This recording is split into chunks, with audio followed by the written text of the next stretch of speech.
Our protagonist boldly declares, "I'm going to live for myself now." Clearly, they're ready to break free from the mold. Reflecting on their past, they recall the endless cycle of school, cram school, grad school, you name it. It's been a grind. But just as the resolve sets in, we see our hero riding a horse, looking all determined and stuff. He's ready for this new chapter. And there he is, looking dapper in his outfit, riding into the unknown with a sense of purpose. His companion points out, "Young Master Li Han, look over there. It seems we've almost arrived." Li Han gives a thoughtful, in response, ready for whatever comes next. Check it out, folks. We've got Enro, the Empire's best magic school, standing tall and proud. It's the Hogwarts of this universe, and it's where all the magic happens. A seasoned character admits to eavesdropping, thinking he was as sneaky as a cat on a hot tin roof. But hey, he's just looking out for the young master. Gotta love that dedication. Our elder friend is all nostalgic, saying he's watched our young hero grow into a fine young man ready to take on Enro. Cue the proud tears. Despite his efforts, our young protagonist couldn't shake off the school's grip. It's like a magical magnet pulling him back, even in this life. What a twist. The title screen flashes, Magic Academy Survival Guide. Sounds like we're in for a wild ride, and we're going to need all the tips we can get. A graduation banner flaps in the breeze. It's a new chapter, folks. Caps are about to fly, and dreams are ready to take off. Under a bright, sunny sky, a group of graduates in their caps and gowns stand together. There's an air of celebration as they hold bouquets of roses, marking a significant milestone in their lives. Two graduates are chatting amid the crowd, one holding a bouquet. They're reflecting on their achievements and maybe even throwing in a joke or two about the next steps. A young man is seen in a different setting, perhaps recalling the graduation day or planning his next move. His expression shows a mix of determination and contemplation. A graduate is humorously advised to consider grad school again, clearly taken aback by the suggestion. His wide-eyed reaction says it all. That's going a bit too far. The scene opens with our protagonist, clearly fed up with the academic grind. "I don't care what it seemed like. I just did my part," they say as they stand on a bustling street. With a determined look, they declare, "I now refuse to be a part of any place of learning." Zooming in on their face, the resolve intensifies. "I'm going to live a life for myself," they proclaim, ready to break free and carve their own path. Just as our hero is making these bold declarations, elsewhere, a driver grips the wheel tightly. "What the heck?" they shout, eyes wide, as something seems to be amiss. The tension peaks as the vehicle's horn blares loudly, beep beep, signaling an impending crisis. The headlights cut through the dark, casting dramatic shadows as the scene races forward. Meet our protagonist, who's hit the jackpot by being reborn as the third son of House Warmdale, the big shots in Magic Town. He's sitting there, wide-eyed, questioning if this is for real. With a classic "I see," he starts putting two and two together. Reincarnated and living the high life? Not too shabby. Our little hero thinks he's getting rewarded for the grind of grad school in his previous life. Talk about life giving you lemons and turning them into a magical lemonade. He's convinced this is his golden ticket to kick back and enjoy life. Dreams of an easy street ahead are shining bright. But hold up. Reality check incoming.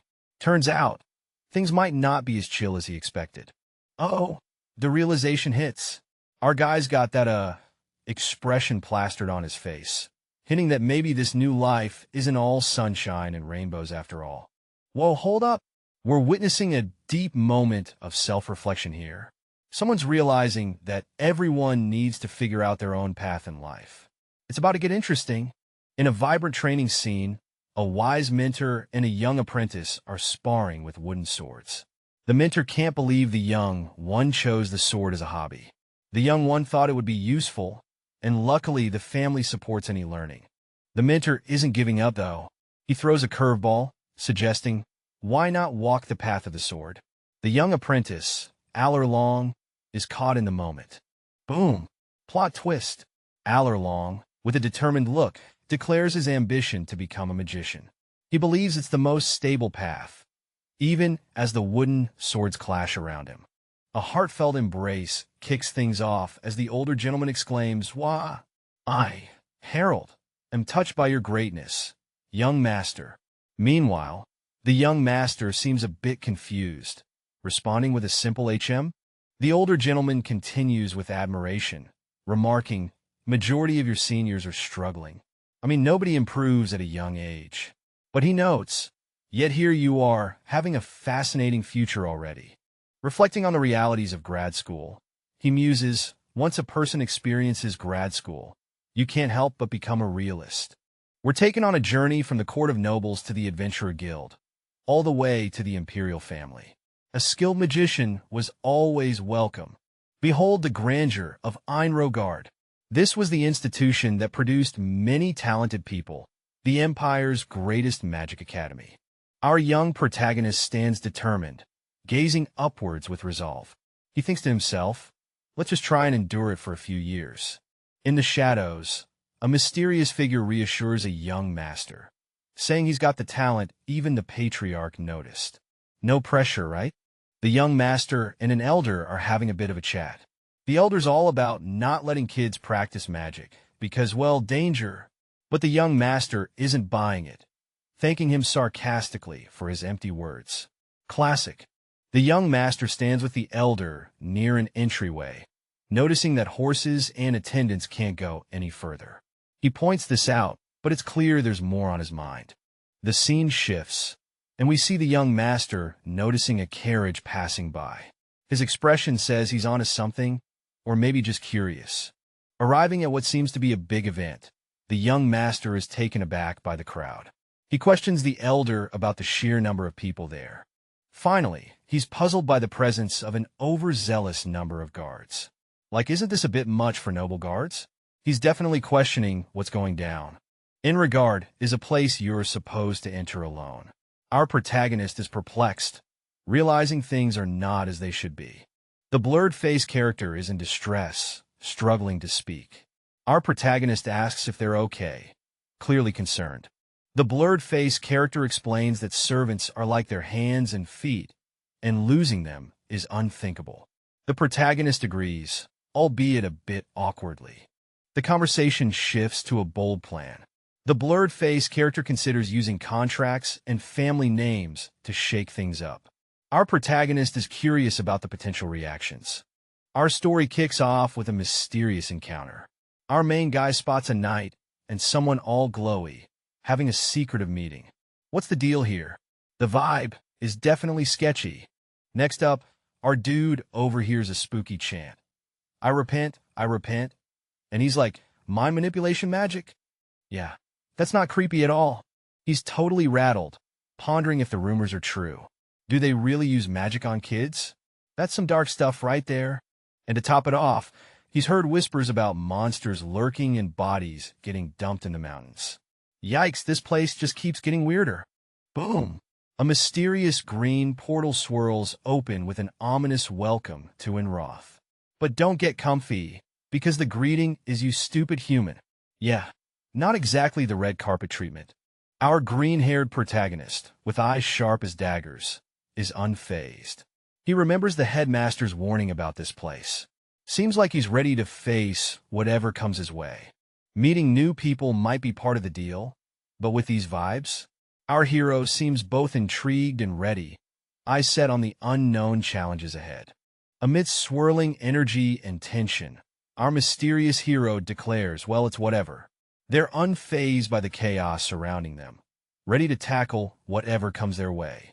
With determination blazing, they proclaim, even if you don't want to keep up the pace, it'll force you to follow this. The air crackles with their resolve as they prepare to push forward. Amidst a dynamic scene, the character questions, why are all strong people like this? Their frustration is palpable, yet it fuels their drive to keep fighting, pushing against the odds. Welcome to Arionguard, the greatest magic academy in the Empire.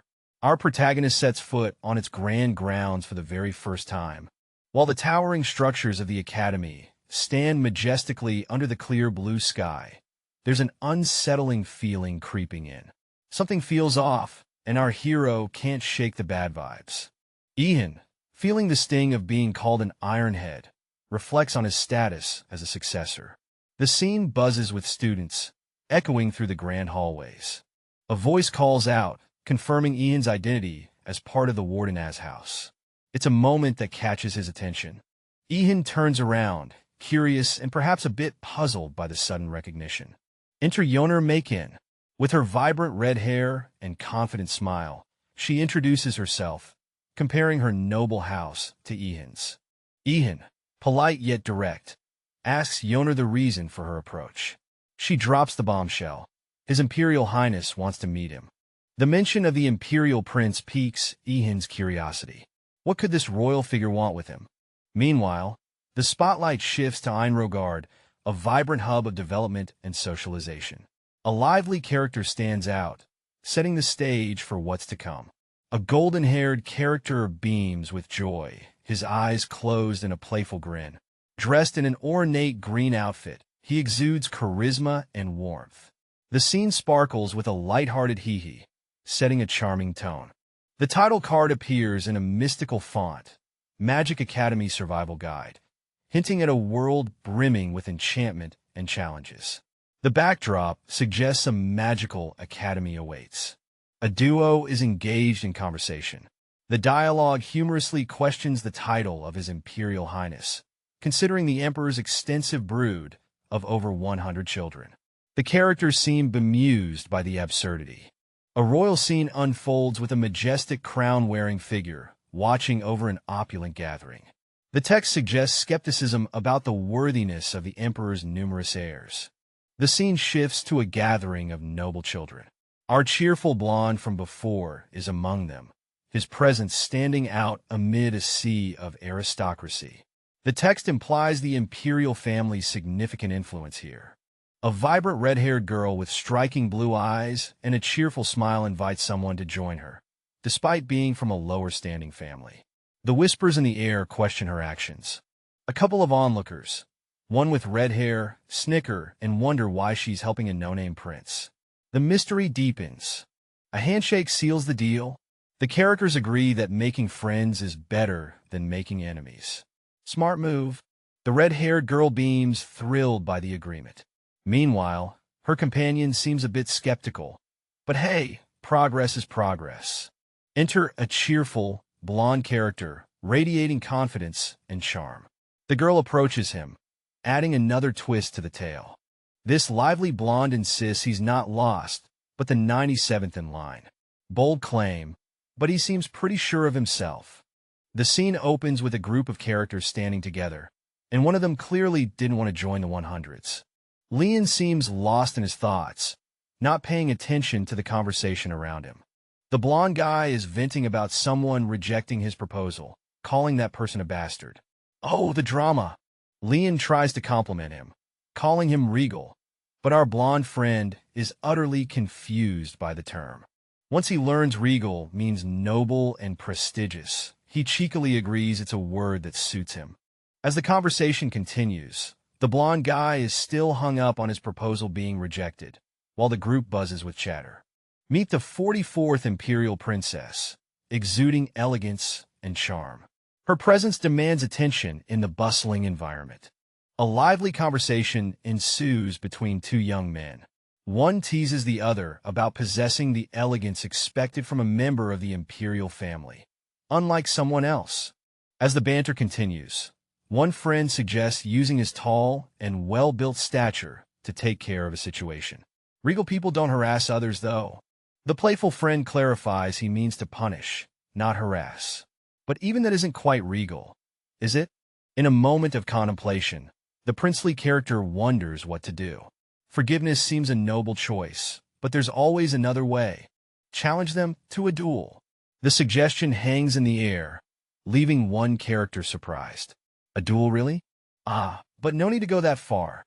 Our princely character laughs it off, deciding to forgive with a touch of flair. The scene wraps up with a friendly pat and a curious observer watching the amusing dynamic unfold. Good vibes all around. Standing in admiration, someone expresses awe. Wow, you're amazing. The words hang in the air like a badge of honor. You were able to curb his stubbornness when even his relative couldn't do it. Amazing is too much. The conversation continues, filled with intrigue and a sprinkle of flattery. But before that, I understand that you guys are relatives. But why are you going this far to take care of him? It's Beck. The curiosity is palpable, but words are cut short. Suddenly, a swirling, eerie green energy fills the scene. Something magical and possibly dangerous is brewing. A terrifying, ghostly skull emerges from the green haze, challenging. Did you enjoy hitting innocent? The shock is instantaneous. It's the lich that we saw at the gate. Recognition dawns, and the tension rises as the mysterious entity looms large. A chilling description follows. Lich, an existence that is the result of a great magician who embraced too much magic, transforming into an undead being. The stakes just got higher. All right, picture this. A mysterious, glowing orb hovering in the air, throwing out a question to a group below. It's all like, let me ask all of you a question. Then it hits them with, why do you think I'm calling you Ironheads? Talk about a cosmic riddle? Enter the confident woman, cool as a cucumber, explaining, because the symbol for this year's freshman class is steel. She's got that I know what's up vibe. Meanwhile, there's a bit of surprise among the group. One of them is like, there was a point system for dormitories? Clearly, somebody missed the memo. The orb, not missing a beat, drops a truth bomb. Of course not. If you want to become a magician, you should first learn how to tell lies apart from the truth. Cue dramatic gasp.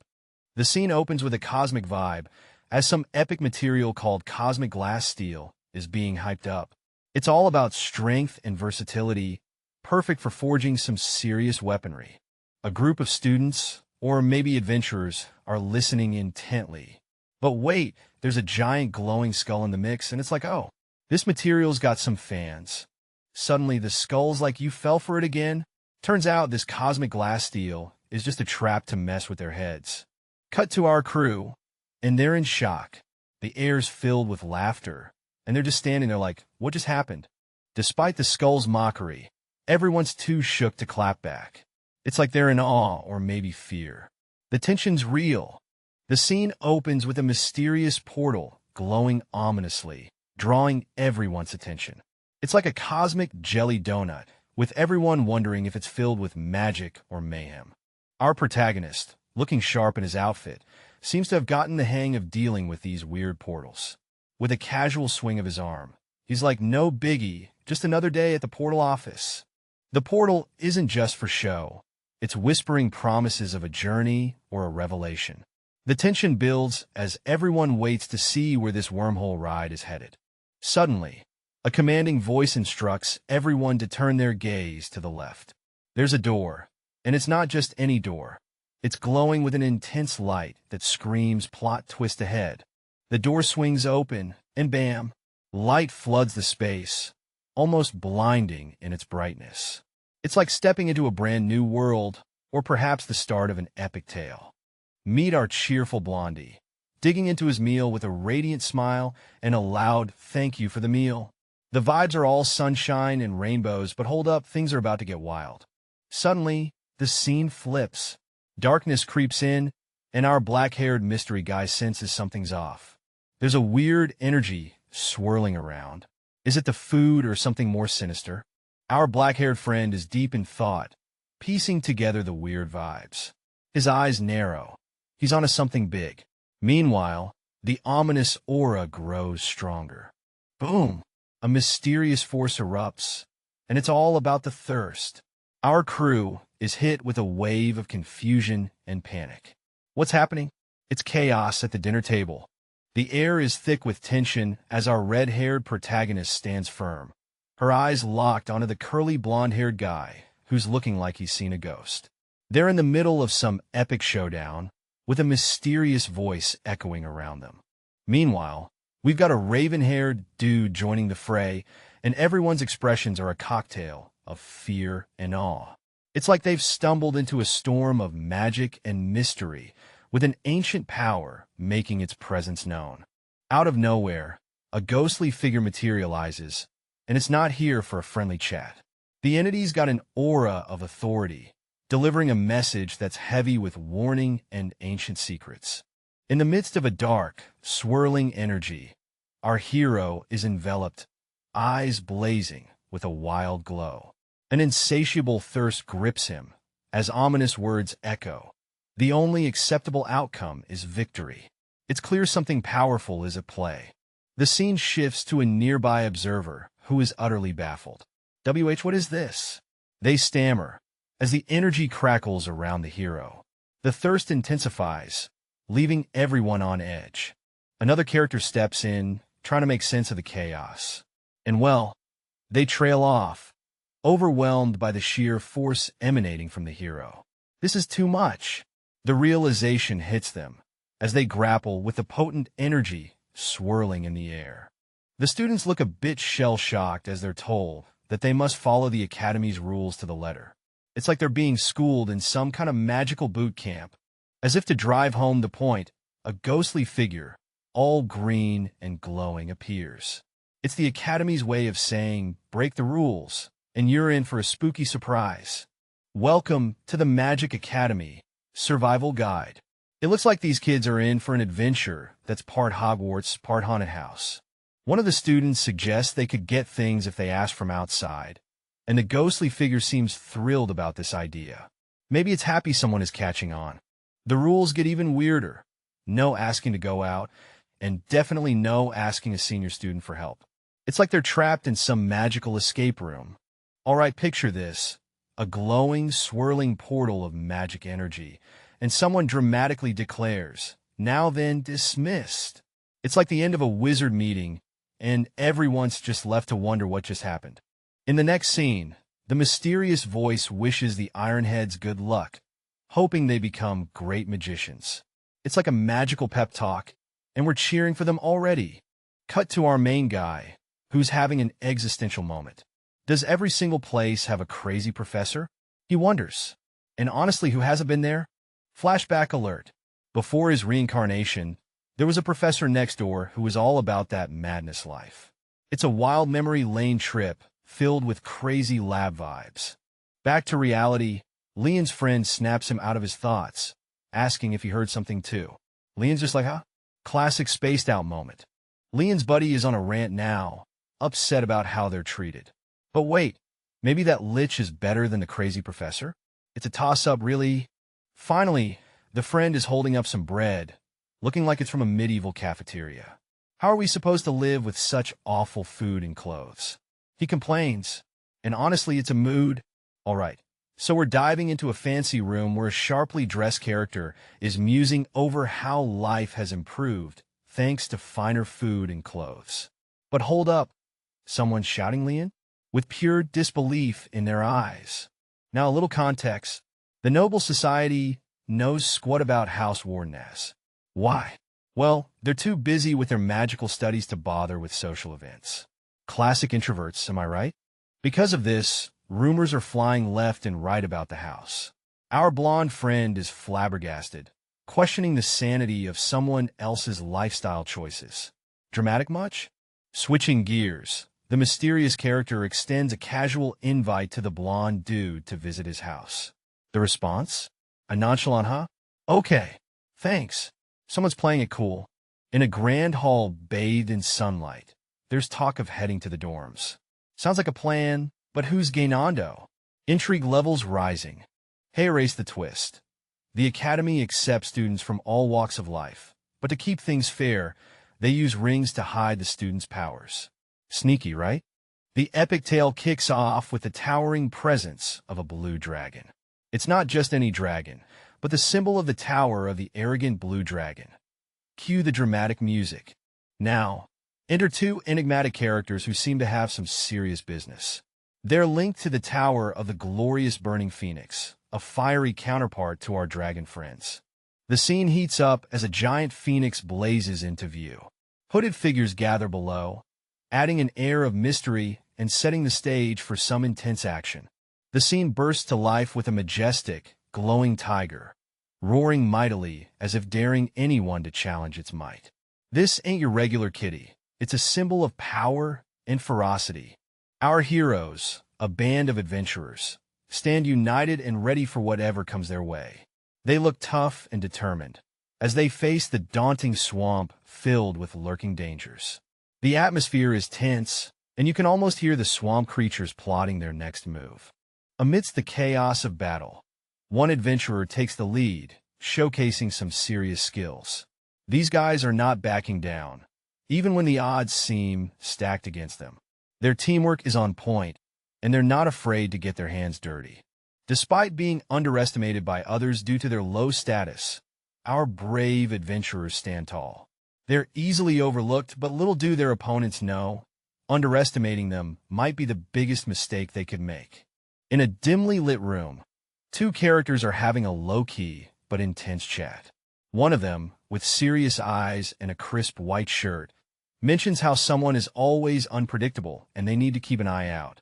It's like they're plotting something big, but they're keeping it on the down low. Stepping into the scene with a fiery determination, our mystery character is fuming. How dare he mock my future business partners? They mutter, foot-tapping with intensity. Someone's ruffled some serious feathers here. In the next panel, we see a confident figure standing tall, ready to face whatever comes their way. They're not about to let anyone forget their presence. With a smirk that says, "I won't let you mock me again." Enter the social scene. The crowd buzzes with whispers. He's from House Wardenaz, right? As expected from a great house. Someone notes, while another reacts with an overwhelmed "Ugh." Our mysterious figure is causing quite the stir.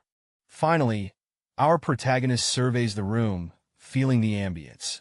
All right, the whole atmosphere is nice, they think, gearing up for some social acrobatics. Now, I just need to greet. Let the mingling commence. Whoa, hold up. Our green-haired friend is freaking out big time, like he's just seen a ghost.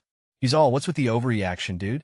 Meanwhile, the other guy is like it's the noise when the spirit awakens. Cut to Mr. Sirius with the dark hair, pondering about the spirit's essence. He's got this sly smile, like he's just unlocked a secret level in a game. Now, the scene lightens up. Our orange-haired girl is chatting with a blurred-out character, asking, "Do I look scary?" And he's like, "Nah, you're good." The blurred-out character gets a compliment. "You show dignity like a noble." He's glowing like he's just been told he's royalty or something. Uh-oh, trouble. A kid comes running in, yelling at Leon and Yoner for leaving the prince alone. The girl with orange hair is all apologetic, sorry. But wait, there's more. As they walk, she asks Yoner to continue his story. There's a hint about why she let someone be childish, adding some mystery to the mix. It's because of Gay Nando's mother. Our red-haired girl spills the tea, and it's not just a metaphor. The scene shifts to a stunning imperial banquet. But hold up. There's a rule. No running, especially if you're Yahello. Yahello, with a cheeky grin, makes a face and oops. There goes the drink, splashing onto a lattice dress. Slip. The chaos is real, and the sound effects are on point as the scene gets slippery. Yahello finds herself on the floor, staring at the disaster she's caused on the lattice dress. Yikes. Yahello's mind is racing. Oh no, the Empress dress. She's panicking, thinking it's game over for her. A gentle hand on her shoulder and a calm voice. It's all right. Maybe things aren't as bad as they seem.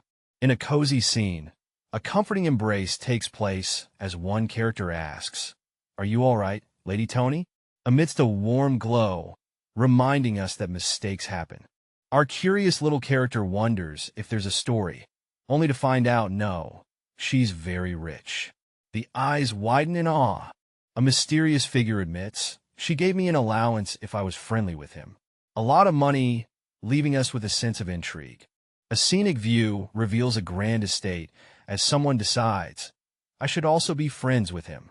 The allure of wealth pulls them in. Standing before the sprawling estate, one character exclaims, "It's so big." Their friend adds, "Sure, it spells scrappy, but there's a lake, forest, and mountains." A mystical object appears, as one character realizes he wasn't kidding when he said to get it all on our own. It's time to face the challenge. The crew's wandering around, trying to locate the tower of the Blue Dragon. But wait, did they take a wrong turn somewhere? Our main character's scratching his head, looking baffled. Someone asks, "What's up?" And another character points out, "Isn't that our dorm?" Looks like they're more lost than they thought. Now the question lingers. Then why is everyone? Mystery hangs in the air as they wonder why everyone's gathered around. Suddenly, what the? Our main guy looks shocked as the scene unfolds. Something unexpected has caught them all by surprise. All right, folks, we're gazing up at this tall, unimpressive tower. The crew's rolling in, and they're not amused. Someone throws shade at the tower, calling it pathetic. I mean, who wouldn't with that first impression? The crew's got beef with the size of this place. My servants' quarters are bigger than this, one of them says. Ouch, burn. The blonde guy's leading the charge, determined to step foot inside this snug little abode. The others? Not so thrilled. Dark-haired dude is making a dramatic descent. What's he up to? Guess we'll find out soon. The scene is set in a mysterious void where our main character, with dark hair and piercing eyes, is having a conversation. He's startled, asking what happened. As he looks around, confusion written all over his face. A glowing, cosmic entity poses a deep question to him. Where will you go? The question hangs in the air, echoing the uncertainty of the moment. Feeling the weight of the question, he clutches his chest, pondering, where can I go? Suddenly, the cosmic entity comments on his quick decision-making, adding an air of urgency to the scene. All right, folks, we're diving straight into a cosmic whirlpool of magic.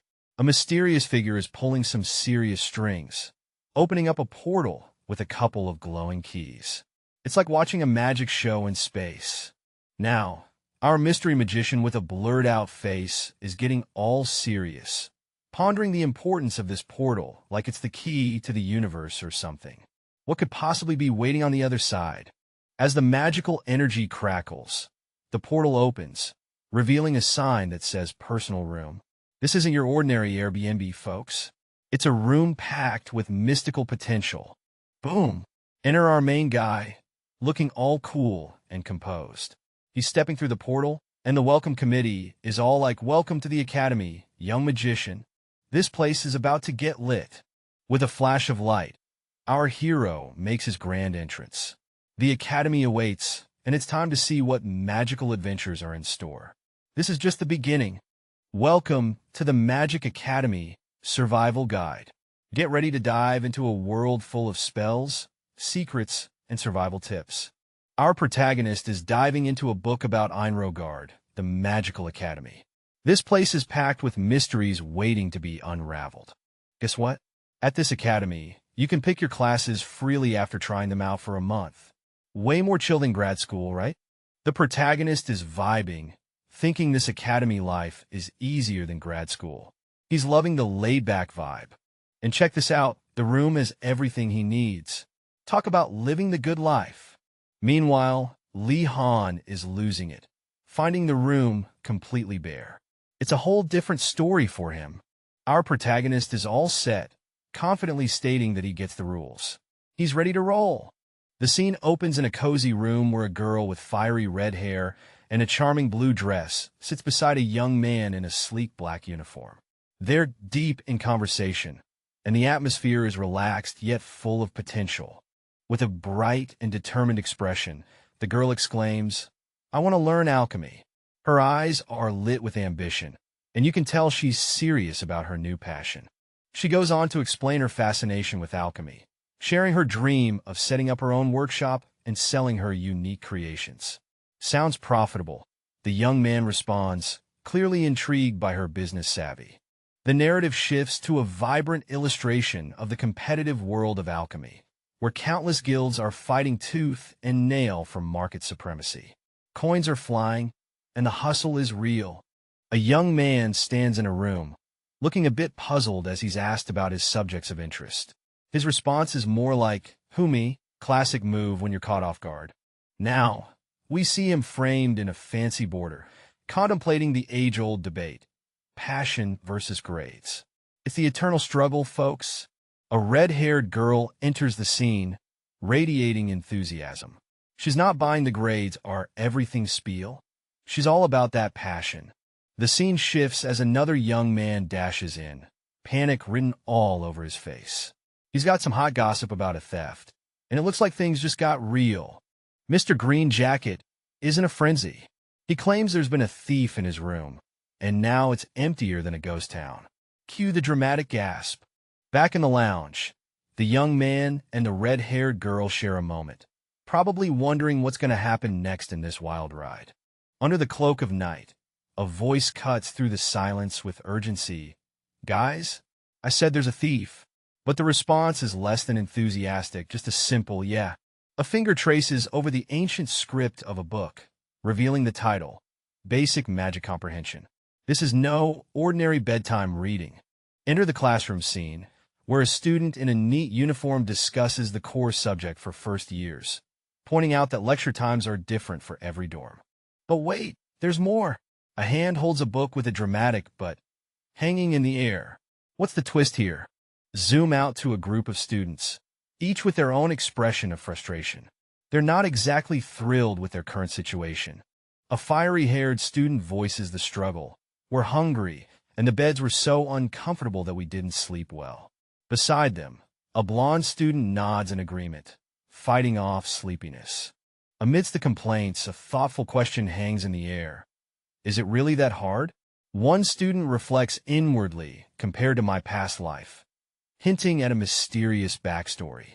In a room with a clock ticking away, one character is puzzled, wondering why mealtime isn't in the schedule. The other character, with dark hair, seems to have a plan. The plan? An energy bar. Here, he says, handing over the number 1 energy bar, suggesting it's their ration for the day. Not exactly a 5-star meal. The recipient is not impressed. Don't look at me like that, he protests, his eyes wide in disbelief. Turns out, they're both stuck with the same meal plan. But wait, there's hope. A feast awaits after their tasks. The dark-haired character jokes, "I'm going to kill you if it's ramen." The tension lightens as they find humor in their predicament. And relief floods in. It's not ramen, but cup ramen, which seems to be a step up. Plus, there's a triangle kimbap as a bonus. Things are looking up. In a shift of scene, the characters are now in a more promising setting, surrounded by others. One thinks this is definitely far better. Looks like things are turning around. The students are checking out their lecture hall, making sure they're in the right place. One of them, relieved, comments on the lecture hall being on the first floor, which is a total win. They take a moment to stand at the entrance, taking it all in, ready for whatever's next. Suddenly, chaos breaks loose as something unexpected happens, causing a bit of a stir among the students. A troll appears, much to everyone's shock, turning their ordinary day into something extraordinary.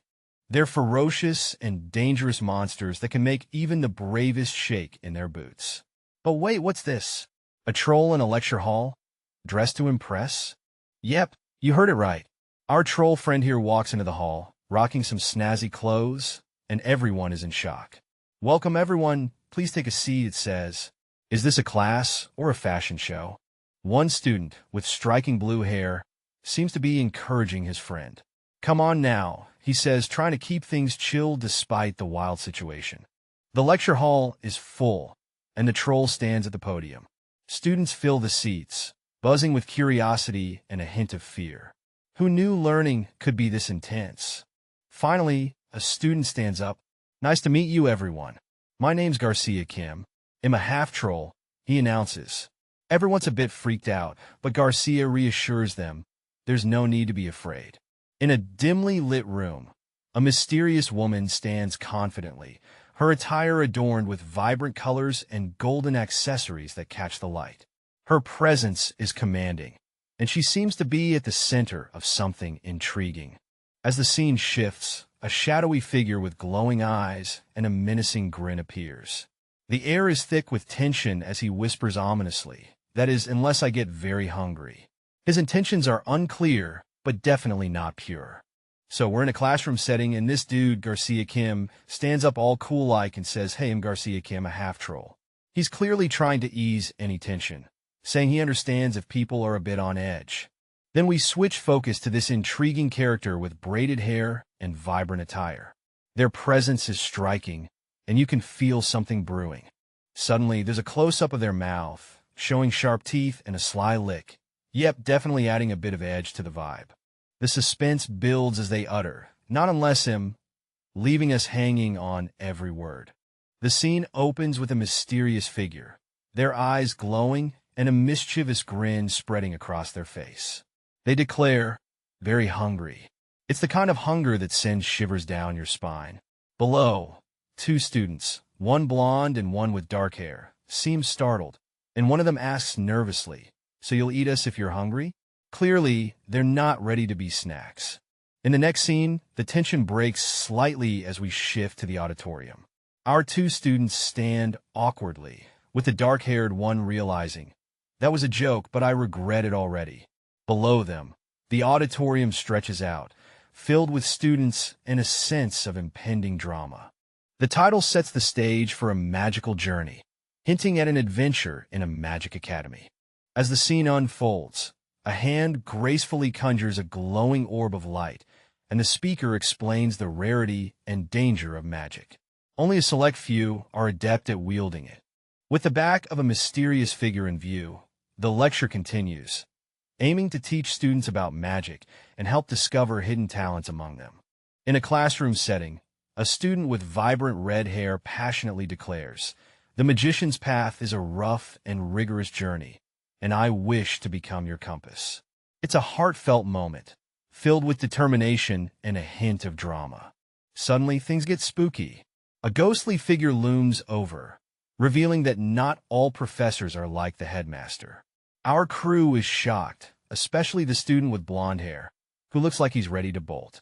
Things calm down a bit as a mysterious figure, with a face obscured, steps up and says, "So, let's start with the basics. What exactly is magic?" Clearly, it's time for a magical lesson. The scene opens in a classroom, where a teacher with silver hair is explaining the profound responsibilities of a magician. It's the undertaking of a magician to change the world with their will, she says, setting the stage for an intense lesson. In a mystical chamber, the teacher stands over a seated student, surrounded by magical energy. She elaborates it's using magic, innate will, and the fundamental force to change the world. She underscores the importance of this education at the academy. Focusing on her demonstration, the teacher directs magical energy with precision. Manipulating magic takes skill and intent, she continues, highlighting the delicate nature of magical control and the potential consequences of its misuse. As the scene unfolds, magical energy swirls, weaving together in a dazzling display. The secret to casting magic? Unity and harmony, folks. Next, a wise figure with braided hair and colorful ribbons shares some sage advice. Forget the common belief that magic needs a chant or action. What truly matters is your own will. Remember that. With the lesson lingering in the air, the teacher realizes they've been talking for a while. Time to put theory into practice. Everyone is asked to stand up and give it a shot.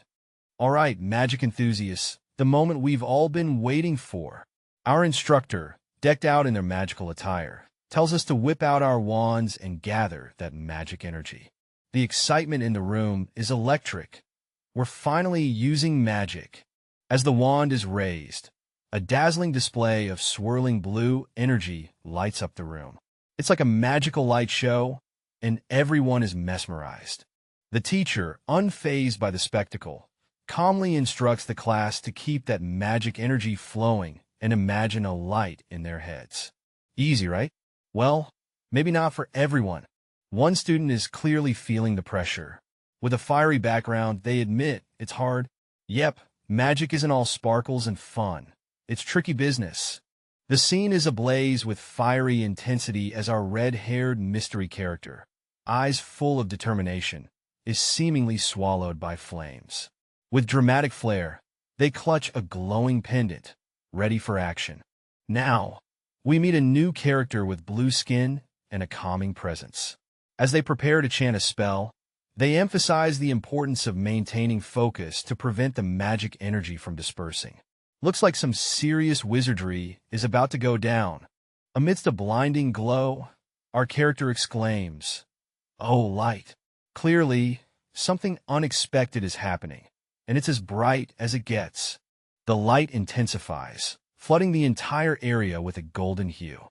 It's a dramatic scene, almost like the heavens opened up inside a room. The scene opens with a burst of magical energy, radiating light and excitement.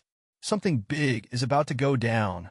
In the classroom, the teacher encourages creativity with chants, emphasizing that keeping it short helps focus. Two students are shown deep in thought, pondering their own magical phrases. One student confidently summarizes the magic process. Gather energy, transform it, and chant a spell.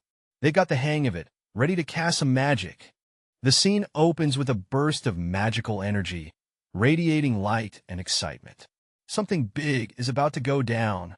In the classroom, the teacher encourages creativity with chants, emphasizing that keeping it short helps focus. Two students are shown deep in thought, pondering their own magical phrases. One student confidently summarizes the magic process. Gather energy, transform it, and chant a spell.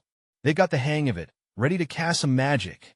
The scene erupts with energy as a young hero, surrounded by a dazzling blue aura, is caught in a whirlwind of power. His determined look says it all. He's in control, or at least trying to be. The perspective shifts to two onlookers, a man and a woman. The man remarks he's really doing it. The power is overwhelming, while the woman nods. He's unlike anyone we've seen before. Their expressions are a mix of awe and concern. In a magical classroom, a character with braided hair and a confident tone encourages the students, "Don't worry. If you have more magic energy left, try it again." The second attempt at casting spells is underway, but frustration fills the air. "Why isn't it working?" echoes through the room. 1/3 of the students have already given up, leaving only 2/3 still trying. Our braided instructor reflects, "Luminate might be the simplest spell, but it normally takes over a month of practice to learn it." It's a reminder of the challenge ahead. But with determination, the character insists this is a hurdle the students must tackle on their own. With a firm grip on the wand, they declare, "All right, again." In a bustling university classroom, students are grumbling about the professor's teaching style. One student is particularly vocal, clearly frustrated with how the lecture is going. Amidst the complaints, a brave student raises his hand, interrupting the flow with a polite, yet assertive, "Excuse me, professor." The room goes silent, all eyes on this unexpected showdown. The scene unfolds with our protagonist, standing confidently at the podium, apologizing for the interruption.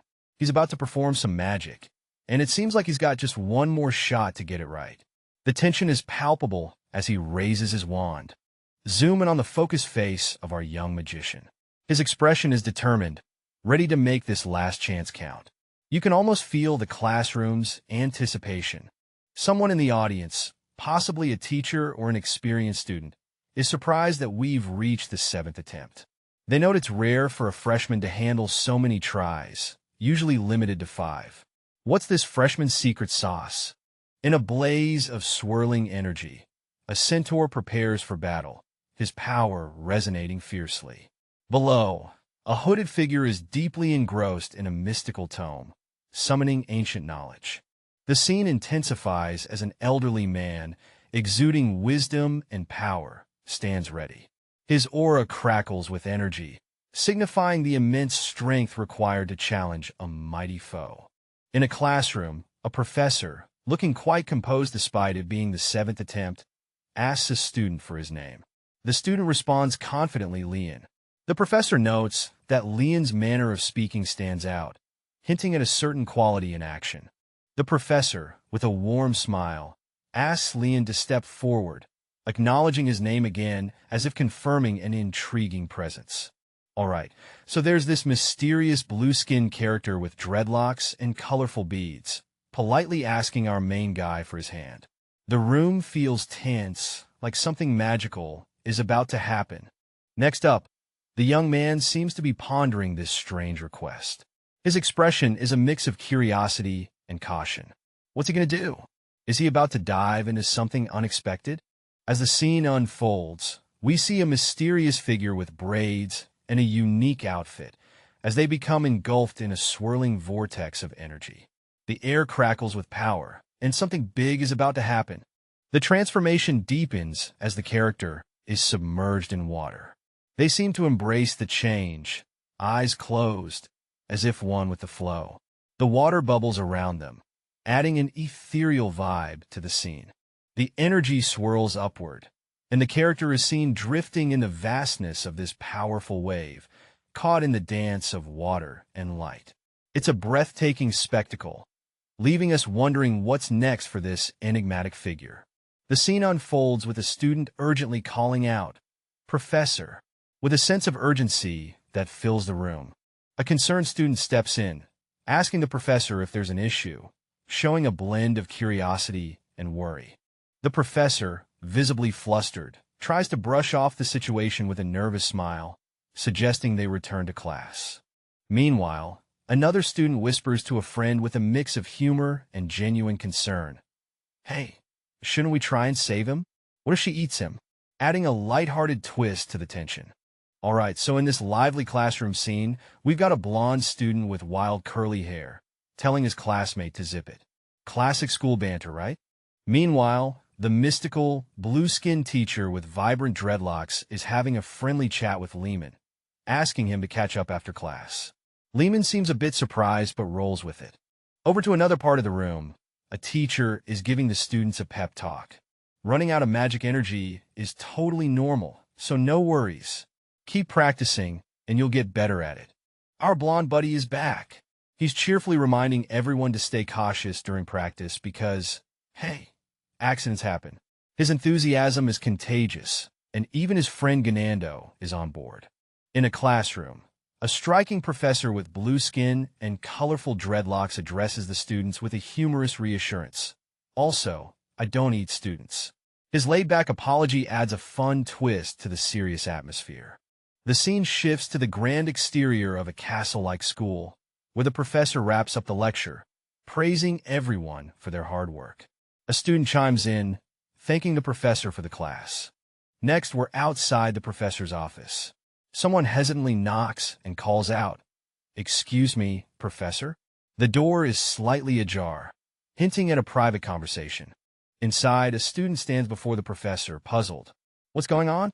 Why did you call me out separately like this?" The mystery deepens as the student awaits the professor's response. In a sunlit, elegant office, a mysterious meeting unfolds. Our man in a long coat stands with a certain authority, facing a blue-skinned woman who seems to hold secrets of her own. Her hair is a tapestry of colorful beads, hinting at a vibrant past. The blue-skinned woman leans in, her words hanging in the air. In truth, what truths could she be revealing? The suspense is real, folks. Switching gears, we meet a young student who's all ears. He's heard tales of our main guy from none other than the headmaster. This is getting juicy. And bam, we're hit with an intense scene. Our main dude is facing off with what can only be described as a psycho lich. Glowing green and menacing, this encounter is about to get wild. The scene opens with a character who is informed about someone by the headmaster. There's a sense of anticipation in the air. Suddenly, the atmosphere shifts. A menacing presence is revealed. A crazy lich.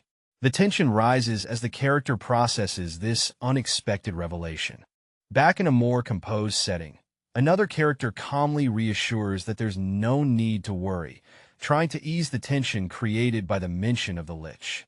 A blue-skinned character with vibrant eyes and intricate braids, adorned with golden accessories, speaks warmly, but he's a kind person.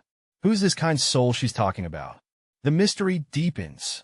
The scene shifts to a magical castle backdrop with the title Magic Academy Survival Guide shimmering like it's straight out of a fantasy dream. Get ready for some spellbinding adventures. In a dimly lit room with an ethereal glow, a group of professors gathers around a table. There's talk about the headmaster's sharp eye for people and his annual explanations about the new students. Things are getting serious here. A mysterious scene unfolds as we meet a cautious figure advising about a red-haired demon girl with a creepy aura and holy magic. The stakes are high, and the tension is palpable. The spotlight shifts to a skeleton-like entity speaking ominously about someone named Leon. According to this eerie voice, Leon's got the qualities of a massive fool. Ouch! Now, We see a new character pondering over the massive fool comment. There's a twist, though. An old saying from the East suggests there's more depth to Lian than just foolishness. Intrigue levels rising. A massive fool can also be a massive genius. What may seem greatly foolish might be connected to great wisdom. Deep stuff, right? Enter a mysterious, intriguing scene. A character with blue skin and golden eyes is pondering the potential of a student. This student apparently has the qualities of someone destined to succeed big time. The name's out, Lian Wardawaz. The mysterious character has high hopes for this student. What's in store for Lian? Big things, that's for sure. In a cozy library, a student in a uniform is seen addressing someone, calling them professor. The vibe is all mysterious and academic. The professor, looking thoughtful and a bit secretive, thinks I can't tell him all of that. Instead, he begins explaining, the reason I called you is, with a serious tone, the professor reveals, because you have too much magic energy. Whoa, talk about a magical plot twist. The scene opens with a character adjusting their tie, questioning the need for a private discussion. There's an air of mystery as they ponder the energy involved. Another character, sitting with their back to us, is listening intently. The conversation turns to the magnitude of power, hinting at something far beyond ordinary limits. As the dialogue continues, the character reflects on the overwhelming power, unable to comprehend its vastness. It's like they're staring into an abyss of endless possibilities. The scene unfolds with a mysterious character deep in thought, pondering the essence of magic energy. It's made clear that the amount of magic energy one possesses is crucial in determining a magician's prowess. A vibrant display of magic energy reveals the importance of having enough of it. If you're running low, you need to seek out resources to boost your magic power. Basically, having a lot of magic energy means you're living life on easy mode, free from constant worry. Our protagonist is beaming with excitement, hands in the air, feeling like he's just hit the jackpot after hearing some promising news from the professor. His thoughts are racing. If what the professor is saying is true, then there's nothing but a rosy path ahead of me. Yep, he's dreaming big. Enter the mysterious blue-skinned character, looking all cool and composed. They drop a bombshell with just 3 words. It's a shame. Oh, what's cooking? Our hero is caught off guard, looking puzzled. What do you mean? He asks, as the room's atmosphere shifts with the blue-skinned character's cryptic vibe. A magical bracelet that absorbs energy? Heck yeah!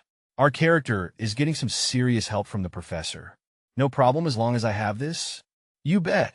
Our blue-skinned friend is seeking more wisdom.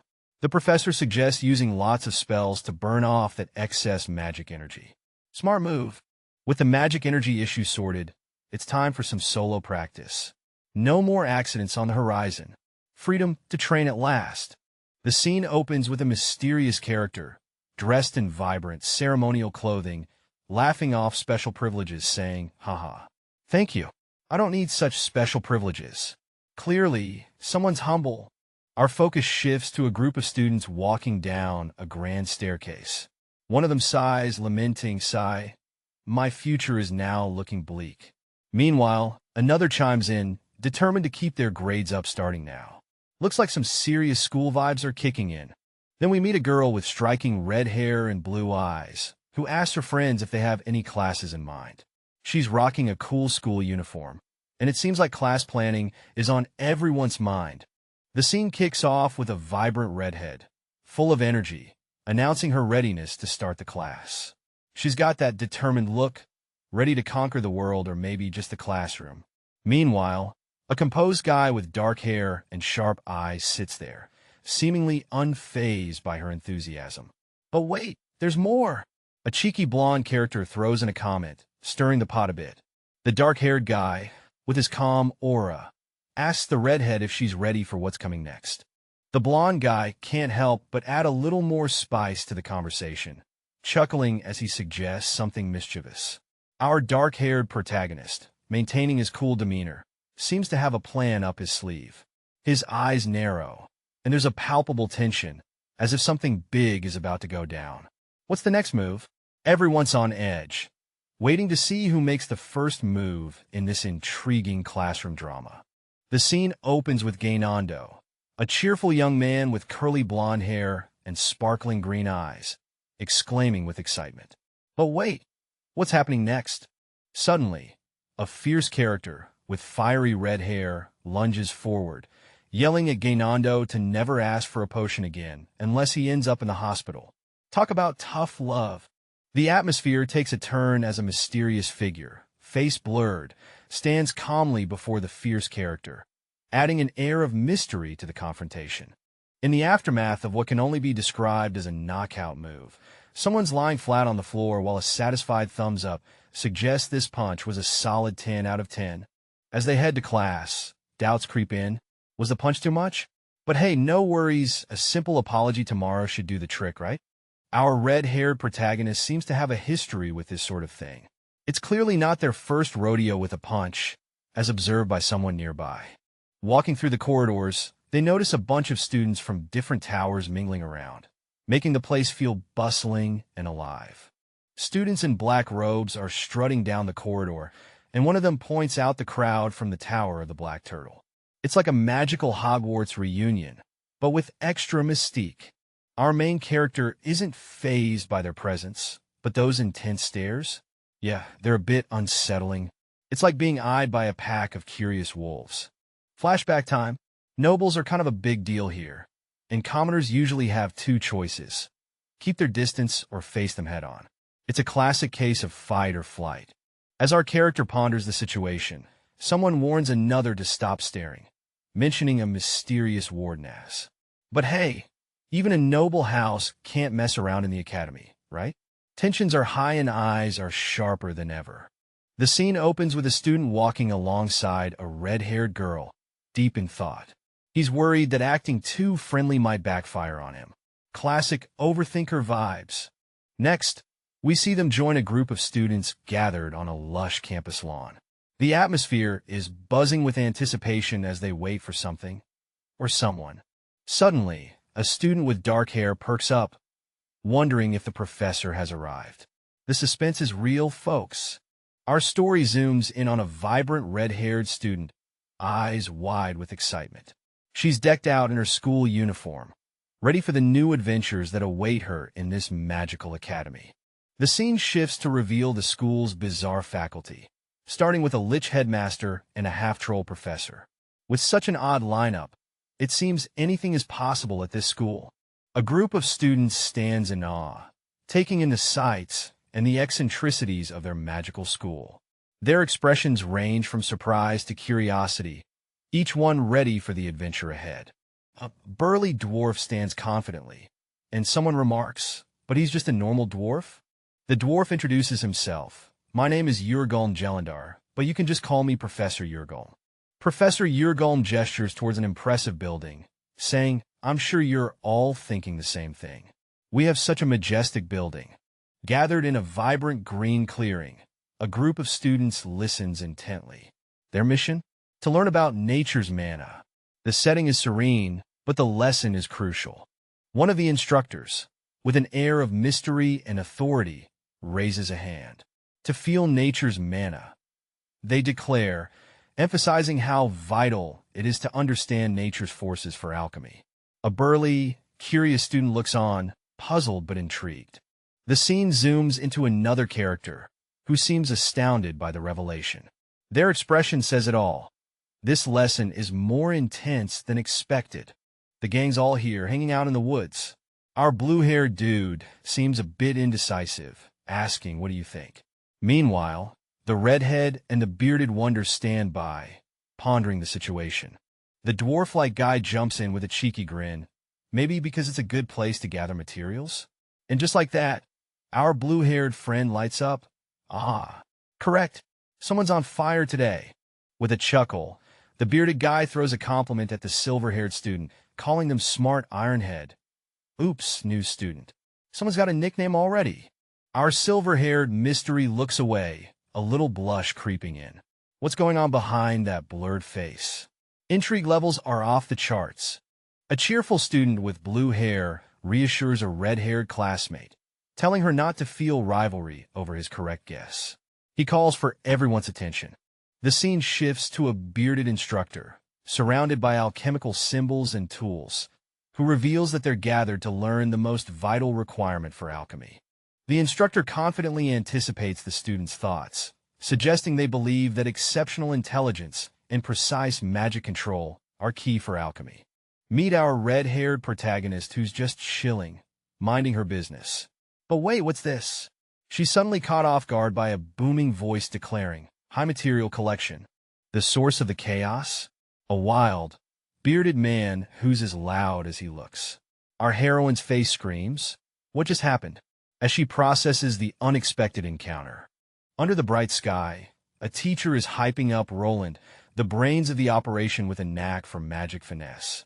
The students stand around, probably wondering what's next on the agenda. Red-haired student looks puzzled, asking what they're actually doing there. The teacher, with a burst of enthusiasm, announces they're on a material collection mission. Adventure time, anyone? The scene opens with a red-haired character, eyes wide open in shock, as if they've just heard the most unbelievable news ever. The lush academy grounds, a bearded professor advises a white-haired character that cultivating or requesting materials is possible, but hints that gathering them might not be the top skill. All right, we got a serious showdown happening. Our main guy is getting grilled by a green-haired dude. This guy's got some serious issues, calling out our hero for not being able to produce even 10% of the materials needed. The heat is on.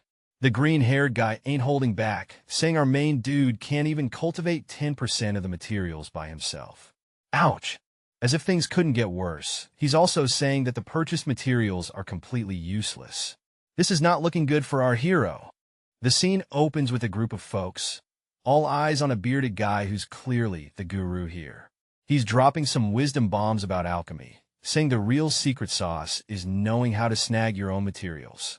Our bearded sage coughs a bit, but he ain't stopping. He drives home the point. If you can't gather your own stuff, becoming a top-tier alchemist is just a pipe dream. Two youngsters, with eyes wide and minds blown, nod in agreement. They've just had their crash course in Alchemy 101, and it seems like it's sinking in. All right, time to roll up those sleeves. The group is tasked with fetching some mysterious material. Seems like things are getting serious. Welcome to Enro, a place dripping with prestige, but also steeped in some not-so-great gossip. What's the real story here? The corrupted grass sounds like something straight out of a fantasy novel. It's key for making antidotes, and Yoner is in the hot seat. Has he dealt with this tricky stuff before? Chilling on a bench, our dynamic duo is deep in conversation. The blue-haired guy casually mentions using something before enrolling, while the red-haired girl listens intently. But hold up, there's a rumor that people died while learning magic. Spooky, right? Mr. Bluehair seems a bit skeptical, questioning if it's just a rumor. But things get intense as he realizes there's more to this than meets the eye. The forest setting adds an eerie vibe, and Red-Hair's curiosity is piqued. What's the deal with this magic training? The scene opens with a character pondering about her Imperial Highness, hinting at intrigue and perhaps a touch of anxiety. Two characters are sitting on a rock, chatting about the princess. One seems unfazed by her strictness, focusing on their simple task of finding herbs. A hand gesture reveals that time is slipping away, and they might already be late for something important. We see a group of students gathered, and it looks like the princess has already formed her team, leaving others surprised. All right, so we got a lively school scene where a group of students is having a chat. One of them mentions someone being the icon of the class, and our dark-haired friend chuckles, saying it's because they're acing English all the time. Meanwhile, a bubbly girl with bright yellow hair adds her 2 cents to the conversation. Now, spotlight on this girl with flowing silver hair and piercing blue eyes, surrounded by flowers like she's in a dream.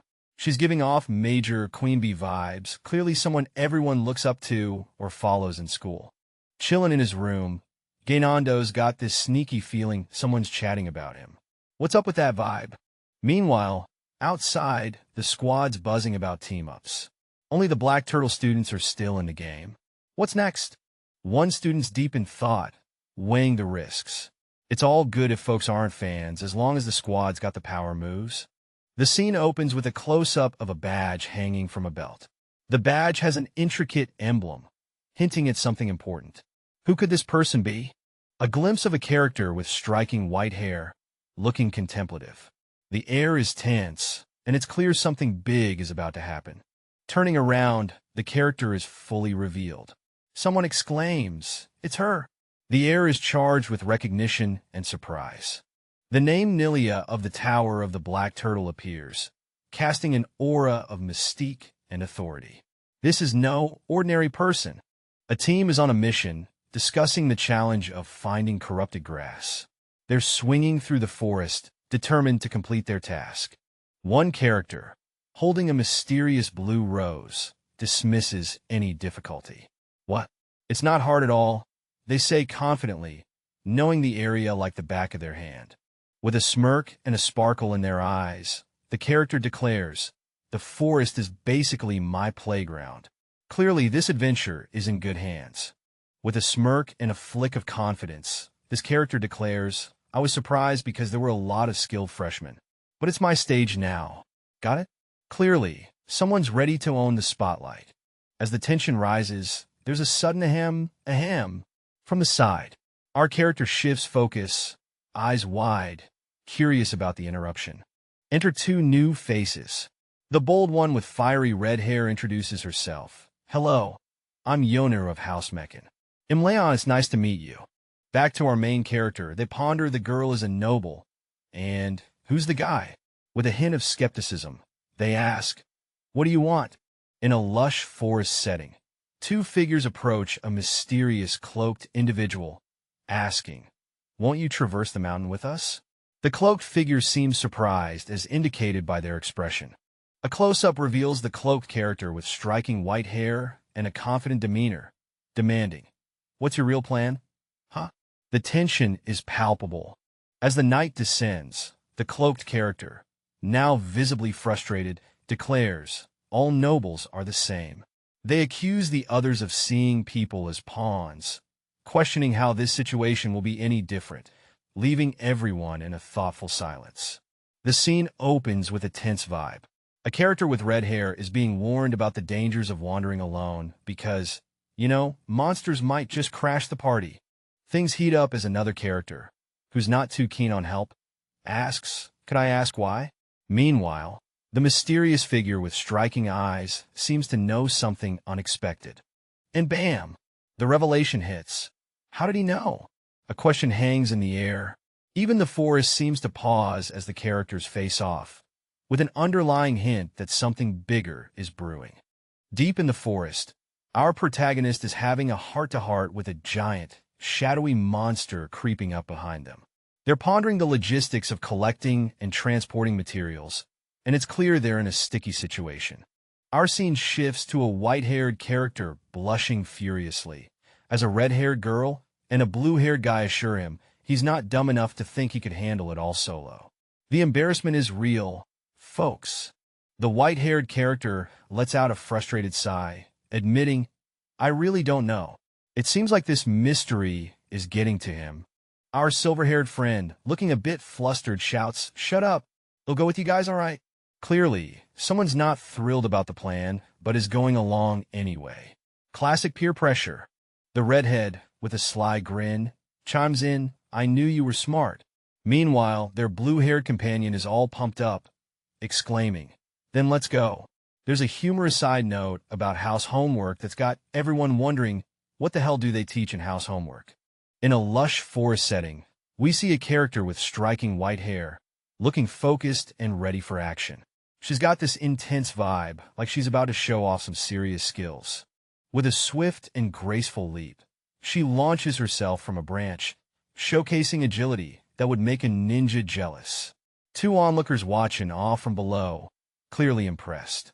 One observer, a red-haired girl with wide blue eyes, exclaims in surprise, realizing she's witnessing an experienced hunter in action. She asks her companion how he noticed it. All right, so we've got our main dude with blue hair and glasses analyzing some pink hairpins. He's musing about a girl who seems to use these pins a lot, hinting at something deeper about her habits. Enter the mysterious white-haired character with red eyes, rocking a vibe that screams, "I know things you don't."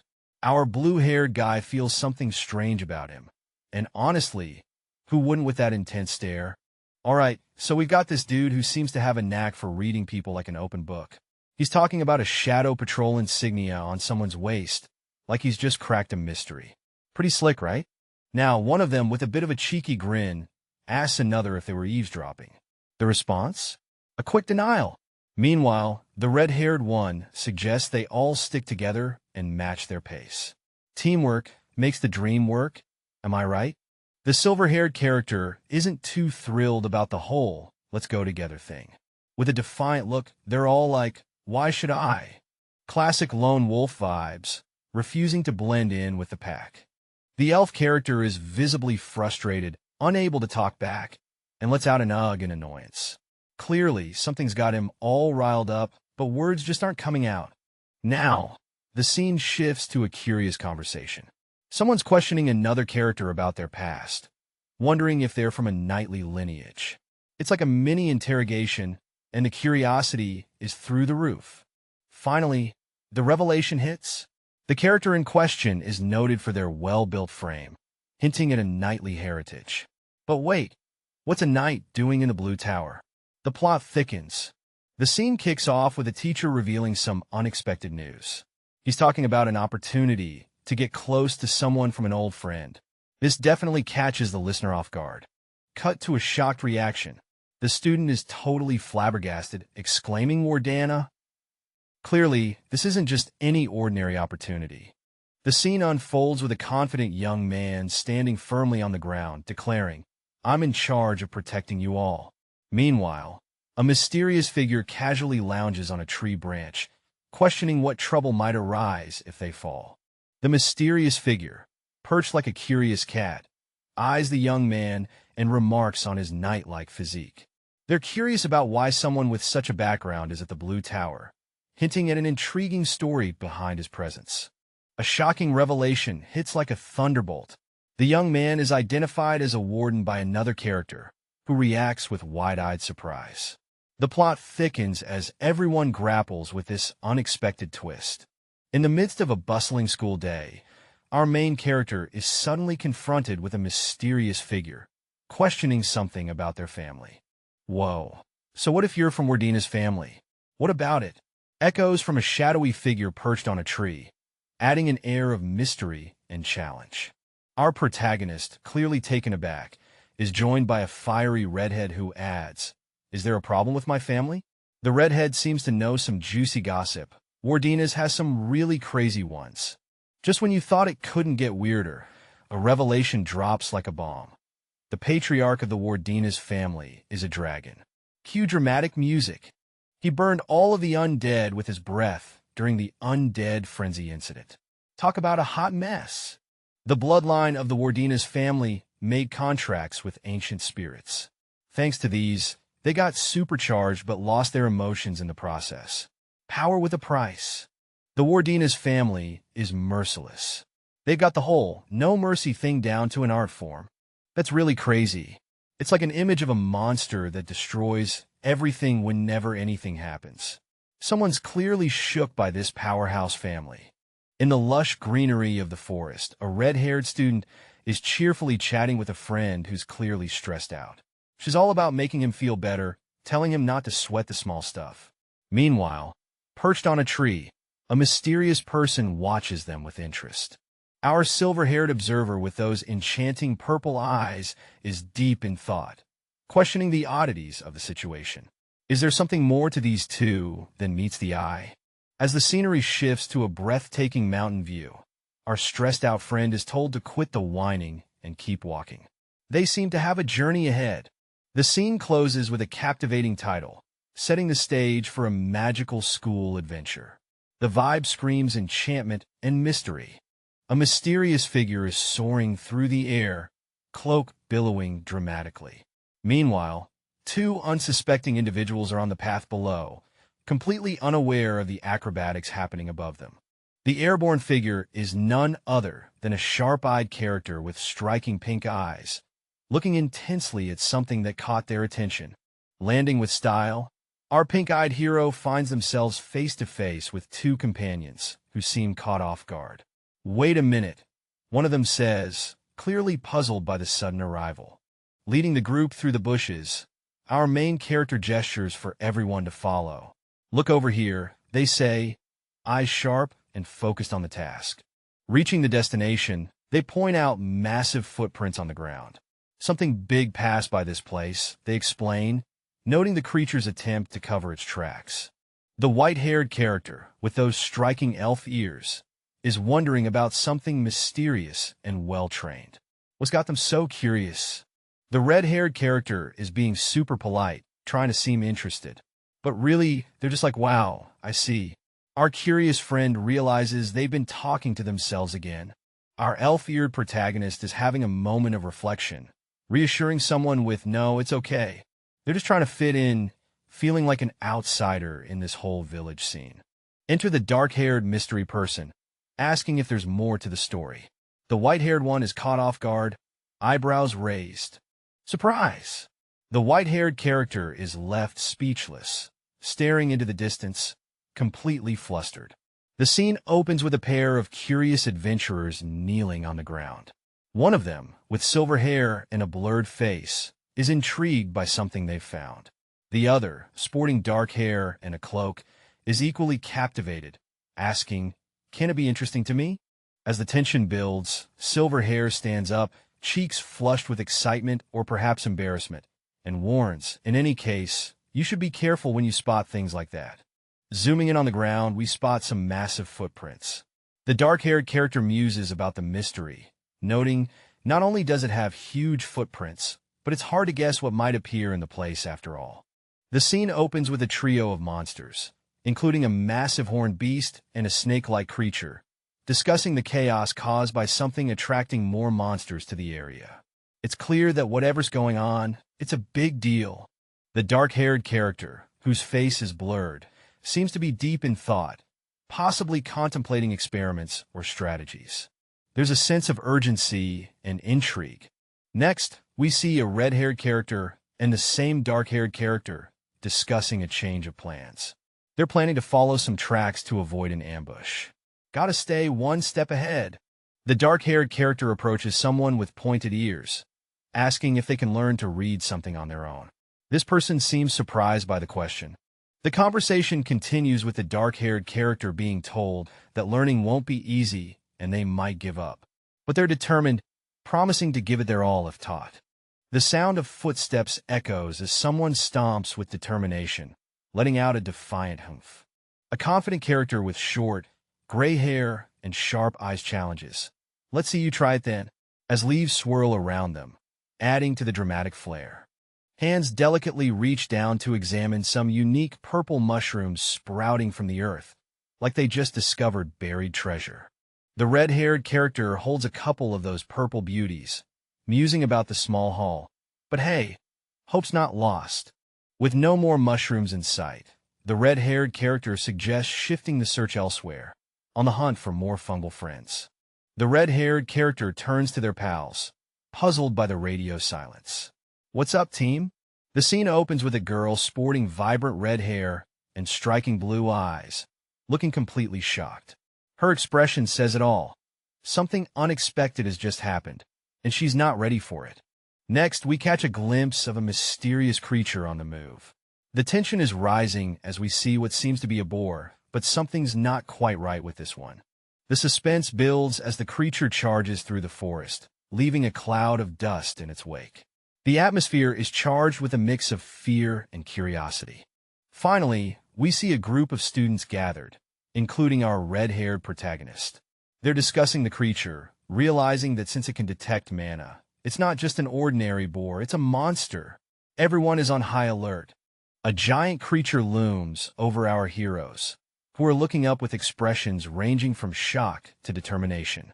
The tension is palpable as they try to figure out their next move.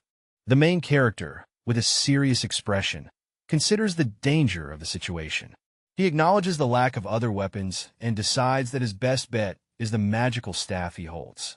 The magic staff is revealed to have a nifty feature. It can change its size based on the user's desires. This could be the game changer they need. Our hero stands ready with the staff in hand, flanked by his companions. Their expressions show a mix of readiness and apprehension, signaling that the showdown is about to begin.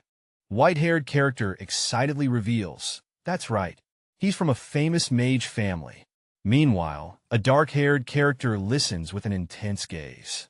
The scene shifts to a powerful magical aura encircling a figure, described as Woe, the Empire's greatest mage. The awe continues with he might even become the archmage in the future. A trio stands before a fiery backdrop as one of them asks, "Are you confident?" The response, laced with uncertainty, is a hesitant probably. The white-haired character, with a hint of humor, advises if you fail then just carry that red head and run. Under the canopy of trees, Red Hair is all like, "You're gonna use lightning to protect us?" Our boy, facing away, is like, "Chill, I got this. Only I can do it." Talk about confidence. In a dramatic shift, our boy stands ready, staring down something fierce. Someone off-panel goes, "Thanks. He'll count on you if that happens." Whoa, the tension's getting real. Enter the mysterious white-haired character, eyes like rubies. They're sweating, whispering, "Lihan Wardinas. Ominous much? What's about to go down?" All right, folks. We dive into the story with a glimpse of a significant moment. A mysterious character is reminiscing about their past, stating they were only 10 years old. What's this all about, you wonder? In the next scene, we see a sword enveloped in a mystical aura. The character achieved the level of Aegis, a huge deal, apparently. The vibes are serious as the narrative hints at something legendary. And here comes the twist. A young, wide-eyed character is asking how it's possible to reach such a level at that age. Next to him, a wise elder seems to have all the answers. What secrets will he reveal? A young dude with striking blue hair is chatting it up with someone, looking a bit unsure. He's probably asking, is this really going to work? Classic skepticism. Enter the wise old man with a beard, dropping some serious wisdom.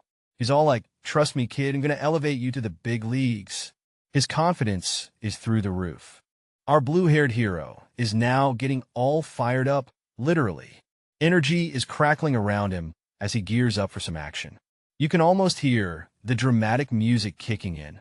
The air crackles with energy as our hero leaps into the sky, sword shimmering, ready to strike. Boom! The attack lands with fiery intensity, leaving a trail of destruction. Two onlookers, one with striking silver hair and the other with vibrant red, watch in awe, their faces a mix of shock and admiration. The dust settles, revealing our hero standing triumphantly before a towering, defeated opponent.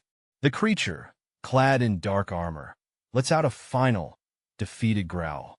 Our hero, cloaked in a dark cape, stands firm, a silent conqueror amidst the aftermath of battle. The scene opens with a colossal beast sprawled out on the ground, clearly taken down. A group stands nearby, likely the ones responsible for this unexpected triumph. The atmosphere is tense, yet impressive.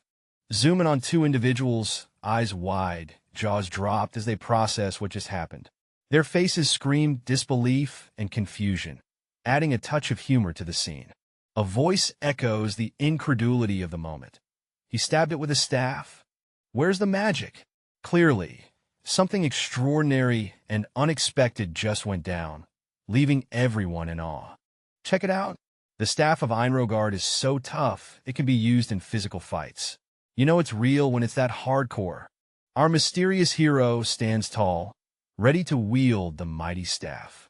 The only weapon chosen by the ancients, it's about to get real intense. Our story dives into a mysterious change that's all about survival in a strange, magical place.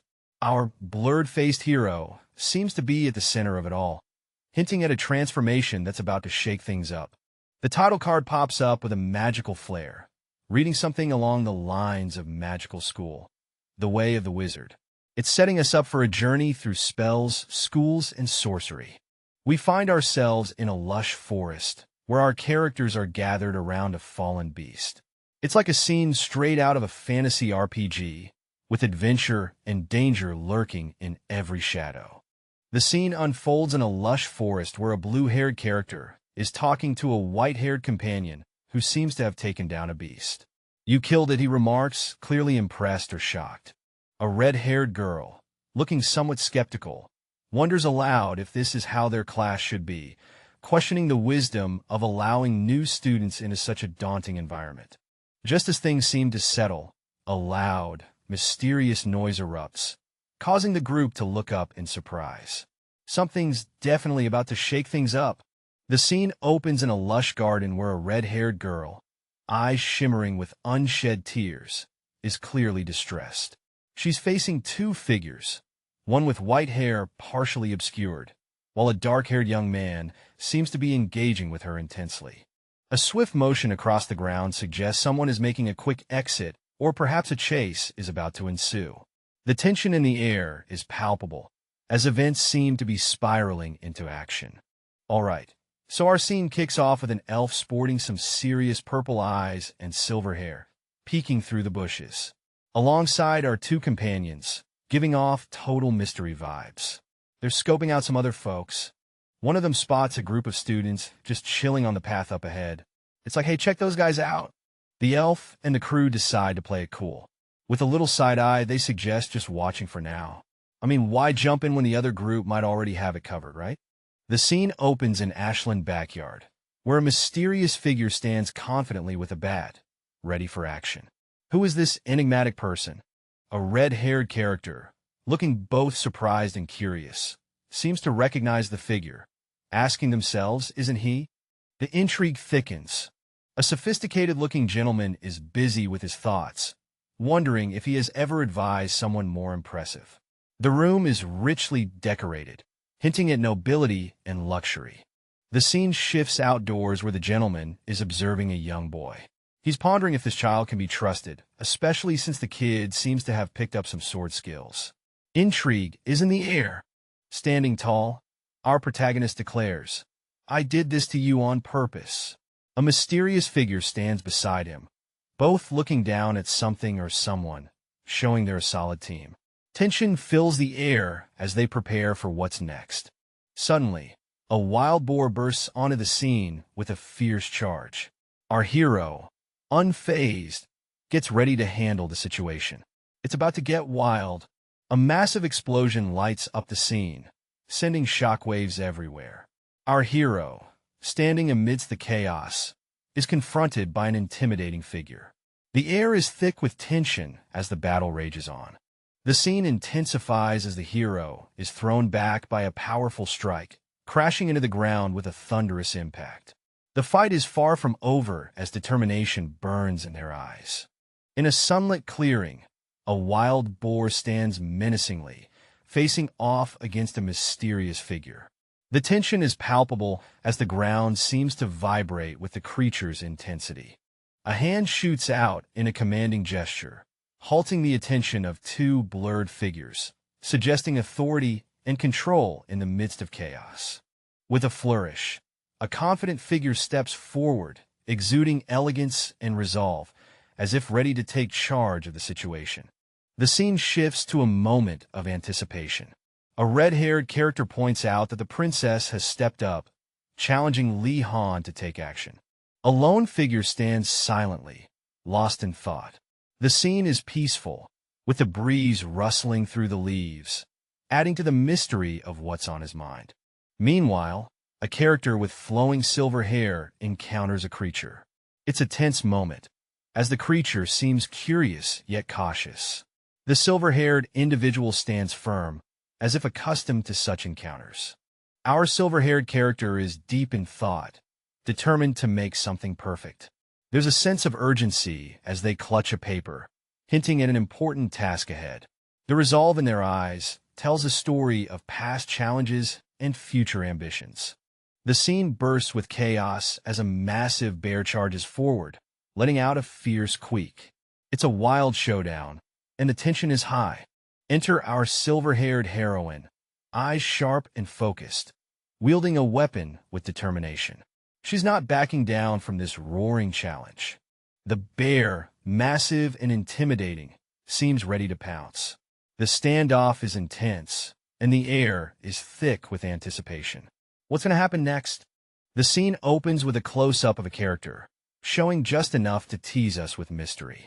Who could this person be? The suspense is real. Next, we see a trio walking together in the forest. The atmosphere is friendly, but there's a hint of anticipation. One character emphasizes the importance of receiving a reward, highlighting teamwork. They're relying on each other, and the stakes feel high. A dramatic moment unfolds as a character calls out, "Lihan Wardinas." The tension is palpable, and the forest backdrop only adds to the intrigue. Who is Lihan, and why is this moment so significant? In a lush green setting, our white-haired character assures another, "There's no need for you to worry about it, princess." Nothing like a little chivalry in the air. Meanwhile, a red-haired observer wonders, why so formal? Aren't we all just classmates here? Seems like someone's caught up in the royal vibes. The dark-haired character, feeling grateful, promises he'll definitely pay you back for your help today, and quickly asks for a favor. Things are getting interesting. Our white-haired friend, ever so gracious, responds with, "Please go ahead." Looks like someone's about to call in a favor. The scene opens with a character deep in thought, questioning, what does he want from me? Clearly, something's got her spooked or curious. Her speculation continues as she wonders if it's all about getting good results easily. She's not buying whatever they're selling.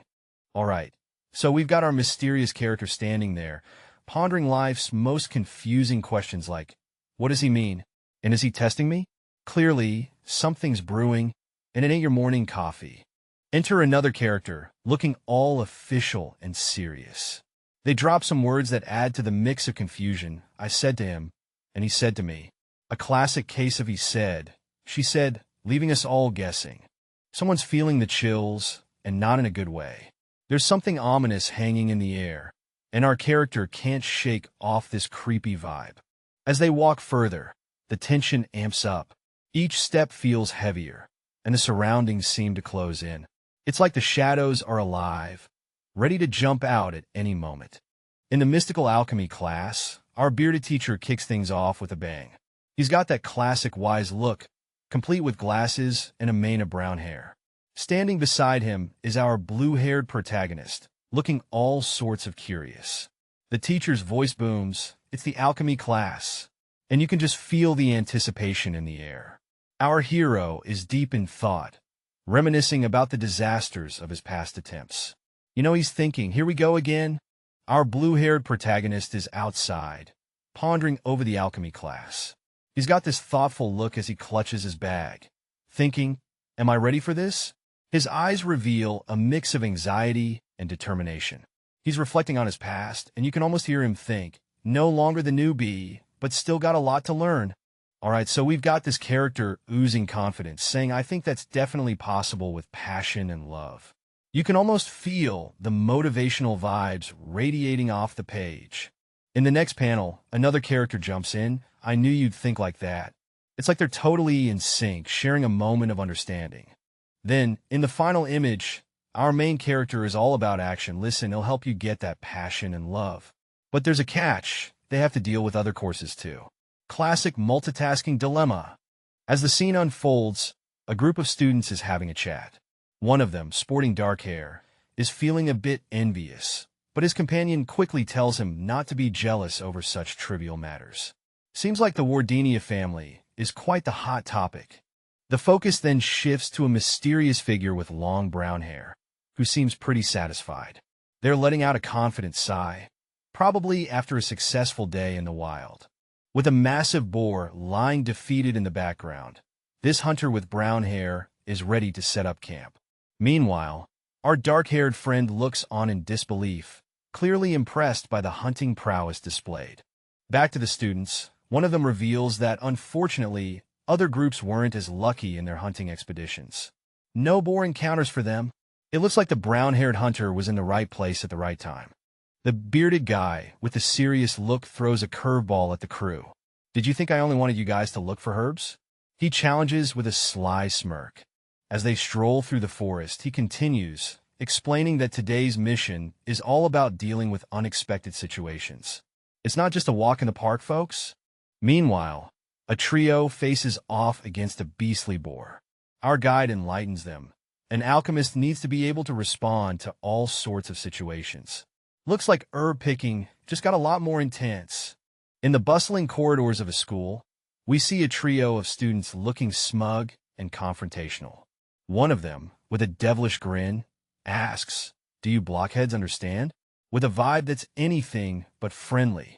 The atmosphere screams tension as someone mutters under their breath, "Fucker. Oh, it's about to go down?"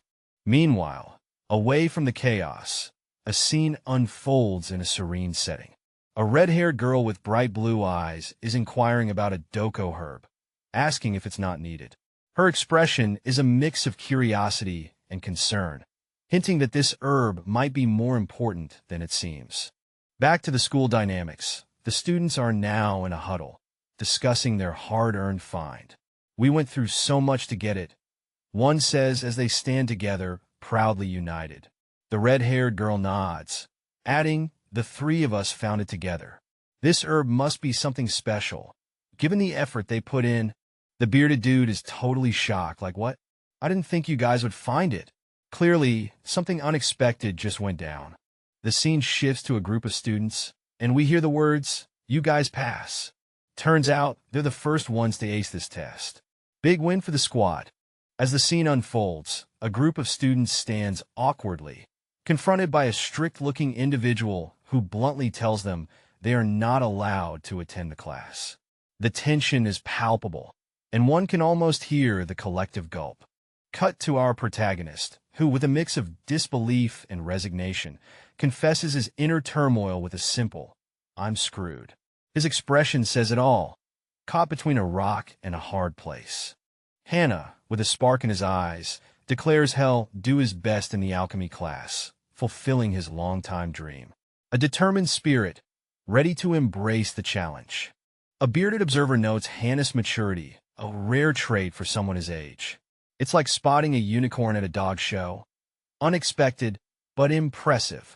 Hannah, impressed by the girl's bravery in taking down a boar and snagging a horn, offers her a special privilege. What could it be? The suspense is real. Drumroll, please. The special privilege is access to Hannah's cabin near the forest for the whole semester. It's like winning the jackpot for a nature lover. All right, picture this. A bearded guy with eyebrows that could probably bench press a truck is pointing at a cute little house. What's the deal here? Is this the setup for some epic adventure, or maybe just a barbecue? Our young hero is totally confused, like when you walk into a room and forget why you're there. He's thinking, chores? Seriously?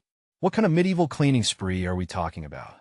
The bearded dude does a dramatic cough, realizing he's left everyone hanging. "Oops, let me clear that up," he seems to say, as he sets the stage for some revelation. "Gather round, kids." The bearded man drops the ultimate truth bomb on our young hero and a red-haired girl. "What do new students crave?" he asks. The answer? It's not wisdom or friendship. It's the good OL food. You might not be feeling it now, but give it a week, and you'll be all in. This mysterious character is dropping some life advice, letting someone know they'll eventually settle in. Surviving on just a rice ball and a loaf? Yeah, that's rough, buddy. Someone's contemplating the struggle of living on such meager rations. In a town where all the kids are nobles, the stakes are high. Our guy is surrounded by privilege, making survival even trickier. But wait, there's a twist. Turns out there's a cabin stocked full of fresh ingredients. Someone's been holding out on us. All right, so we got this bearded dude looking like he just discovered the holy grail of produce. He's super hyped about these new fruits and veggies in another world. You can almost hear his excitement through his bushy beard. Meanwhile, there's this young guy, eyes wide open, trying to wrap his head around what he just heard. And boom, he's dreaming of a glorious buffet spread. A smorgasbord of deliciousness lighting up his imagination. All right, we got someone flexing their alchemy skills, claiming to be the absolute best. They're all like, "Can you even keep up with my mad skills?" while holding up what seems to be a potion. The confidence is real, folks. Title drop. Looks like we're diving into a magical school setting. The title reads something like How to Survive as a Mage in Magic School. Get ready for some enchanted antics. After a wild day, led by their eccentric professor, students scatter, vowing never to attend his class again. It seems like they barely escaped the forest unscathed. One student strolls along, lost in thought. He's no longer shocked by the school's antics. Seriously, what kind of place is this? Our main guy's deep in thought, realizing there's something more pressing on his mind.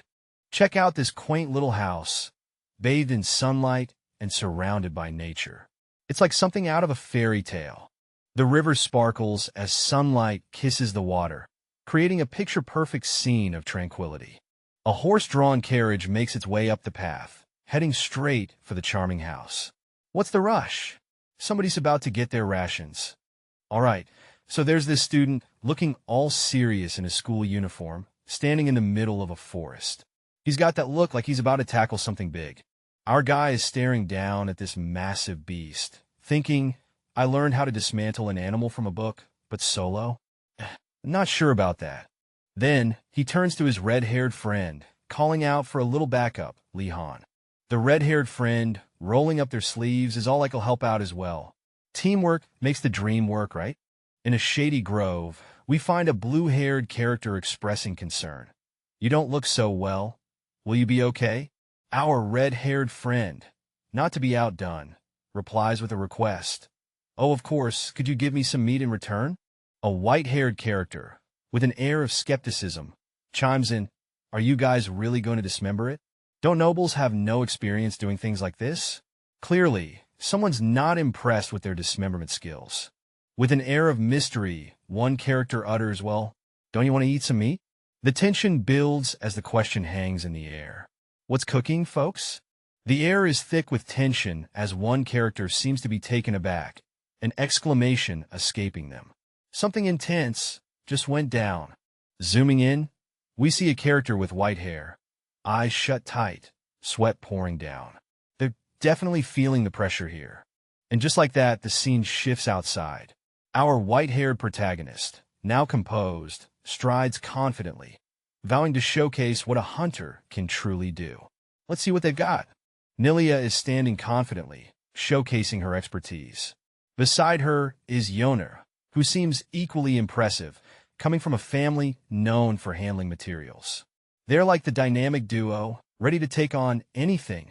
The scene shifts to a grassy area where a professor hands over some equipment. Our mysterious character politely thanks the professor, gearing up for what's next. The scene opens with a group of adventurers standing around a massive beast laid out on a tarp. One of them, with a determined tone, asks, Shall we start then? Signaling the beginning of their mysterious task. A sharp-eyed character with striking white hair and a cool vibe seems intrigued by the proceedings, casting a curious glance over at the task at hand. Another character, seemingly impressed, thinks to himself about the surprising skills on display, wondering if such techniques are taught in the weapons family. Finally, a red-haired character, looking a bit flustered, announces that they've removed the skin and explains the next steps, separating out the lean meat to hang on wooden branches. The task is not for the faint-hearted, that's for sure. All right, hey, race the deal. We got some intestines, and we're turning them into sausages. Definitely not something you want to toss out, right? Our main guy, with a serious look, is all about making sure these sausages last. He's got a plan to preserve them, and he's fanning away. Enter the observer, who's pretty impressed with the smoking technique. Are you smoking them? That's pretty good, he says with a nod of approval. The other character, rocking some serious facial hair, gets real about the reality of spoilage. No matter how cool the weather might be, it's bound to decompose eventually, he warns. Better safe than sorry. Our story kicks off with a bearded dude who's clearly had some serious thoughts. He's all about how choosing to smoke it is an amazing decision. What's he smoking? No clue, but he's definitely committed. Next up, we have a blue-haired guy chilling by the campfire, looking a bit stunned. He's all like, it's almost suspicious, but I can't stop staring. The fire's crackling, and he's thinking he's smoking meat like that. Back to the bearded guy. He's got that epic face of this is beyond my expectations. Whatever's going down, it's blowing his mind. And hey, race a wider shot. Our bearded friend is having a moment, while two other characters, a white-haired and a red-haired one, are just casually observing. They're sitting on a bench, probably wondering what's in that smoke.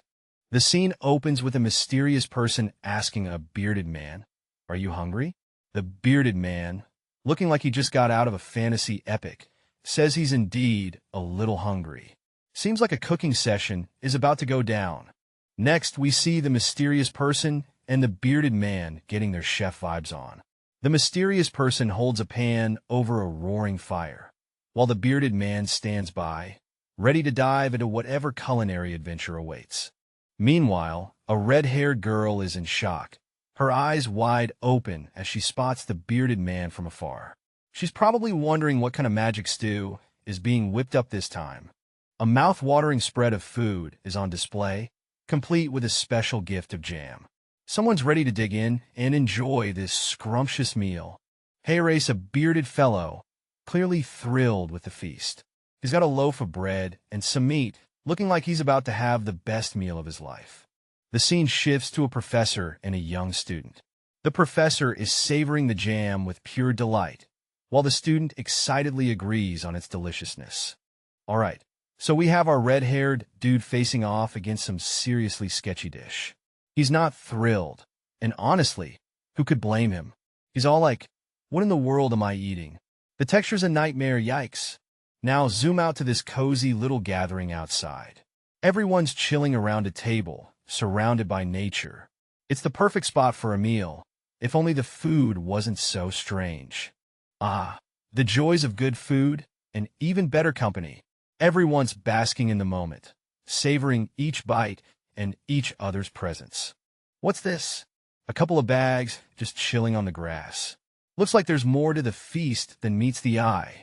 With bellies full and satisfaction in the air, a red-haired character and another with a blurred face sit pondering the fate of the leftover meat. The struggle of food coma is real. All right, we've got two folks here, chilling and peering into the distance, looking a bit puzzled. What's caught their attention? Suddenly, a new character pops up with a wild idea. Share whatever they're looking at with the students in their tower. Bam! A bright flash of realization hits our duo. You can almost hear the gears turning in their heads. The blue-haired dude is caught off guard when the redhead suggests selling meat. When did I say that? He wonders. Classic mix-up moment. Most students in the Blue Dragon's town are rolling in dough, so that's not an issue. Someone's musing over this, scratching their head like... Suddenly, there's a fiery scene. Two guys are caught in a blaze, and someone wonders, is that how all nobles roll? We meet two new characters. A guy aiming to earn big and live large, and a girl who wants to climb the ranks quickly. But our main character, Hilla, is totally out of the loop on this. A group is hanging out by a picnic table, and one of them is shocked, asking if the others are really going to sell something for cash. This is getting interesting. Now, the focus shifts to the mysterious character with silver hair and pointy ears. They're asked if they want it on the deal, but they're all like, "Nah, just going to gift them to my pals." Sounds like a generous twist. A bearded guy with serious vibes jumps in, questioning if they're both serious about this selling business. He seems skeptical and maybe a bit grumpy. What's their plan, I wonder? Check it out. Our protagonist is sizing up this trio, and you can almost hear the gears turning in his head. He's thinking all three of them are probably trouble. Yeah, they sure look like they've got a knack for chaos. Our scene shifts to a chill bearded dude just lounging against a tree. Maybe he's seen a thing or two, or maybe he's just enjoying a nice nap in the sun. Either way, he's got that rugged adventurer vibe going on. Now we've zoomed out to this majestic castle-like building nestled in the mountains.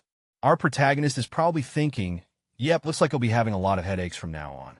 This place screams drama, doesn't it? The sun is casting a golden hue over a grand tower, nestled among lush greenery. It whispers secrets of times long past and guardians of old, setting a mysterious and adventurous tone for what's to come. The scene opens with two students, one with striking white hair and the other with long dark hair, standing in what looks like a serene garden. The white-haired student wrinkles his nose and asks, "What smell is this?" Clearly, something's caught his attention. Next up, we zoom in on the source of the enticing aroma, a juicy steak cooking on the grill. The meat sizzles, releasing plumes of smoke that spell deliciousness. Then, we meet the grill master, a confident-looking student with short hair, holding up a plate with the perfectly grilled steak. He grins and calls out to everyone, "Hey everyone, hungry?" Meanwhile, a red-haired student stands beside him, adding to the cheerful vibe.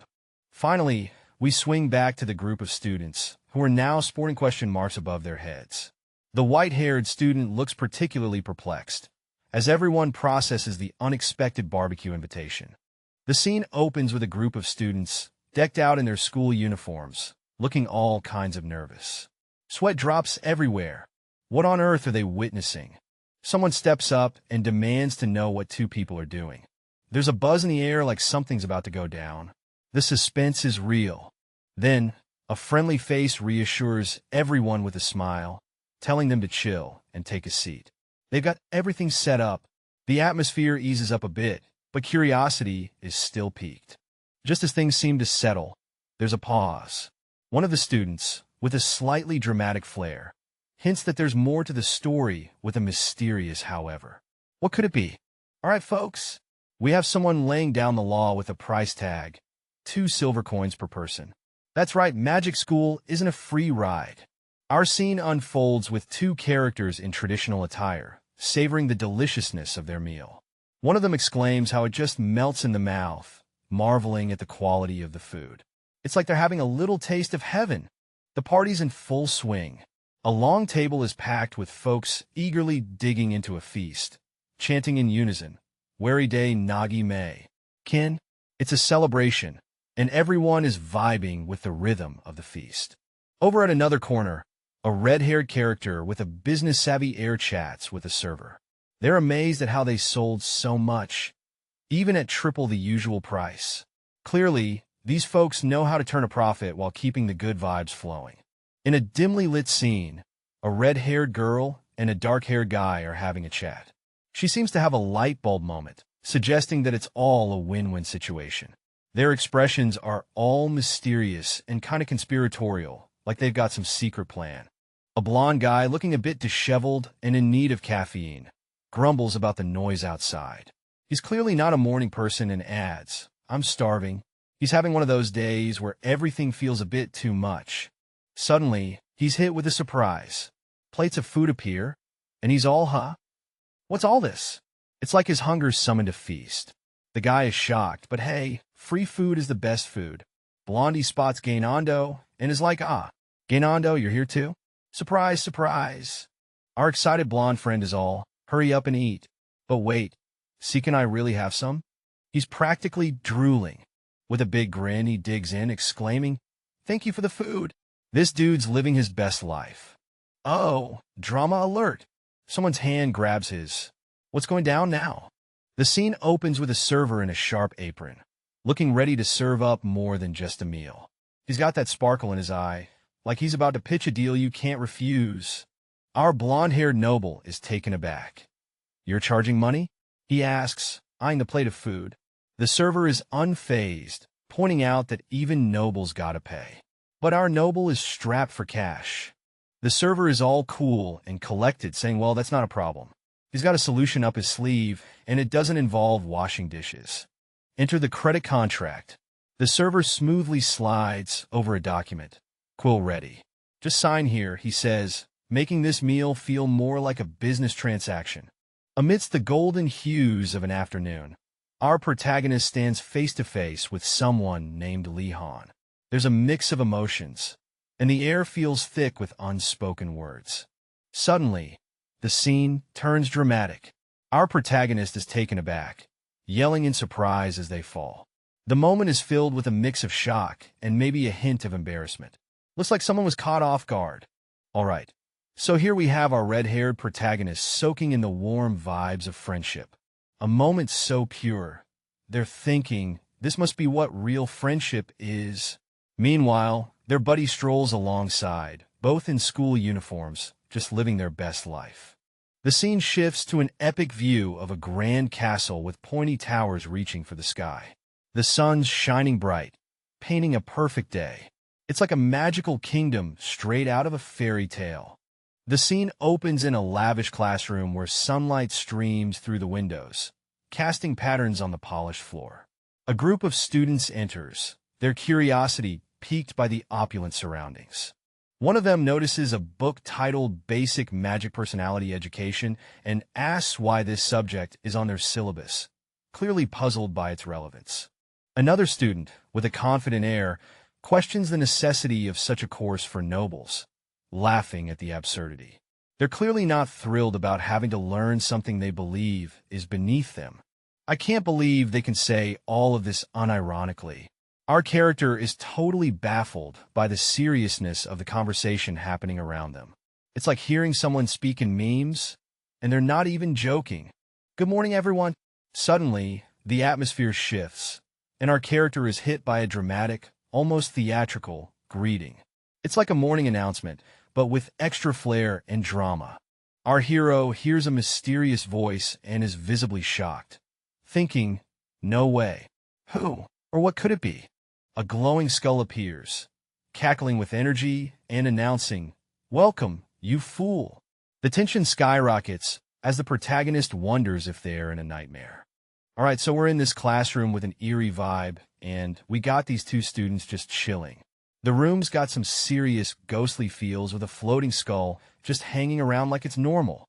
One of the students, with teal hair and a suit, is all like, "Hey, you look like you got something to eat?"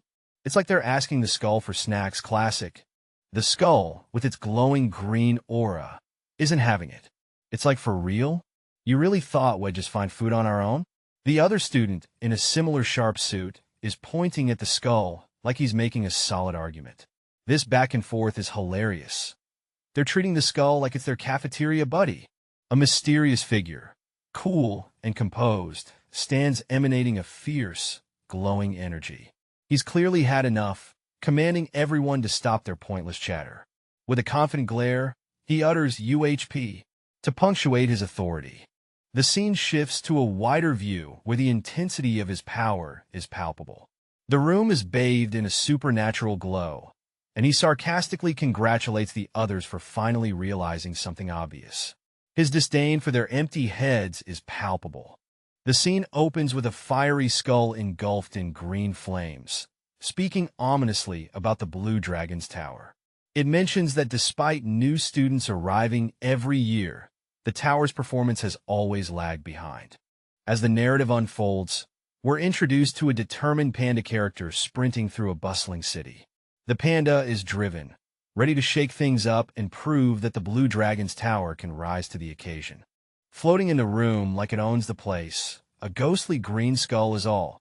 To think you've already gotten used to things. Impressive. Someone's been catching on quick. Now zooming in on those spooky eyes, the ghost adds, "Of course, I'm well aware that it's like it's building up to something big." Boom. The ghost drops a bombshell. He's behind everything. Meanwhile, a student in a school uniform looks totally shook. Cool as a cucumber, the student sits at a desk. The ghost wants to make eye contact. What's the plan here? I knew he was different from the moment I saw him. There's something about him that just screams main character vibes, you know? To think someone as terrible as him came from that esteemed family. It's like a plot twist waiting to happen. The headmaster believes that flexibility and thinking freely are key traits for a magician.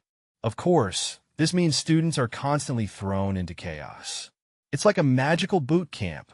The scene opens in a dimly lit classroom with a mysterious vibe. One student, feeling bold, asks the headmaster about the purpose of the class. Meanwhile, a giant, ghostly skull looms in the background, as if it's listening in. Two students exchange glances, pondering over the headmaster's response. One of them seems to be in deep thought, trying to piece together the eerie puzzle presented before them. The headmaster cryptically explains that the class exists because of the strange careers its graduates pursue. The mysterious aura thickens as he hints at dark deeds connected to those who finish their studies there. Whoa, hold up! Our two students, a girl with striking green hair and a boy sporting blue locks, are caught off guard by something they definitely didn't see coming. A glowing entity pops up, throwing a curveball with a loaded question. Do you comprehend the power you wield? Talk about a plot twist. As the glow lights up the room, we glimpse a note marked registration. The entity hints at a secret of power linked to this class, and it's clear something big is about to go down. Are these students ready to handle it? Or are they in way over their heads? The scene is tense as a ghostly figure demands. Do you understand? You obey. Our young hero, with blue hair and a startled expression, nervously stammers, "Why, yes." Clearly, he's in over his head with this haunting presence. The ghostly voice continues its instructions, telling him to stop your book at end page 3. The young man is left looking at his book, bewildered and overwhelmed by the strange command. This situation just keeps getting weirder. In a classroom bustling with students, a mysterious, ghostly figure whispers something unsettling. One student, with dark hair and a sharp suit, looks startled and confused, thinking, "What?" As the scene shifts, majestic towers of a castle rise against the sky. Someone declares, "I will not cause harm to ordinary people with my magic." Yet, there's doubt in the air as they ponder. Does this even work? "I won't use magic to intimidate civilians," declares our mystery student, clearly setting some ground rules. But then a thought bubbles up. Is this really effective? The scene changes to a grand magical academy, with towering spires reaching for the sky. The student's declaration echoes again. "I won't use magic to intimidate civilians." But is it really effective? Boom! The title hits us with magical vibes, as we're about to dive into the magical school and its intriguing world. A swirling, dark energy appears with a simple, yet ominous "all right." What's about to go down? Our mysterious teacher, a spooky floating skull, hopes today's class helps everyone develop a kind heart. But hey, they need 2 volunteers. Who's brave enough? The students are not jumping at the chance. They're avoiding eye contact like it's a Monday morning meeting. Back to our brave student. Everyone's looking away, and he's thinking it does sound troublesome, but the teacher's spooky skull face gets a little intense. Won't you guys suffer more if no one steps up? It challenges. Our courageous student raises his hand. "I'll do it," he says, confident that there are benefits to this brave move. Face to face with the eerie floating skull, our brave student mutters an "oh" as he steps up. What's next for him in this magical adventure? A dark and ominous entity makes its presence known, taunting someone with a challenge. It's like saying, "You want to dance?" but with a lot more supernatural vibes. The scene shifts to a student with a blurred face, who's all about showing respect and offering help to a professor. But you gotta wonder, is it genuine or just sucking up? The entity isn't buying any flattery. It hates insincere talk. It's all about keeping it real, even if it's a spooky skull. Yet, this entity seems cool with humans being all opportunistic. It's like, hey, that's just how you roll, isn't it? Meanwhile, the student is trying to score brownie points for some positive benefits. Now we're in a classroom, and someone's getting grilled.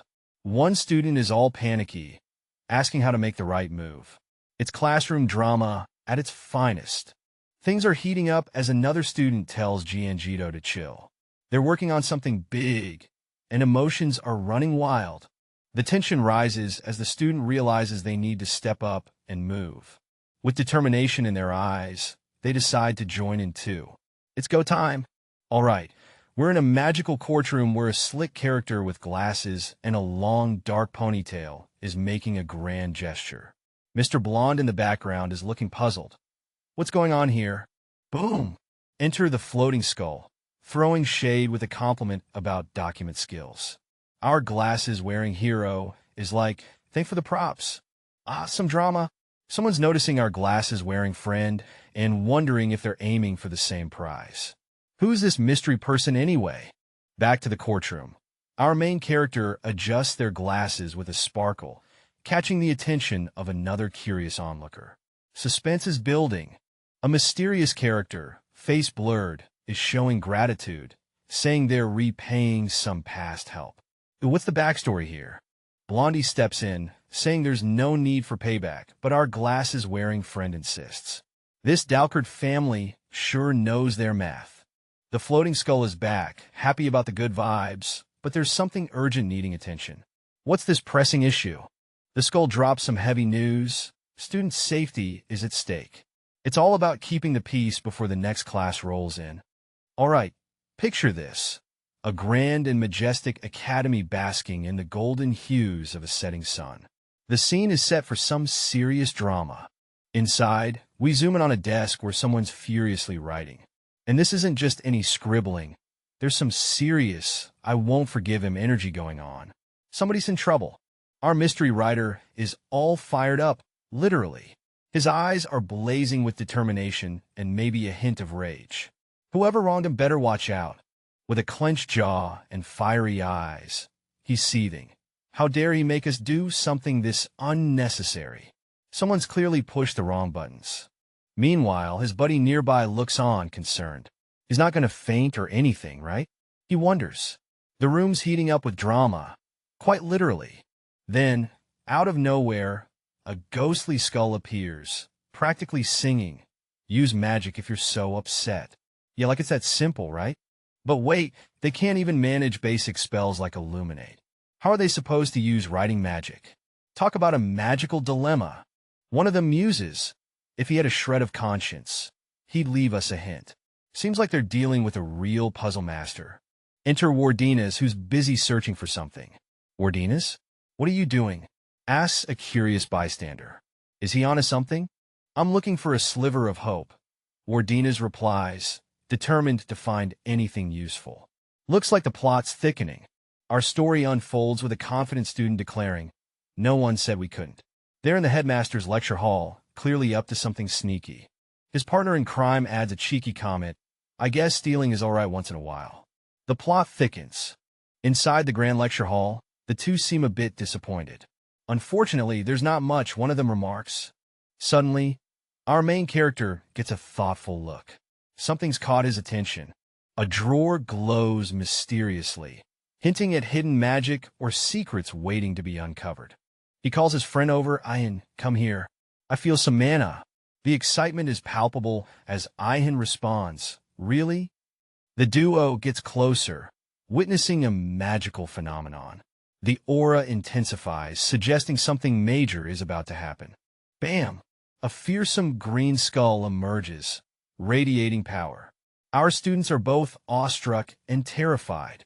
Our story unfolds with a student, eyes wide, questioning if this is illusion magic he's witnessing.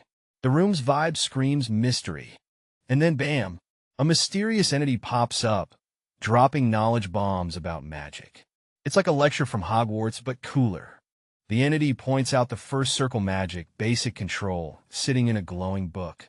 It's like the ultimate cheat sheet for magic newbies. With a cryptic goodbye, then the entity vanishes, leaving the students with a glowing symbol and a room full of questions. One student clutches the book, eyes sparkling with disbelief. He's in full-on panic mode, yelling about not being ready for this magic biz. His friend, trying to be all Sherlock, suggests they take a chill pill and investigate. "Lehan?" he asks, raising the stakes. In a bustling room, two characters are in deep conversation. One of them seems caught off guard, saying "you," while the other sheepishly admits, sorry. I started without realizing." Classic case of jumping the gun. The scene shifts as we see our characters in a room preparing for some serious magic practice. A green dragon pops up, reminding us that this isn't your average study session. With determination in the air, they set the stage for practice. A quick pep talk, and the magic notes are ready to roll. But wait, there's a hint of tension. Oh, one of our magic enthusiasts is down for the count. "Ugh, I can't use any more mana," they lament, while the other offers some comforting words, "Rest a little." We dive deeper into our protagonist's thoughts. Magic is really difficult to use, they ponder, comparing the struggle to a circus act. And just like that, we're thrown into a wild visual metaphor, juggling rings and balancing on a unicycle. Yep, that sums up the magical chaos perfectly. But focus. A stern voice cuts through the chaos. "Focus, Lehan. Time to get serious, folks." The scene transitions back to reality, with our characters standing in front of a desk, surrounded by an array of items.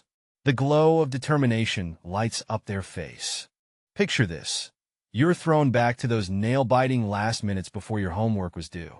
Yeah, we've all been there, right? Suddenly, we're in this mystical whirlwind of floating feathers and glowing pens. It's like Hogwarts met a stationery store. Our main guy, in school uniform, is in full hero mode, shouting move, as he commands his magical pen. Talk about writing under pressure. The pen, glowing with energy, seems to heed his call. It's like he's channeling some serious power. A mysterious blue aura surrounds a pen, with one character pointing at it like he's in a wizard duel. Meanwhile, another character, sporting glasses, looks on in shock or perhaps awe. Inside a classroom, things are getting wild. The pen is floating, and one character is trying to keep cool, planning to move it slowly. But there's an air of unpredictability. The pen is on the move, zipping through the air with a magical blue trail. Someone's eyes are wide open, tracking this rogue pen's flight like it's the ultimate game of Quidditch. Now, the pen is making a dramatic dive towards the floor, leaving behind a trail of blue light. It's a magical spectacle with a hint of chaos. Back to the character with the wand, looking a bit puzzled. The buddy with glasses seems to be contemplating the situation, maybe questioning the magic skills on display. Outside, the mystery unfolds as the pen seems to have taken a detour through the window, ending up near a tree. The characters are left wondering what just happened. The title card appears, teasing a magical academy adventure. It's giving off those wizard school vibes, hinting at a story filled with spells and surprises. There's a scroll with mysterious writing, and a character is tasked with solving two magical problems. The stakes are rising, and it's time to see if they can master the magic. Alright, so our main character is trying to harness some serious magic energy here, focusing on a glowing pen. It's like trying to control a wild beast with a fancy writing tool. The dude gives it another go, channeling all his determination. You can almost hear the epic training montage music in the background. Now, the key is to concentrate on the pen. Easy, right? Just ignore the fact that it's glowing like a neon sign. Our little magical buddy pops in, giving a pep talk. You've got the skills. Let's finish this with some magic flair. It's like a coach hyping up an underdog team. Uh-oh, something's going down. A surprised face and that pen are causing quite a stir. What's happening next? Looks like things are heating up. The magical creature is pushing our hero to do something big. The tension is real, folks. Cut to an outside view, and we hear a dramatic no, echoing. Whatever just happened, it's got major consequences. Wardinas is absolutely flabbergasted. The new student just went for the headmaster. What a bold move. In the midst of the chaos, one student thinks it's the coolest thing ever, but his enthusiasm gets shut down real quick. Enter the mysterious green aura with a skull face, making cryptic comments. What on earth is going on here?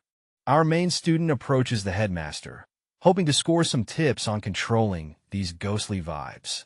Wardinas is impressed by the spell work, but it's tricky to control. That's some next-level magic. The headmaster gives a reassuring nod. Turns out, all new students face this struggle. Our story dives into a mystical showdown where a green, ghostly creature challenges our young hero, claiming he's lying about the spell's difficulty. The creature taunts him, saying it should only be manageable once or twice. The eerie figure continues, stating that those who struggle with control are of a special kind. It hints at some mysterious test awaiting the young man, urging him to figure it out. The young man, partially blurred but still composed, responds politely with a simple, "Is that so? Thank you." The creature seems a bit bored, remarking, "It's not fun making fun of this child." Our hero, ever determined, vows to practice more, his resolve unwavering.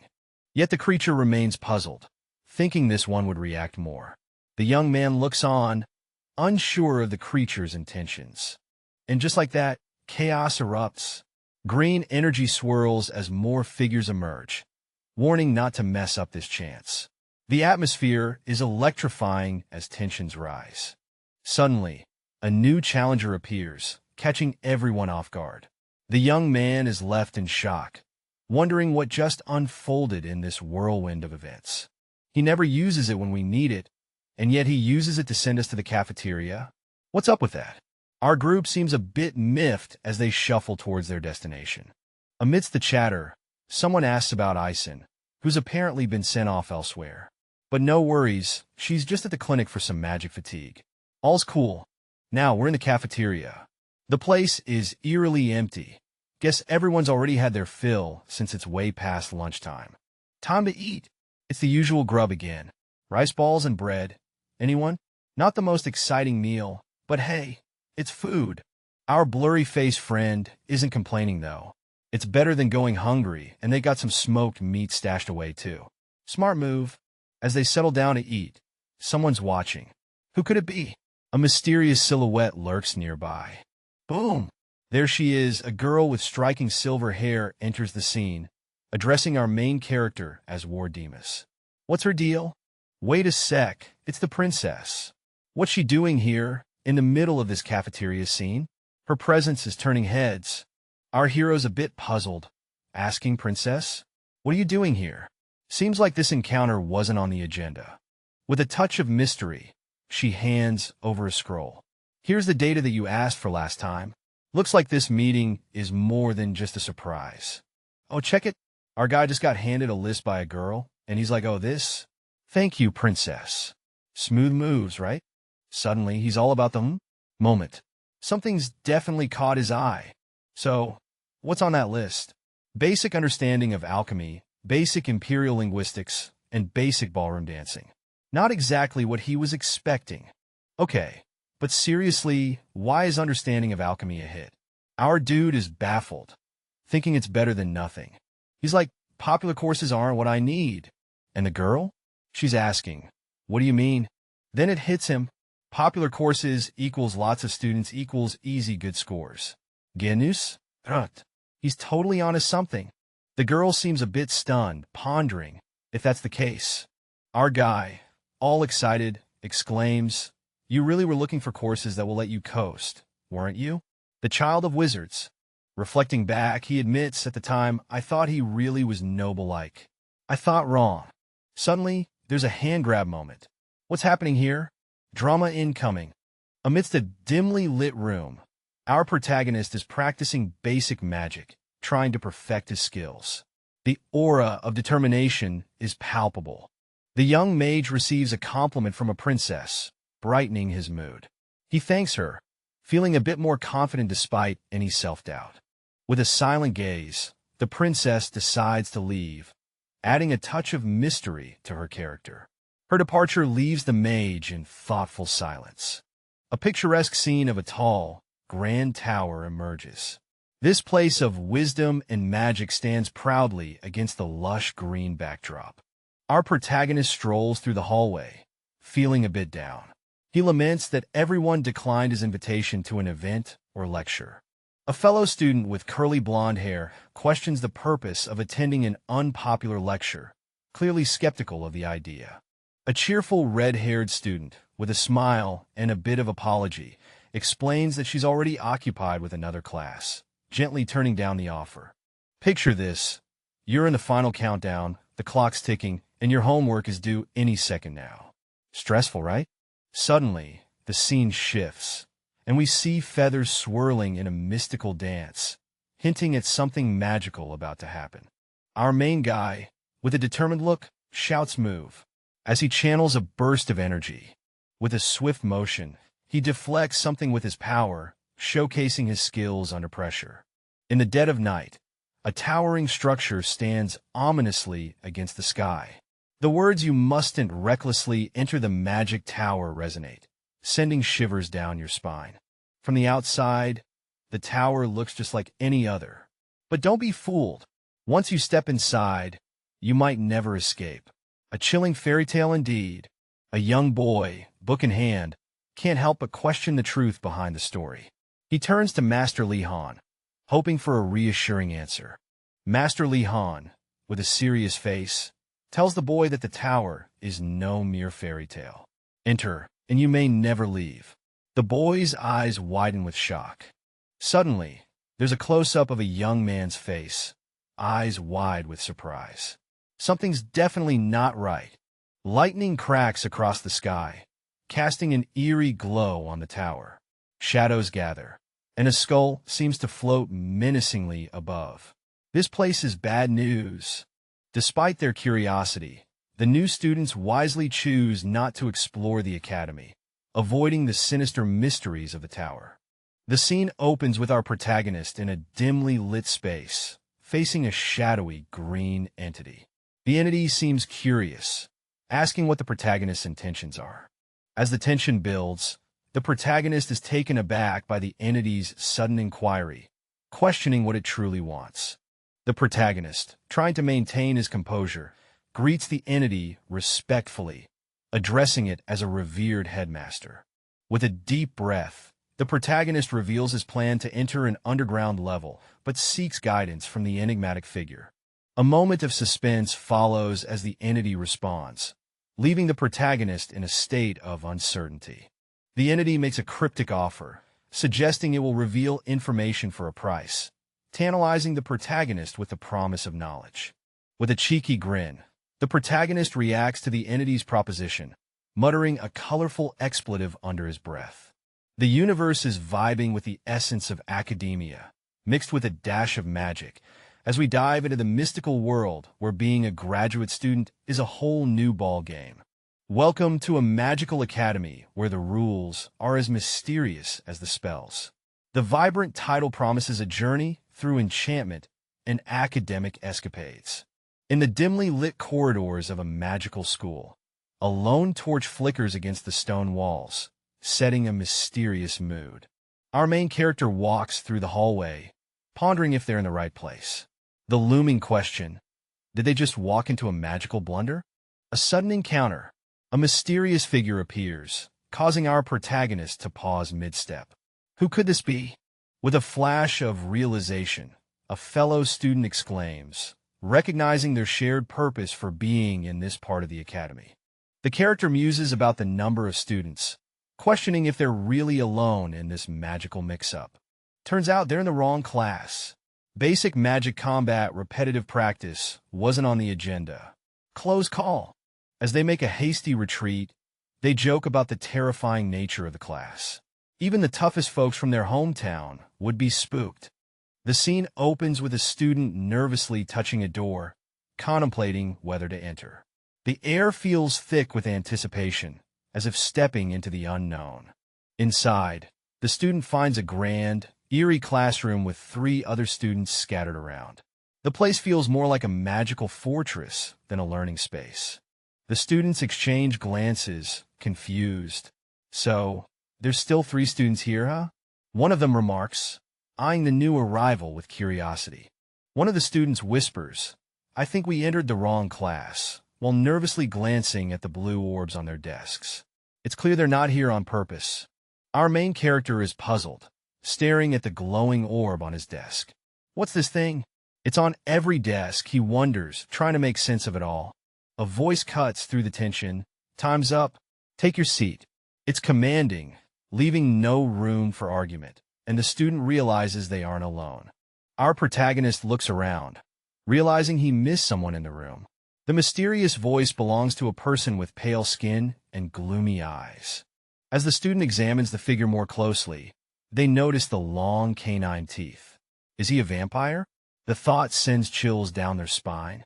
The figure introduces himself with a flourish in Bloody Greg. I'm the professor in charge of this class. The mystery deepens.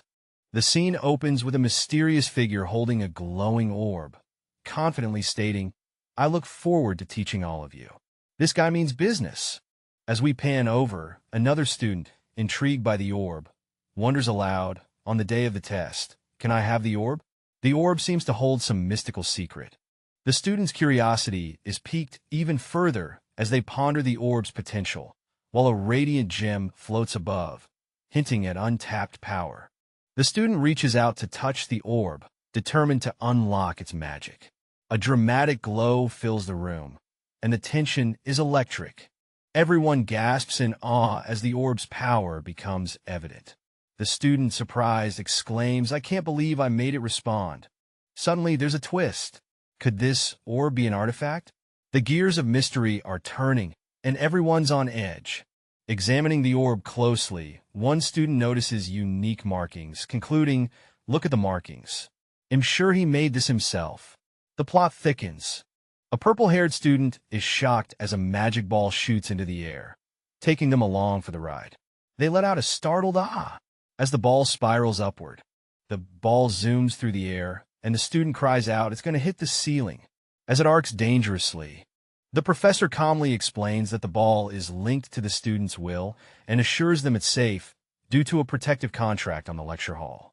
The purple-haired student, now determined, stares at the ball, trying to will it into submission. Suddenly, they lose control, exclaiming "oof" as they're flung off balance. Meanwhile, a fellow student watches the chaos unfold. The purple-haired student pleads, "Please take care not to destroy the ball." In a panic, misunderstanding the professor's intentions, the blurred-faced student is advised to try making the ball float again, mentally noting how tough the professor is. Alright, so we're in a magical classroom where the students are trying to master the art of drawing circles with their magic. Our main guy is watching this go down, and he's all about getting that perfect circle. Now, our main dude is staring intently at this glowing blue orb, trying to make it move according to his will. But let's be real, it's not as easy as it looks. The struggle is real. Suddenly, there's a bit of excitement as one of the students shouts, "Professor, I drew a circle." You can feel the thrill in the air as they finally get it right. The professor, with a face as unreadable as ever, just says, "Do it again. No rest for the wicked." Huh? There's a moment of silence, and the student just nods. "Ah, okay." You can almost hear the internal sigh. Meanwhile, someone else is questioning the entire ordeal, thinking, "We won't be doing this the entire class, right?" You gotta love the honesty. One brave student decides to ask the burning question, "Professor, when should we stop drawing circles?" The professor, with a slight touch of mystery, replies, "When you can do it perfectly, of course." Classic professor move. Just when you think it can't get any more relatable, a student asks, "Professor, may I go to the toilet?" And another chimes in, "You don't have to ask for permission." The class continues, and you see a group of students planning a quick escape. Let's leave quickly. All while our main character is still trying to master the circle. Hang in there, buddy. Alright, so our purple-haired friend is staring intensely at a mysterious orb, declaring, "I want to do this," with a look of fierce determination. Next thing we know, they're tumbling backwards in shock, thinking, "Why is it pushing me back that far?" Meanwhile, a cool dude with black hair and a brown jacket is watching the scene unfold. The scene's buzzing with tension as a group of students stands in what looks like a magical courtroom. One student with striking blue and black hair seems to be channeling some serious energy, while another in the background, with pink hair, looks ready to exit, declaring, "Let's leave." Clearly, something's not sitting right with them. As we zoom in, the pink-haired student looks a bit freaked out, staring at a glowing orb. Her eyes are wide, and she seems to be thinking, "Don't leave without me." Drama's unfolding, and it looks like things are about to get heated. Boom! The pink-haired student hits the floor, looking utterly shocked. Meanwhile, the cool-looking guy with blue-black hair questions the need for such theatrics. Looks like someone just got called out on their magical mishap. On the ground, the pink-haired student is being checked on by our blue-black-haired hero. He asks, "Are you leaving the question hanging?" as if trying to figure out just what went wrong here. Suddenly, her eyes pop open with a gasp. "Am I magic?" She stammers, clearly realizing something's gone awry. Whatever just happened, it wasn't part of the plan. Enter the professor, with a face that's blurred out, but you can tell he's shocked. "Whoa, she wasn't acting," he exclaims. Turns out her collapse was the real deal, and she's completely drained of mana. The professor, still blurred, issues orders to have her resume her magical duties once she's back on her feet. No rest for the weary in this magical academy. Meanwhile, the blue-black-haired guy is left pondering his next move. With a resigned expression, he thinks, "Looks like I'm alone for this class." Seems like he's ready to tackle whatever comes next, solo style. The title page comes into view, all decked out in magical script, hinting at the mystical adventures that await in this manhwa. The stage is set for a magical journey. A student is in a mystical classroom with a professor holding a magical orb. The vibe is intense, like something epic is about to go down. The student, curious and eager, asks the professor about the point system in the class. The professor, with a wave of his hand, explains that points are given based on ranking, no matter the class size. With a skeptical look, the student questions the professor, trying to understand the system better. Suddenly, the scene shifts, and we get a glimpse into the student's thoughts. The class seems magical and almost surreal. The student imagines a jar filled with what looks like golden honey, representing something special about the class. Then, a magic crystal appears, and it's all about giving points. The student thinks repetitive tasks like this are quite perfect. The student looks determined, holding the crystal, ready to dive into this task with full energy. A mysterious character watches, impressed by the student's enthusiasm and dedication. New students arrive every year like waves, making their grand entrance only to vanish after the first lecture. It's like a magic trick gone wrong. However, they always leave after the first lecture and never come back. Talk about a disappearing act. Last year, not a single student remained. The attendance sheet looked as empty as a ghost town. However, Bloody didn't care about that. His contract was simple. Hold a class every year. No students required. Easy money, right? That was why he always stayed in the empty lecture hall, hoping time would pass with no one in attendance. Peaceful, yet kinda lonely. However, today, a new student finally shattered his expectations. Surprise, surprise! Despite his youthful look, he carried the vibe of someone who's seen it all. Mysterious and intriguing.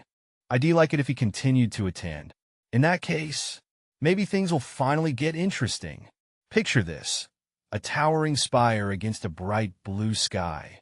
And our mysterious narrator is deep in thought, claiming they can finally progress with their mission. Yeah, it's like that moment when you realize you can actually do that thing you've been procrastinating on. In a cozy room labeled restroom, we've got two folks chilling on a couch. They seem like they're about to drop some serious knowledge. It's like one of those secret meetings where you expect someone to reveal they're a spy or something. One of the characters, looking all serious, clutches a drink and insists, "Listen to me. This is important information." Now, that sounds pretty intense, right? Like they're about to spill some tea hotter than the cup in their hand. Enter the mystery character with blurred features, passionately exclaiming, "You need to attend this class. All you have to do is stay there, and you'll get a good grade." Sounds too good to be true? Yeah, the others think so too. Confused vibes all around as more characters join the chat. They're all like, what does this class even teach?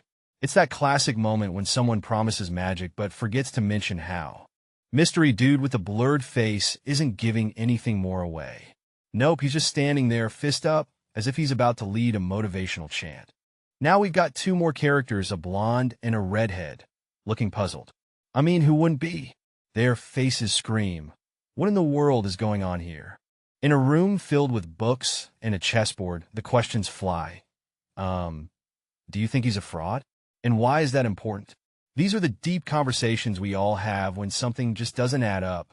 As the scene shifts, we see a blue dragon reflecting on its identity, pondering over its existence with a deep thought balloon, while our red-haired friend seems lost in thought.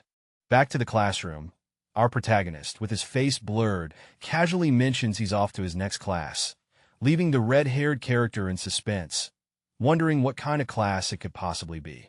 The punchline hits hard as we discover the next class is basic swordsmanship at a magic school, no less. Our red-haired friend and a new blonde companion are absolutely flabbergasted.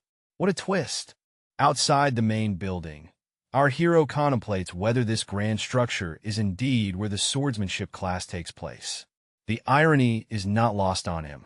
As he approaches the training grounds, he is surprised to find a crowd much larger than expected, adding another layer of unexpected chaos to his day.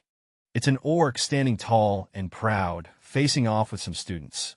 One of them throws shade, asking, "What if I am?"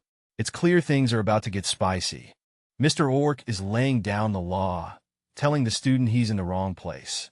This isn't a playground, buddy. It's for serious practitioners. The student, unfazed, thanks the orc for clarifying, while the orc gets all up in his face. It's not like the noble games they're used to, he says. Our bold student warns the orc that duels here are no joke. The other students? Yeah, they won't hold back just because you're new. But wait, this guy's got some confidence. He assures the orc he won't hurt him in a duel. Talk about guts. The orc's left scratching his head, puzzled by this unexpected turn. What did he just hear? Now, the orc's getting fired up. There's a big moment. Looks like someone's triggered. A mysterious figure, lurking in the shadows, seems to be pondering something. What's their game? And just when things are heating up, a voice breaks in, calling the students to gather. Time for a reality check. Our confident student is hit with a double exclamation mark moment. What caught his attention? A dramatic eye stares ahead, setting the scene with a sense of anticipation. Then, a pair of legs strides with purpose, hinting at someone ready to take action. Professor Incul enters the scene with a flair. Tall and elegant, he introduces himself, leaving the students buzzing about his elf heritage. Students whisper among themselves, surprised by the elf professor. One student looks especially intrigued, as the professor announces he'll be teaching swordsmanship this semester. Professor Incul addresses the class, encouraging them to either improve their skills or maintain their current prowess. The students listen intently. Focusing on personal growth, the professor emphasizes helps students develop their own techniques. Meanwhile, a curious student gets distracted by a playful nudge from a friend. A friendly tap on the shoulder catches a student's attention, hinting at some camaraderie or perhaps a bit of mischief. The student turns with a "huh" as they react to their friend's playful intrusion, adding a touch of lightheartedness to the serious atmosphere. The scene kicks off with a mysterious tap on the shoulder. Who could it be? Turning around, our main guy sees a familiar face. "HM?" says the tapper, clearly curious. It's Jewel, the elf from the Morada family. He's got something on his mind. Jewel's wondering why his peer from a renowned magical family is dabbling in swordsmanship. With a confident grin, our hero explains it's to keep his skills sharp and avoid misunderstandings. Instead of making things awkward, he suggests it's all just for the points. Smooth move. Jewel nods, taking it all in. He introduces himself properly. Just call me Morade. Our main guy notices Jewel's youthful look, but those hands tell a different story. They shake hands, sealing their newfound acquaintance. The Morada family, intriguing. The scene opens with an imposing academy, standing tall under a snowy sky. The air is filled with anticipation, with flags fluttering and a sense of mystery cloaking the building. What secrets do these ancient walls hold? A conversation unfolds, revealing a character who seems to defy expectations. At least, that's what I thought. They muse, looking distinctly different from their family image. The mystery deepens with a simple question mark, leaving us curious. Another character enters the scene, with striking white hair and a startled expression. Well, I guess rumors aren't always true. They think, perhaps reconsidering previous assumptions. The plot thickens, hinting at unexpected twists. A hopeful thought emerges. I might end up on good terms with this guy. Alliances may form, and the path forward seems less daunting with potential friendships in the air. The title card appears, promising a tale of magic and discovery. A world of enchantment and wizardry awaits, setting the stage for an epic journey. A powerful technique is revealed as the blue swordsmanship comes into play. The atmosphere is charged with energy, suggesting a formidable skill that demands mastery. The training scene is intense, with characters pushed to their limits. Because the training was more rigorous, more arduous, hints at a grueling regimen. Determination is key as they strive to overcome. Amidst the tension, a voice asserts he had no choice. The decision to wield the cliff soldier's sword is pivotal, marking a turning point in the narrative. The stakes are high, and the path is fraught with challenges. The elf, with sharp ears and a curious gaze, asks the young man about his family, intrigued by his hidden power. The young man confidently replies, "The Wardina's family," leaving the elf in shock. The elf, still processing, wonders how someone with such control over their power could be from that family. A conversation about swordsmanship unfolds, with the young man believing it's essential for nobility. The elf reflects, recalling a similar belief, but noting a deeper understanding of the sword's essence. The young man, filled with passion, declares he couldn't resist coming here. The elf, impressed by the young man's enthusiasm, exclaims, "Full point." "Haha, it's nothing," says our elf friend with long white hair, trying to play it cool after voicing his thoughts aloud. Meanwhile, a student stands tall amidst a crowd, urging someone to not let their fears hold them back, because they've got skills worth showcasing. A tense moment as a hand is gripped tightly. "Huh?" is all we hear, setting the stage for an unexpected twist. "I will face you seriously," declares the student with determination. "It's time to name your blade, but wait, something's happening." The scene shifts to the sky, bright and clear, before the sound of a sudden impact fills the air. Our brave student finds themselves on the ground, a bit scuffed up, but the fight's not over yet. A towering figure looks down, explaining the cliff boulder blade technique like a rock-solid strategy. It never shakes, no matter who or what comes. That's the nature of the cup boulder blade. Our mysterious instructor, with a prosthetic arm, stands firm, teaching his students the ways of the sword with unyielding determination. Engrave that into your heart. The session wraps up for the day, but not without a solid handshake and some words of wisdom. Our instructor means business, and he's not one to mess around. Now, time for the next student. Two nervous students in the background, looking like they've seen a ghost, await their turn. Who's next on this roller coaster of pain and learning? Oof, everything hurts. The student, barely standing, wonders how many hits he took. Spoiler, it was a lot. Being a student here is not for the faint-hearted. He's so good at going after unguarded areas. Our student reflects on the instructor's uncanny ability to find weaknesses. The hits keep coming, and lessons are learned the hard way. Next student, the instructor, still energetic, calls for the next brave soul. The training ground is a battlefield, and the next combatant steps up, probably questioning life choices. Anyway, he's no joke. The previous student, adjusting his tie, acknowledges the instructor's prowess. This guy is the real deal, and everyone knows it. The students train for months, yet he's handling them so easily. Our instructor continues to amaze, effortlessly managing students who have been training for ages. The legend grows. A blade is personal. Make it special. In a moment of reflection, the instructor emphasizes the importance of one's weapon.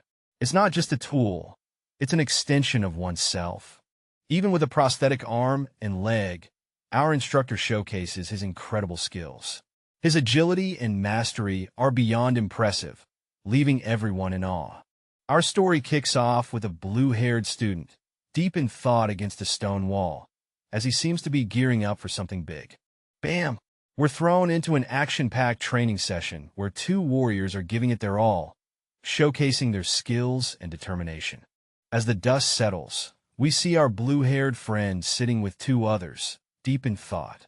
He seems to feel a peculiar energy in the air. Why does it feel like he just stepped into a whirlwind of chaos? His expression tells us he's hit some kind of revelation. As the sun sets, a mysterious figure with long, white hair reflects on the time, as if something monumental is about to unfold. Finally, the instructor calls out, summoning Li Han from the Wardine's family. Our blue-haired buddy is ready to step. Our story unfolds with Durugi from the Choi family being summoned. The question on everyone's mind: why was he called? Cut to a bewildered guy, who seems to be pondering the situation as two mysterious figures stand nearby. The green-skinned character, with a face full of attitude, seems to be ready for anything. He's got that bring-it-on vibe. An instructor, with an air of authority, announces, "Now, the two of you will spar. It's about to go down." The crowd reacts with surprise and curiosity. Sparks are about to fly in this showdown. Two students in the audience are questioning the matchup. Is this really going to be fair? A mysterious grin appears, hinting at some mischief or excitement about the upcoming battle. The green-skinned participant confirms, "Yes, instructor," with determination written all over him. All right, folks, our young hero is facing off against two intriguing figures. We've got a mysterious, green-faced character and a suave elf, both looking ready to throw down or maybe just throw some serious shade. Now what's this? Someone's getting a bit sassy, calling our hero a little bastard. Clearly, this is about to get spicy. Look at that determined fist. Our protagonist is not backing down. He's pumped and ready to rumble, no turning back now. Our hero's ready for action. He's got his eyes on the prize, feeling the energy of the moment. You can almost hear the dramatic music playing in the background. He's been waiting for this, folks. The anticipation, the energy, it's all coming together. He's in his element now. Don't forget to catch more of this action-packed story at Asura.gg for the latest chapters. Our story kicks off with a dramatic face-off. On one side, a human with a determined look, and on the other, a confident orc. They're the standout students, but what's about to go down? We dive into the essence of mastery. It's all about practice, practice, and more practice. Thousands of repetitions and real fighting experience. Now that's the secret sauce. Ever heard of the neck technique? Well, it's not just about slicing and dicing. It's about precision and skill. But hold up. Just knowing the technique isn't enough. You need more than just a flashy move to take down an opponent. Hey-race the kicker, understanding and applying the theory. A dazzling sword appears, radiating power like it's the ultimate game changer. The atmosphere screams, "This isn't your ordinary blade." The scene shifts to two characters, one with a blurred face and another with green skin. They exchange thoughts on how this sword could turn the tables. But hey, power comes with its own set of troubles. The title reveals the magical world of wizardry and adventure we're about to dive into. It's all about surviving as a magician in a magical school. A trio stands ready, swords in hand. The leader shouts, "Each to your position." It's all about to go down. An elf-like character watches one of the others walk away, a hint of mystery in their eyes. What's on their mind? A student, seemingly impressed, thinks about the high swordsmanship skills of another, despite him not being from a knightly family. Surprise, surprise! Our elf friend is now deep in thought, thinking about how the serious one must have inherited his skills. And why so serious, right? A hand grabs a shoulder, promising to take responsibility. Things are getting intense, folks. The stage is set, and the air is electric as the duel is about to begin. Our mysterious announcer raises a hand, signaling the start. You can almost feel the tension crackling in the air. From above, we see a dramatic view of the arena. The crowd is buzzing, and our contenders stand ready.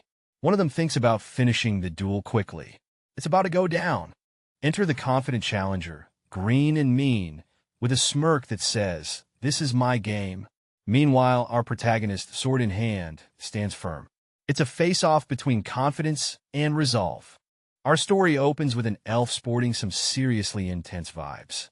He's got these sharp, pointed ears and a face that could tell 1,000 tales. He's talking about some deep stuff like he's got a secret plan or something. Then, bam, we zoom down to a foot stomping the ground. It's green, and it's got purpose. You can almost feel the ground shake. What's this all about? Switching scenes, we see a new character with a blurred face. Adds to the mystery, right? He's throwing a question out into the air. Not coming? Sounds like someone's missing in action. The green-skinned dude is not about to wait around. He declares he'll go first then. Clearly, he's not one for patience. In a burst of energy, our green friend makes a dramatic move. The air swirls around him, hinting at some serious power. Another character watches, probably wondering what's about to go down. Our hero is in the thick of it, unleashing a vibrant blast of energy that catches his opponent off guard. The air crackles with intensity as the attack lands squarely. The opponent, a hulking green figure, lets out a thunderous roar. Nearby, two figures watch with wide eyes, clearly taken aback by the unfolding drama. It's a game-changing moment. An inquisitive student, with brown hair and a school uniform, eagerly questions the professor about whether something is allowed. The professor, with long blonde hair and elf-like ears, seems to be involved in something interesting. The same student is now full of excitement, exclaiming "amazing" at the professor's demonstration or revelation. The professor's calm demeanor contrasts with the student's enthusiasm. Our mysterious professor, with those distinct elf ears, seems deep in thought, perhaps contemplating the next move or the implications of their actions. A green-skinned character, wielding a sword, is on a mission with the mantra, "do whatever it takes." The stakes are high, as they fight with the belief that only life and death exist in battle. The fight heats up as the green-skinned fighter unleashes a powerful attack, urging their opponent to fight without using their body. The intensity is palpable. Back to the professor, who's pondering the situation, acknowledging that it'll be hard for others to grasp what's happening now.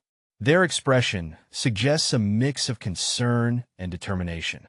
Under the dim light, our trio sits on the edge, pondering the absurdity of someone mastering a skill just for victory. It's a mix of skepticism and admiration in the air. Suddenly, the focus shifts.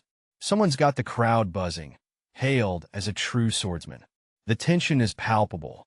Action explodes on the scene as a green-skinned opponent makes a fierce move, but our hero counters with a powerful strike. It's going down. Our first character is caught in a moment of regret, realizing he got hit by a shallow strike. He let his guard down because he assumed his opponent wasn't from a knight family. Whoops! Never judge a book by its cover, right? The scene shifts to another character, observing the situation. He's thinking, alright, he's totally out of sorts. Looks like someone's having a rough day. Flashback alert. We're thrown back into a heated moment. I was a fool to let my guard down.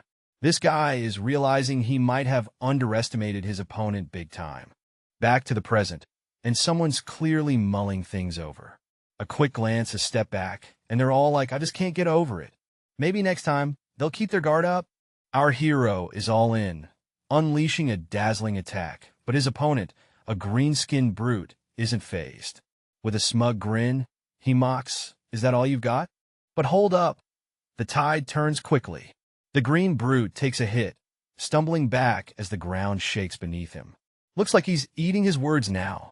Our story kicks off with a mysterious figure, clearly taken aback as he exclaims, what could have possibly shocked him? The suspense is building. Cut to an intense scene where an orc-like character realizes the opponent's speed. Is going that fast? He thinks, worried about his current predicament, but knowing it's not the time to dwell on his injuries. The stakes are high. Enter the mentor, a lively character with a prosthetic arm, applauding the young students with enthusiasm. That's amazing, my young students, he exclaims, clearly proud and adding a twist of humor to this tense situation. The orc-like character isn't backing down, clutching a note that reads, I won't forgive you. With determination, he launches into action, ready for a showdown. The atmosphere is electric. The battle intensifies as the mysterious figure and the orc clash with incredible energy. The movements are swift and powerful, each trying to outdo the other. Who will emerge victorious in this thrilling encounter? Our hero charges forward, his face set with determination as he unleashes a powerful strike, the air crackling with energy around him. In the midst of the fray, another character watches the battle unfold, surprised by the hero's unexpected skill, thinking, this is beyond my expectations. We dive into the thoughts of a mysterious figure who once thought their opponents were exceptional, but now seems to have second thoughts. Cut to an intense face-off between a green-skinned warrior and a determined fighter, both unleashing their energy in a showdown. In a close-up shot, we see the reflection of the heated battle in the eye of an observer, capturing the intensity of the moment. The observer notes that one of the fighters is far too agitated, hinting at a possible advantage or a brewing storm. The clash of swords sends sparks flying, with green energy lighting up the scene as the battle reaches its peak. This green-skinned character is on edge, eyes wide as he shouts, "What's with that energy?" Clearly, something powerful and unexpected is in the air, and it's got him rattled. The scene explodes with action as a sword, glowing with vibrant energy, slashes through the air, leaving a trail of power behind it. The atmosphere is electric, and you can almost feel the tension crackling. A character, stunned by the sudden burst of energy, exclaims, "What's with that energy?" Clearly, this unexpected surge has thrown him off balance. Amidst the chaos, someone shouts, "Get it together, Lee Han," urging Lee Han to pull himself together and face the challenge head-on. Our hero, feeling the pressure, knows they need to up their game if they want a shot at victory. It's time for some serious strategy.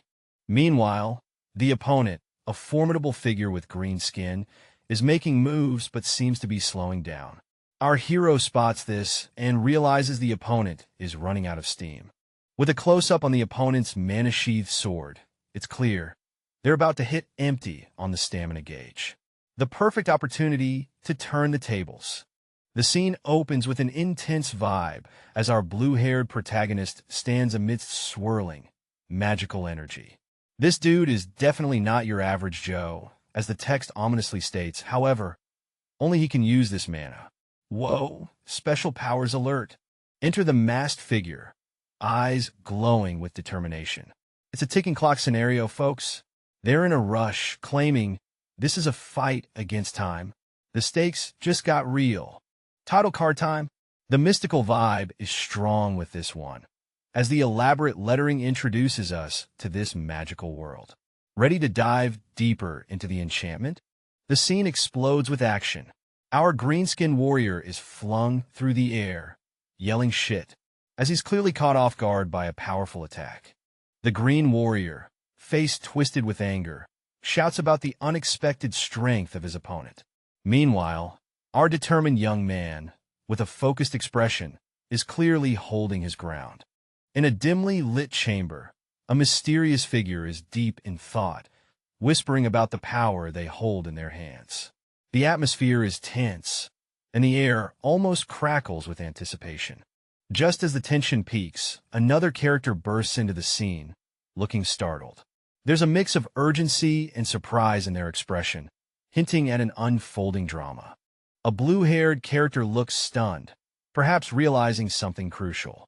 The atmosphere is tense, and you can almost hear the dramatic music playing. The scene shifts to an epic showdown. Two warriors face off outside a grand castle, one swinging a staff with fierce determination. The air crackles with intensity as they clash. With a swift and powerful strike, the staff-wielding warrior brings down their weapon, aiming to end the battle decisively. The ground trembles under the force of their blow. Boom! The scene bursts with energy as an explosion lights up the panel, setting the stage for what's about to go down. It's like the calm before the storm, but with more fire. Our protagonist, with his dark hair and determined look, faces off against a towering green-skinned warrior. The tension is thick, and it's clear this isn't a friendly chat. Who's going to make the first move? Breathing heavily, our green-skinned warrior stands tall, with a sword slung over his shoulder, clearly having given it his all. Our young, determined challenger, also catching his breath, seems relieved yet exhausted, as the sky paints a dramatic backdrop. The tension breaks as an authoritative figure intervenes, announcing that the winner has been decided. With a sense of camaraderie, the green-skinned fighter invites his opponent to step forward, acknowledging the duel's conclusion. The scene opens with a mysterious figure standing beside a grand, mystical scale. The tension is thick as they ponder. Why should the weak be punished while the strong get away? The air is electric with anticipation. As the scales weigh justice, the figure contemplates, should the weak always pay the price? The visual metaphor here is strong, with the balance of justice hanging in the balance, literally. Zooming in, we see a close-up of a character's eye, full of determination. The thought bubbles reveal he's already giving off the feeling of being from a noble family. This guy's got some serious royal vibes going on. On a rooftop under the golden sunset, our main character strides confidently forward, his long hair catching the light dramatically. Behind him, a group of students watch with mixed emotions. Curiosity, respect, perhaps a hint of rivalry. The scene shifts as one of them declares, "Firstly, winning isn't everything." Yeah, you heard that right. It's not all about the W's, folks. A wise figure, with long, elegant ears and flowing hair, offers some sage advice. The winner should be humble, and the loser should learn. It's all about that growth mindset, people. And in a surprising twist, the wise figure suggests, bow to each other. Looks like respect is the name of the game today. In the heat of the moment, a character is on edge, thinking if he attacks Illinois. The stakes are high, and the tension is palpable. The air clears a bit as a green-skinned character, with a serious yet sincere expression, admits it was a good fight. "I'm sorry for being rude." A hint of respect lingers in his words. Amidst the aftermath, another character confidently declares, "You have the right to attend this class." It's a moment of validation and newfound respect. The green-skinned character with tusks is deep in thought, realizing that someone is planning to catch him off guard and then launch an attack. The tension is real, and he's not about to let his guard down. A handshake seals the deal between two characters. There's an undercurrent of suspicion in the air, as one seems to be plotting something sneaky. Who's playing who here? A character, clearly frustrated, turns around and demands to know why the crowd isn't clapping. It's like an awkward moment at a talent show when the performance doesn't quite hit the mark. The night is quiet, the full moon casting an eerie glow over a grand castle. Shadows play across its walls, hinting at secrets hidden within. As the scene shifts, we see a group of students. They're gathered under the moonlight, discussing something important. Their expressions are serious, hinting at the gravity of their conversation. Could it be a secret mission or a daring adventure? The scene is set under a starry sky, where a character is deep in thought, pondering over a recent event that didn't go as planned. A frog-like teacher stands before a group of kneeling students, delivering some hard truths. There's a vibe of accountability in the air as they discuss the outcome of their actions. One student with pointed ears decides to cut through the noise, stating, "That's not what's important," shifting the focus to the bigger picture. Amidst the shadows, our mysterious protagonist is contemplating their fate, asking, "Is it too late for me to be saved?" The atmosphere is tense, and you can almost feel the weight of their words. Just when things seem bleak, a new character enters the scene. With a confident smirk, they flash a phone, saying it's simple. What could this mean? A plan? Perhaps, or just another twist in this dark tale. The scene opens with a trio of students, one of them an orc, looking like they're up to no good. They're all decked out in school uniforms, giving off serious mean squad vibes. The orc, looking a bit stressed, gets called out. Someone's throwing shade, asking if he's embarrassed, given his supposed knightly status. Awkward. An elf with slick style isn't holding back, calling out the orc's words as loser talk. Yikes, the tension is real. Elsewhere, another student seems surprised by the situation, whispering doubts about the extent of the confrontation. With a sly smile, a blonde student notes the dissent in the air, hinting that not everyone is on board with the current drama. The night sky casts a mysterious vibe as a group of students gather, each looking more serious than the last. Something intense is brewing. The tension heightens as one student declares, "I'm against it. I'm not going to take revenge." Ooh, bold move. What's this all about? A student scoffs at the decision, The coward isn't going to participate. We need to fill his spot. Seems like there's no love lost here. Another student eagerly steps forward. "Give me a chance, Moradi." Looks like someone's ready to jump into action. The scene shifts to a grassy field where a diverse group of students, including one with horns, share a knowing smile. Seems like they're in on something big. In a moment of deep reflection, our green-skinned friend muses over the daunting task of facing a Tanshin. It's like trying to win an arm wrestling match with a mountain. But hey, this character's got some serious knight DNA running through those veins. A family of knight trainers? No pressure. With determination etched on his face, he declares, "I will stand with Wasan." Under the serene glow of the moon. Talk about a dramatic night.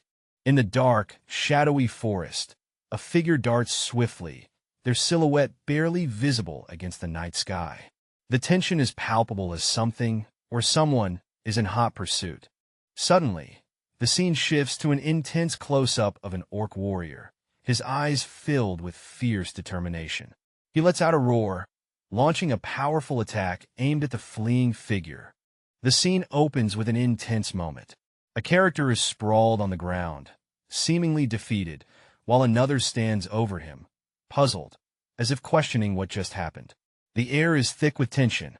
In the next frame, we meet a green-skinned fellow, absolutely livid. He's seething with rage, shouting about some audacious act.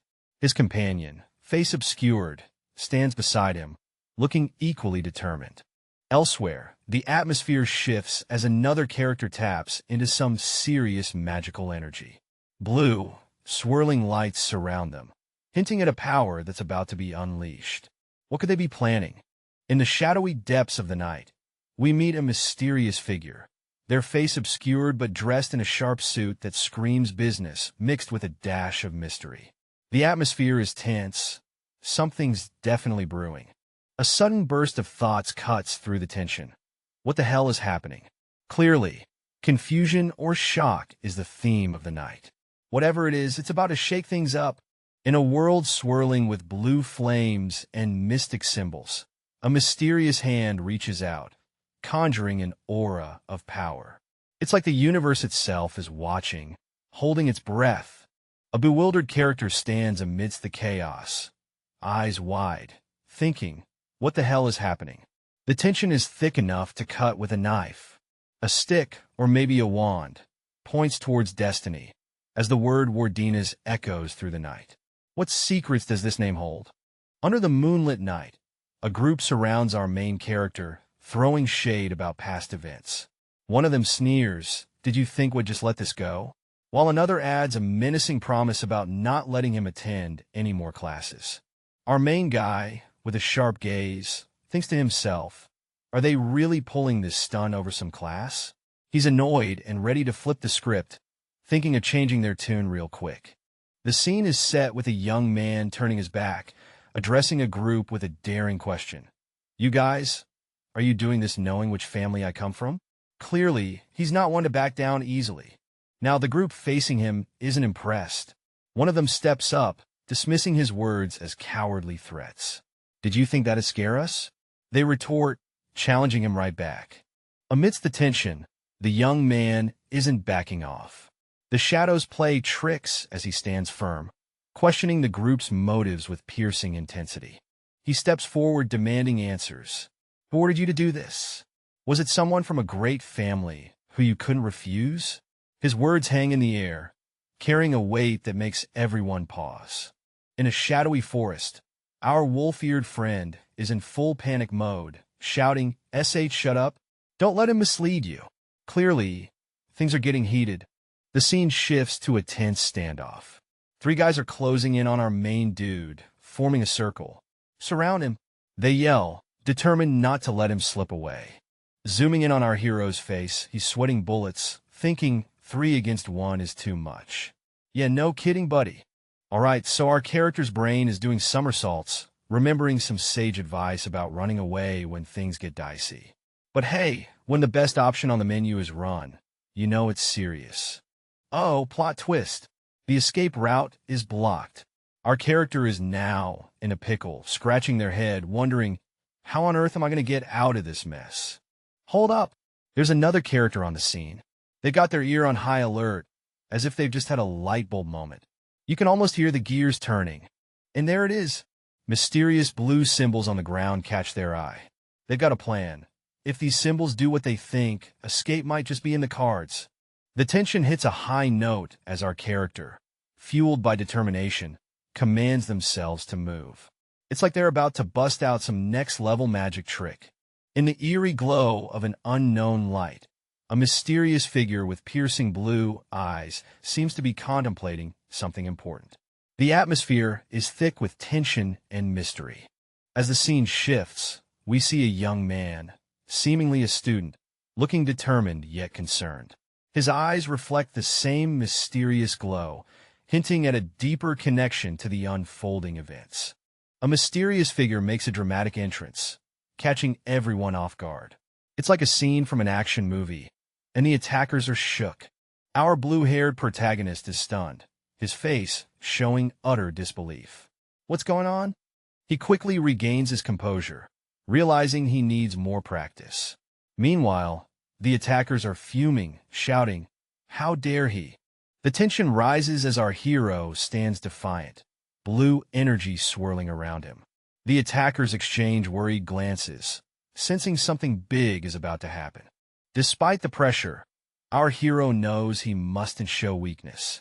He steels himself, determined to keep up the act. The stakes are high.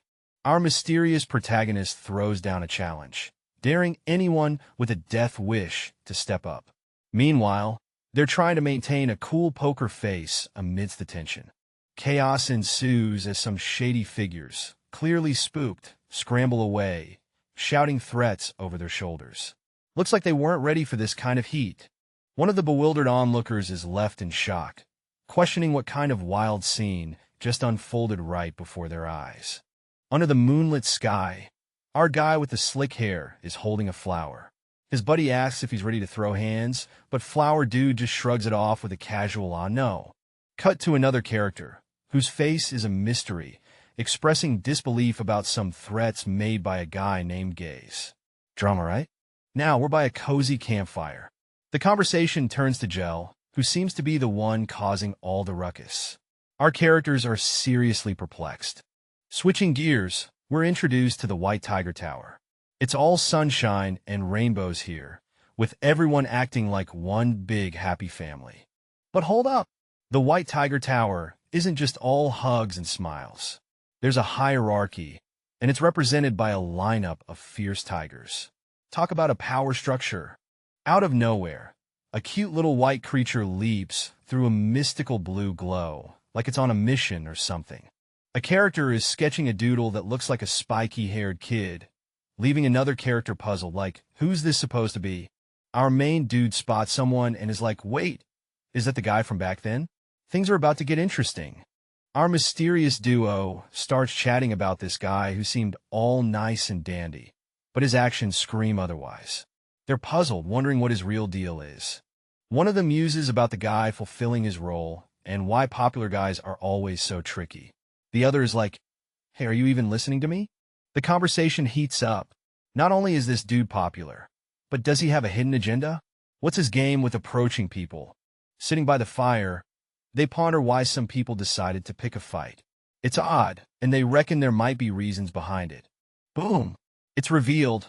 One of them is from the warrior family. Now things are getting interesting. The stakes are high. If this popular guy defeats someone from a famous family, especially a first year, his power level would skyrocket. It's all about making a name, right? In the quiet of the night, a character expresses frustration, feeling like a mere trophy in someone else's power game. This revelation is pretty upsetting, huh? Another character, clearly anxious, clenches their fist and admits their worry. The tension is palpable. A dramatic vision unfolds, showing a character wielding a sword of light. It's clear this isn't just about power, but perhaps destiny. Shadows linger, hinting at mysterious figures watching closely.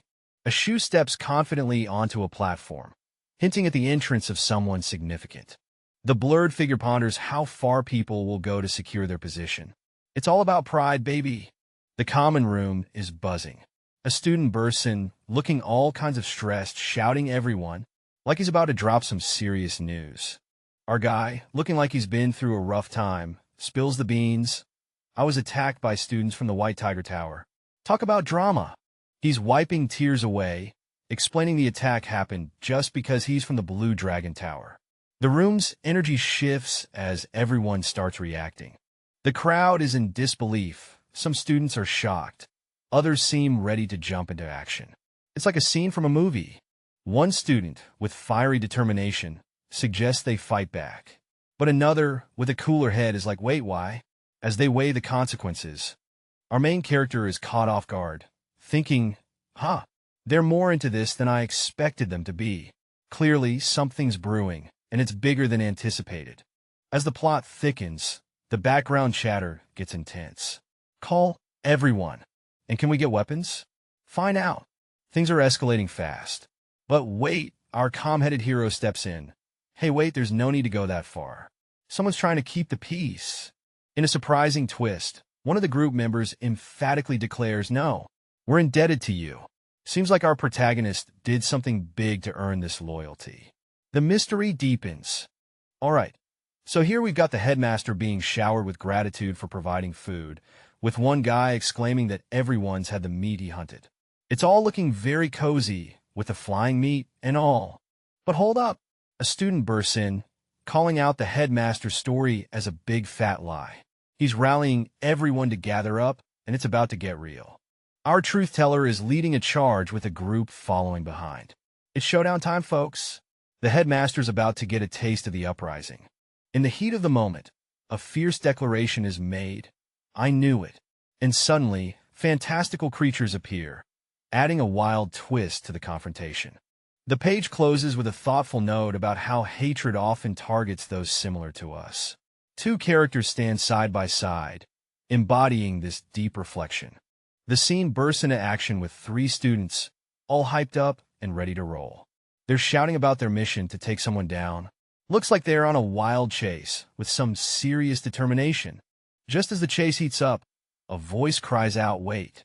It's like someone hit the pause button on their epic mission. What's going to happen next? As the scene unfolds, someone urgently calls out, before you go, listen to me. The atmosphere feels tense, as if something important is about to be revealed. All right, picture this. A group of students is buzzing with excitement. They're gearing up to take on the next big challenge, the next trial tower. You can almost feel the adrenaline, can't you? Just as they're about to dash off, a voice booms, wait. One of the students, standing confidently, seems to have something crucial to say.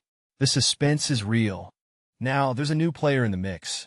This person wants everyone to hold their horses and listen up before making any rash decisions. Our mystery speaker emphasizes the need for caution. We can't act rashly, they say, making it clear that rushing into the tower without a plan might not be the best move. All right, so we have this guy standing, full of excitement, declaring a plan with those classic anime sparkles in his eyes. That's done perfectly, he says, while another character, equally pumped, shouts, we lie in wait and then attack. The vibe is all about a grand, probably over-the-top strategy. Our enthusiastic planner is now clenching his fist, hyped up beyond belief. Meanwhile, in the background, the other dudes all like, revenge, my guy. It's clear these characters are in full-on shonen mode, ready to take on the world. Now, cut to our main character, who's facepalming hard. He's thinking, am the idiot for expecting something? Clearly, he's the only one who's realized their plan might not be as brilliant as it sounds. All right, so we have this guy standing, full of excitement, declaring a plan with those classic anime sparkles in his eyes. That's done perfectly, he says, while another character, equally pumped, shouts, we lie in wait and then attack. The vibe is all about a grand, probably over-the-top strategy. Our enthusiastic planner is now clenching his fist, hyped up beyond belief. Meanwhile, in the background, the other dudes all like, revenge, my guy. It's clear these characters are in full-on shonen mode, ready to take on the world. Now, cut to our main character, who's facepalming hard. He's thinking, am the idiot for expecting something? Clearly, he's the only one who's realized their plan might not be as brilliant as it sounds. Shifting scenes, we find ourselves under the night sky. One character confidently muses about having dodged the problem of families mobbing. It's a moment of relief and strategy under the stars. Inside, a group of students is seen dispersing, each wearing a cloak with style. They seem to be up to something, the air filled with a sense of camaraderie and mischief. One student, with a sly grin, reminds the others about their next class with those bastards.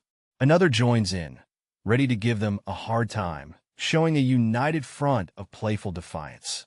Finally, a confident voice echoes, mentioning their mastery of illumination magic. They're sure none of their classmates have caught up, ready to use their skills to stir up some fun. Wait, no way. Am I the only one seeing this?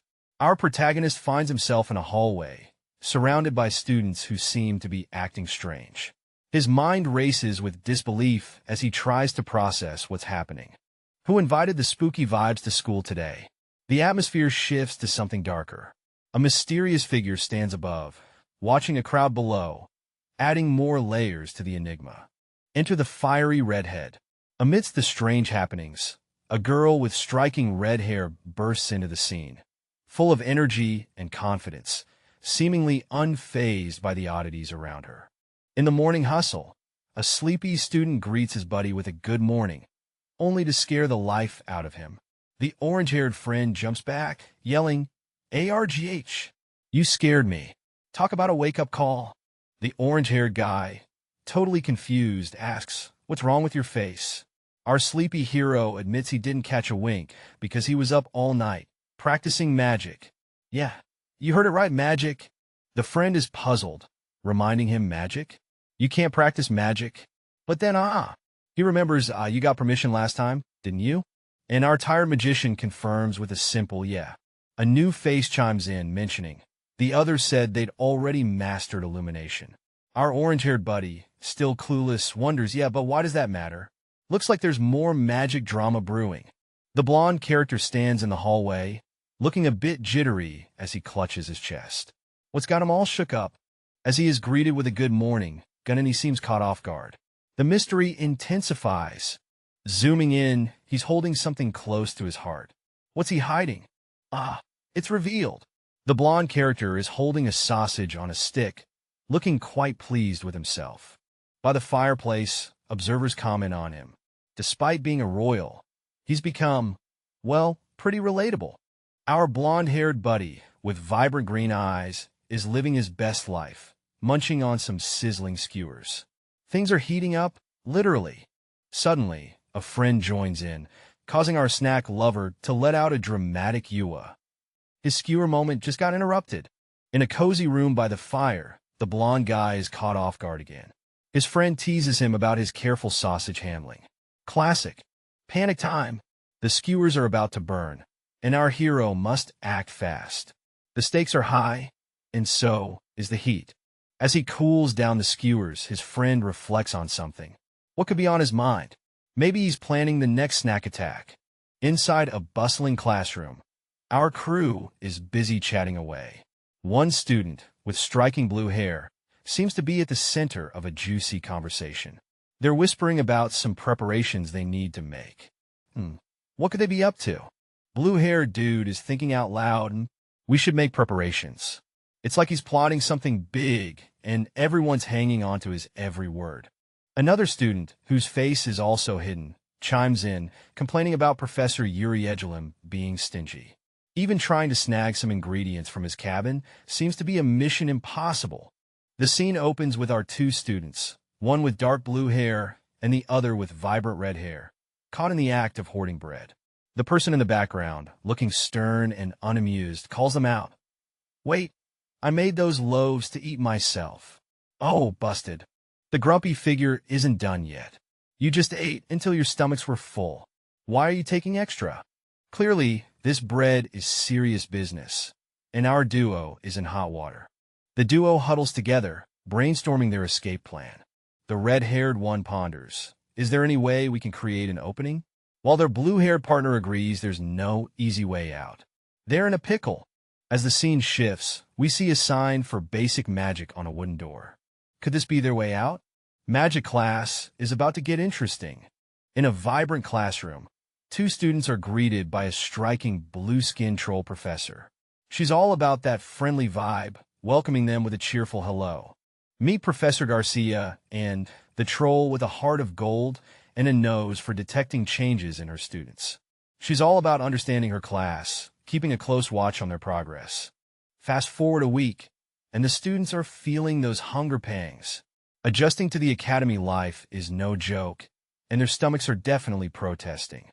Amidst swirling magical energy, a group of students stands, each from different backgrounds, yet united by the tension sensed between the towers.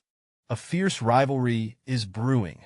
The Blue Dragon and White Tiger Towers are in a constant state of competition, like two mythical creatures locked in an eternal battle.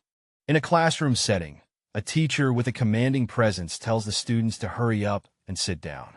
Seems like order is about to be restored. A ghostly green skull floats ominously, declaring that the more these rivals compete, the stronger they'll become. Spooky but motivating. The scene opens with a blue-skinned character, sporting intricate braids and a golden headpiece, letting out a weary sigh. It's like they're carrying the weight of the world on their shoulders. In a courtroom filled with tension, a powerful figure with glowing eyes commands everyone to sit down. Below, the room is packed with people, all eyes on the scene unfolding. One young man, looking rather puzzled, raises his hand, possibly questioning the whole scenario. Zooming in on the young man, he appears to be deep in thought. He's clearly not buying into whatever's happening, thinking that this situation isn't exactly a fairy tale ending. Alright, so we're in a classroom setting. Our main dude is a bit surprised, blurting out what? While his friend casually throws in an O, as expected of Wooden-ass. It's like, did something amazing just happen? Now, we've got our other guy leaning over a desk, all cheeky, asking, didn't you say you could do it? His buddy below is just grinning like he's been caught in a funny lie. The grinning guy is playing it cool. That? He says. He's getting the hang of it, but hasn't nailed it yet. He's got that oops, but I tried vibe. Ending this with a laugh, our first guy leans down, hoping he'll soon get it right too, since, they're both nobles. Just a couple of noble lads having a laugh. Meet our main guy, frustrated and face-palming, realizing he's been duped. I fell for it. He groans, cursing those pretentious noble bastards. Switch over to a cool-looking character with blue skin and dreadlocks, who's just vibing. Our hero's complaining, ugh, I work hard for no reason, while she's like, that's amazing. Cut to a group from the Blue Dragon Tower, all seated and probably judging this whole scene. The tension's real, folks. The scene opens with a guy looking surprised as he spots a girl with striking silver hair. She's eyeing him with suspicion, thinking, is he the person the princess wants me to look for? Oh boy, drama incoming. As he sits down, confusion hits him like a ton of bricks. What did I do wrong? He wonders, as a mysterious hand taps him on the shoulder. We zoom in on the hand, tapping him again. Tap, tap, tap. Someone's trying to get his attention, and it's not looking friendly. A friend chimes in, calling him by name, Wadnass. Turns out, the princess is buying into some wild rumor about him. Oh, what's the scoop? As two students sit in what looks like a lecture hall, one of them leans over, whispering about a strange and malicious rumor that's making waves. The rumor claims that one of them is a good-looking genius instead of a regular student. The disbelief is real. The other student, clearly surprised, responds with a simple, huh? As if trying to process this wild gossip. The conversation begins with two students in a classroom. One asks about a strange rumor, calling it malicious and offensive. Zooming in, the rumor is revealed to be about having good grades instead of knowledge, which is deemed unbelievable. The focus shifts to the other student contemplating the rumor. He admits it's not wrong, so he has nothing to say in defense. However, his friend, Isan, is visibly furious, practically fuming with anger. The classroom is buzzing with whispers. Our first character is venting his frustration about the princess, who was once the epitome of perfection. He's baffled that she'd fall for something so trivial. A student, whose face is blurred, chimes in with a calm demeanor, suggesting that the princess can believe what she wants. Suddenly, another student, also with a blurred face, reacts with a surprised expression, clearly taken aback by the conversation. Floating in a dreamy sky, our green-haired, glasses-wearing character is in deep thought, contemplating, what did information ever do to you? It's a heavy question, as if he's pondering the mysteries of life with a dash of sarcasm. The scene shifts, and we're met with a blurred figure wrapped in a ribbon of words, noblesse oblige. It's like the universe is saying, hey, Destiny's got plans, and you better pay attention. The green-haired fellow is having a moment, tears in his eyes, confessing, the reason my family sent me here was to meet friends like him. It's a touching realization, like finding the last piece of a jigsaw puzzle. With a heartfelt smile, he tells the other character, you really are an amazing guy. It's the kind of compliment that sticks with you, echoing in the silence of the room. Welcome to a magical showdown. Our young wizard is in the spotlight, literally, as he conjures a brilliant burst of light. He's got the determination, but does he have the skills to match? Enter the mysterious magician with flowing silver hair, cool as a cucumber. She ups the ante with a spell that lights up the room with an electrifying aura. Who will outshine the other in this magic? The scene opens with a dazzling display of light magic, as a teacher shows off her skills to an eager crowd of students. They're all eyes and ears, clearly impressed by what they're witnessing. Amidst the glow, the teacher expresses how delighted she is to have such talented students, making them feel special and appreciated. But she doesn't stop there. She goes on to reassure everyone, saying there's no reason for the other students to feel left out or discouraged. Everyone's got potential, right? The teacher emphasizes that illumination magic is just the basics, hinting that there's a whole lot more magic to explore. It's just the tip of the iceberg. The scene opens with a blue-skinned woman, dressed in an elaborate outfit, trying to console someone by saying, "You don't need to feel too disheartened." Meanwhile, we zoom in on a student who seems skeptical about the situation, thinking to themselves, "I don't think anyone's listening to her." The classroom erupts into chaos, with students appearing excited and animated, completely ignoring the woman's attempt at calm. In a last-ditch effort to restore order, the blue-skinned woman calls out, "Everyone, please calm down and go back to your seats." In the magical classroom, we've got some serious chatter going on. One student with a cool attitude is brushing off a spell as just illumination magic. Another student, with striking blue skin, is ready to prove them wrong with a determined "I'll show you" vibe. The students are buzzing with anticipation. They're told not to feel bad because this semester, they'll be diving into the world of elemental magic. You can almost feel the excitement in the air. More students join the hype train, exclaiming how amazing it is that they'll be learning elemental magic. The classroom is practically electric with enthusiasm. The blue-skinned character, despite having their face blurred out now, continues to speak with authority, hinting at what's to come as the student. All right, we're diving deep into some mystical diagrams here. Think of them as the ultimate magical blueprints.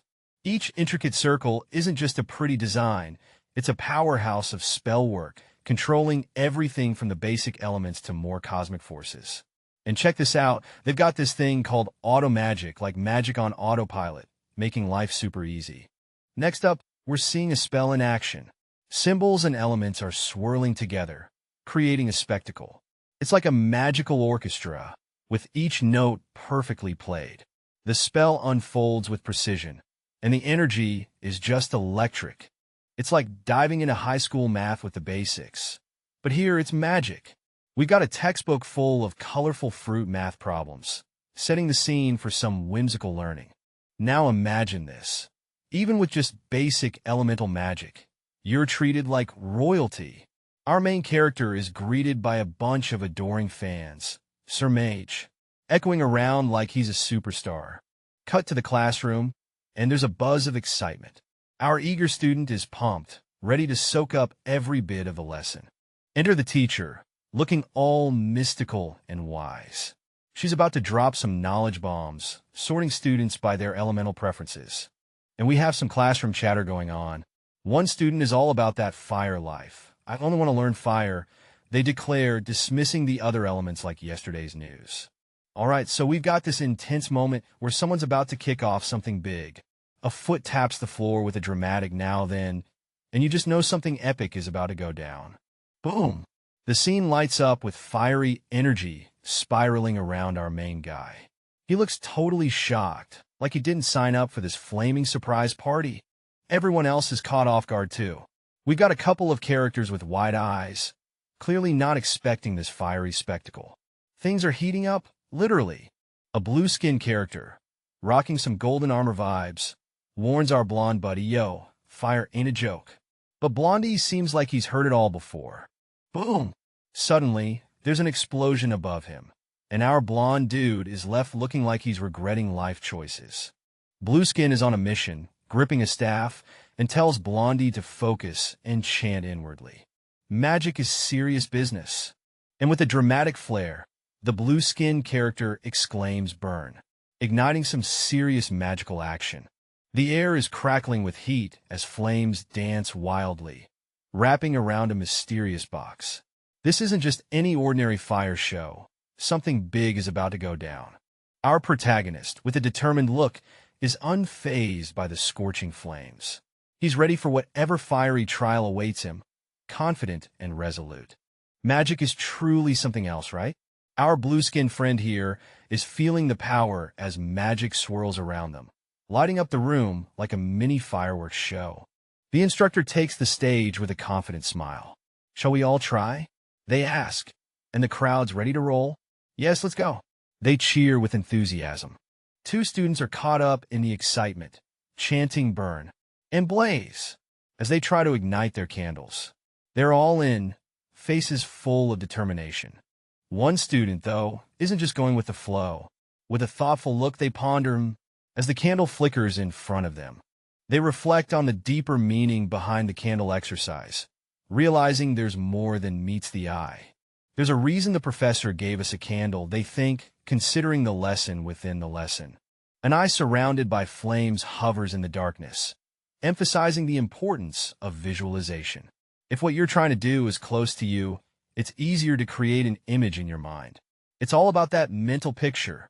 Our student, dressed in a school uniform with a snazzy robe, is giving it a go. He's got that fire magic right in front of him, looking pretty intense. Gotta keep those fingers safe, buddy. With determination in his eyes, he thinks now he'll try, while surrounded by classmates. The focus is real, and the stakes are high. Oh, something's going awry.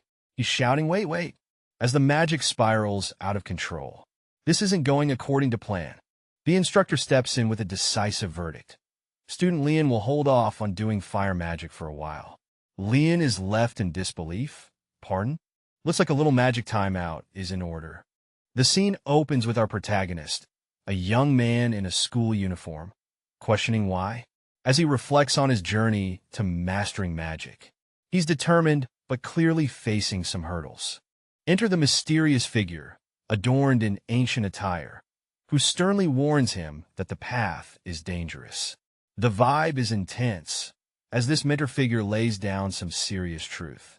Suddenly, a blinding light erupts, causing our hero to recoil in pain, clutching his eyes and shouting, "Ah, my eyes." It's like a magical flashbang went off. As he regains his composure, he ponders, if I can't control light, he'll just be blinded by it. But if fire explodes?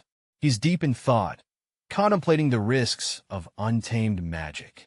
An explosion of fiery text fills the frame, leaving us on the edge of our seats. What's going to happen next? It's about to get real. Our protagonist stands with a look of dread as a massive explosion unfurls in the cityscape behind him. He's clearly shaken, thinking, I don't even want to think about it. Yikes, dude's having a rough day. Switching gears, we meet a mysterious figure who's all about that magic life. They suggest, well, you need more power.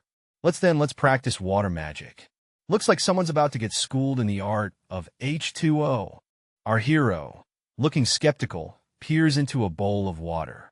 The mysterious figure assures him, since it isn't that dangerous. Yep, just a casual splash zone happening here. The protagonist is pondering. Water, like fire, is a basic element. But it's not cool. Oh boy, he's got opinions. Water's just not bringing the heat like fire does. Alright, so our guy is having one of those moments where he's like, I take that back. What did he say before? Who knows, but it's got him thinking. Now we're diving into some elemental wisdom. Fire and lightning? Perfect for offense. Earth and metal? Solid for defense. It's like a strategic game of elemental chess. And then there's water. Its uses are kind of obscure, like that one weird tool in the kitchen drawer you never know how to use. But hey, water has its perks. Our hero realizes, at least I can drink water anywhere. Hydration for the win. Two students are sitting at a table, one of them justifying some actions for safety reasons. Another student chimes in, feeling a bit envious about someone receiving special instruction from the professor. Suddenly, a student bursts out, telling the others to shut up, clearly fed up with the chatter. The scene opens with a mysterious figure reflected in a round surface, like they're peering into another world. What's cooking here? The focus shifts to the figure's hand, holding a chopstick over a bowl of water. With a determined voice, they declare surge. The intensity ramps up as the figure, determined and focused, continues to urge something to happen with the word surge. What power are they trying to awaken? Our hero, with intense focus, decides it's time to unleash some epic magic. He's all fired up, literally, as the blue flames swirl around him. Want to learn fire magic as well? He asks, challenging the limits of his abilities. Boom! He commands surge, and the power just erupts from him. The energy spirals into an otherworldly vortex, a swirling blue spectacle, signaling something huge is about to go down. It's like the universe is bending to his will, and we're all here for the show. A calm setting suddenly erupts with a burst of swirling blue energy. Our character is caught off guard, eyes wide with shock. What in the world is happening? The magic continues to whirl, taking a fluid shape that dances through the air. It's like watching water come alive, filling the room with an ethereal glow. All right, folks, dive into this magical whirlwind where our hero is enveloped in a vibrant, swirling aura. This looks like some next-level transformation or summoning spell. The energy is off the charts. Whoa, someone pulled off something epic in just 3 years. What kind of magic are we talking about here? Welcome to the Mage Academy, where the magic happens literally. This place is buzzing with mystical vibes. Leon is showing off some serious skills. It seems like they've got a natural knack for the water element. Talk about making waves. The crowd is buzzing with excitement as everyone hears about Leon's success in elemental magic. Looks like they've really made a splash. In the classroom, one student is totally mind-blown, saying, "And to think it'd be that big, that's incredible." Clearly, something massive is catching everyone's attention. Meanwhile, a teacher or instructor figure is dropping some knowledge bombs. They assure the students there's no need to fret about their inherent affinities. Like Labian, each student has a natural connection with an element. And here's the kicker. If you grew up in a smithy, you're basically destined to have a fiery affinity. Talk about growing up with a spark. A lone figure stands atop a hill, gazing out into a vast sky filled with rolling clouds. Below, windmills spin lazily in the breeze, painting a picture of tranquility and endless possibilities. A wise figure, adorned with intricate braids and colorful ornaments, shares a piece of wisdom. The more familiar you are with the element, the easier it'll be to visualize it after all. Alright, so we've got our main dude looking at this water magic like it's a Rubik's Cube or something. He's like, how strange, and admits he's not really familiar with water magic. I mean, same, right? Meanwhile, at Lake Grimati's school, a bald guy shows off some serious water manipulation skills. He's all about practicing the basics until they're perfected. Clearly, he's got this water thing down. Then, we see this mysterious girl with long, flowing silver hair watching from above. She seems intrigued by what's going on. Who is she, and what's her deal? Swirling magic fills the air as our hero, looking a bit bewildered, gets enveloped by a mysterious energy. The vibe is electric, like something big is about to go down. The scene shifts to a striking figure with blue skin, clearly someone of importance. They're hailed as a top-notch professor, practically the school's superstar. In a dimly lit room, we see a young student looking quite serious, asking his teacher how long he needs to maintain some kind of form. You can tell he's ready to take on whatever challenge is thrown at him. The teacher, with a wise demeanor and some cool braids, explains the usual procedure. Keep the form until you run out of mana. But wait, there's a twist. That's not going to work for our student here. With a classroom vibe now, the teacher instructs the student to maintain the form until the lesson ends. The student seems eager, maybe a little too eager, to show he's got this down. In a tense moment, someone is shocked, wondering if what they're witnessing is actually physical punishment. The scene feels heavy, like something big just went down. A student, clearly stressed, reaches out to Professor Kim for help. There's urgency in their voice, like this is a make-or-break situation. Boom! The room practically echoes as this figure strides in, coat billowing like they own the place. There's an air of authority and mystery here, making everyone glance up. As our hero clenches their fist, sweat trickling down, a thought crashes in. They have forgotten something important. This memory seems to grip them tightly. In a dramatic twist, they're plunged into a room of adversaries, each face more menacing than the last. The tension is thick as our protagonist realizes the gravity of the situation. A room full of hostile looks awaits. All right, picture this. We're in a classroom, and the atmosphere's buzzing with curiosity. Students are gathered around, and our main guy is sitting there, fists clenched, clearly deep in thought. We get a closer look at someone with a striking presence, adorned in vibrant attire and rocking some colorful accessories. The vibe is serious and intense. Then, bam, we're hit with this surreal vision. An eye, hovering mysteriously, speaks of ancient magic and a forgotten power. It's like the universe is dropping some major hints about what's to come. Under a shroud of icy mystique, a celestial being with blue skin and flowing attire muses about Jay's latent abilities, pondering whether he truly grasps the gravity of his gift. As Jay stands amidst swirling water, it's revealed that he possesses an inexplicable knack, a power that sets him apart from the ordinary.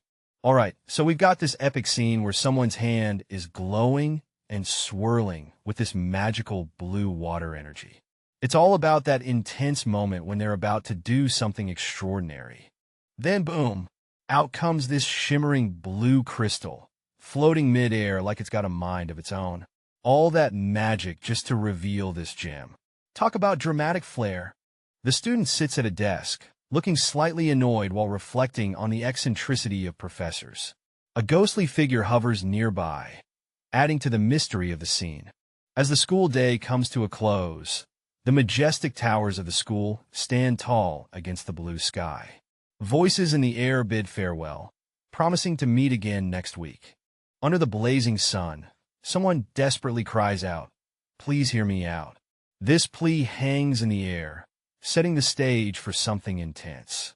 A character, looking sharp in a tie and sweater vest, throws out a question. Don't you think it's too much? Clearly some drama is brewing.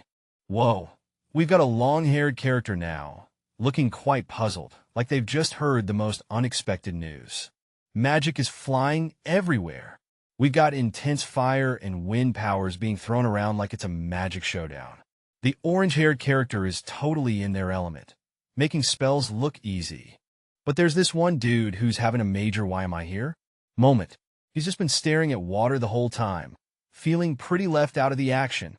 The young man stands there, clutching his chest, looking like he's just had a light bulb moment. Maybe it's love, maybe it's indigestion, who knows?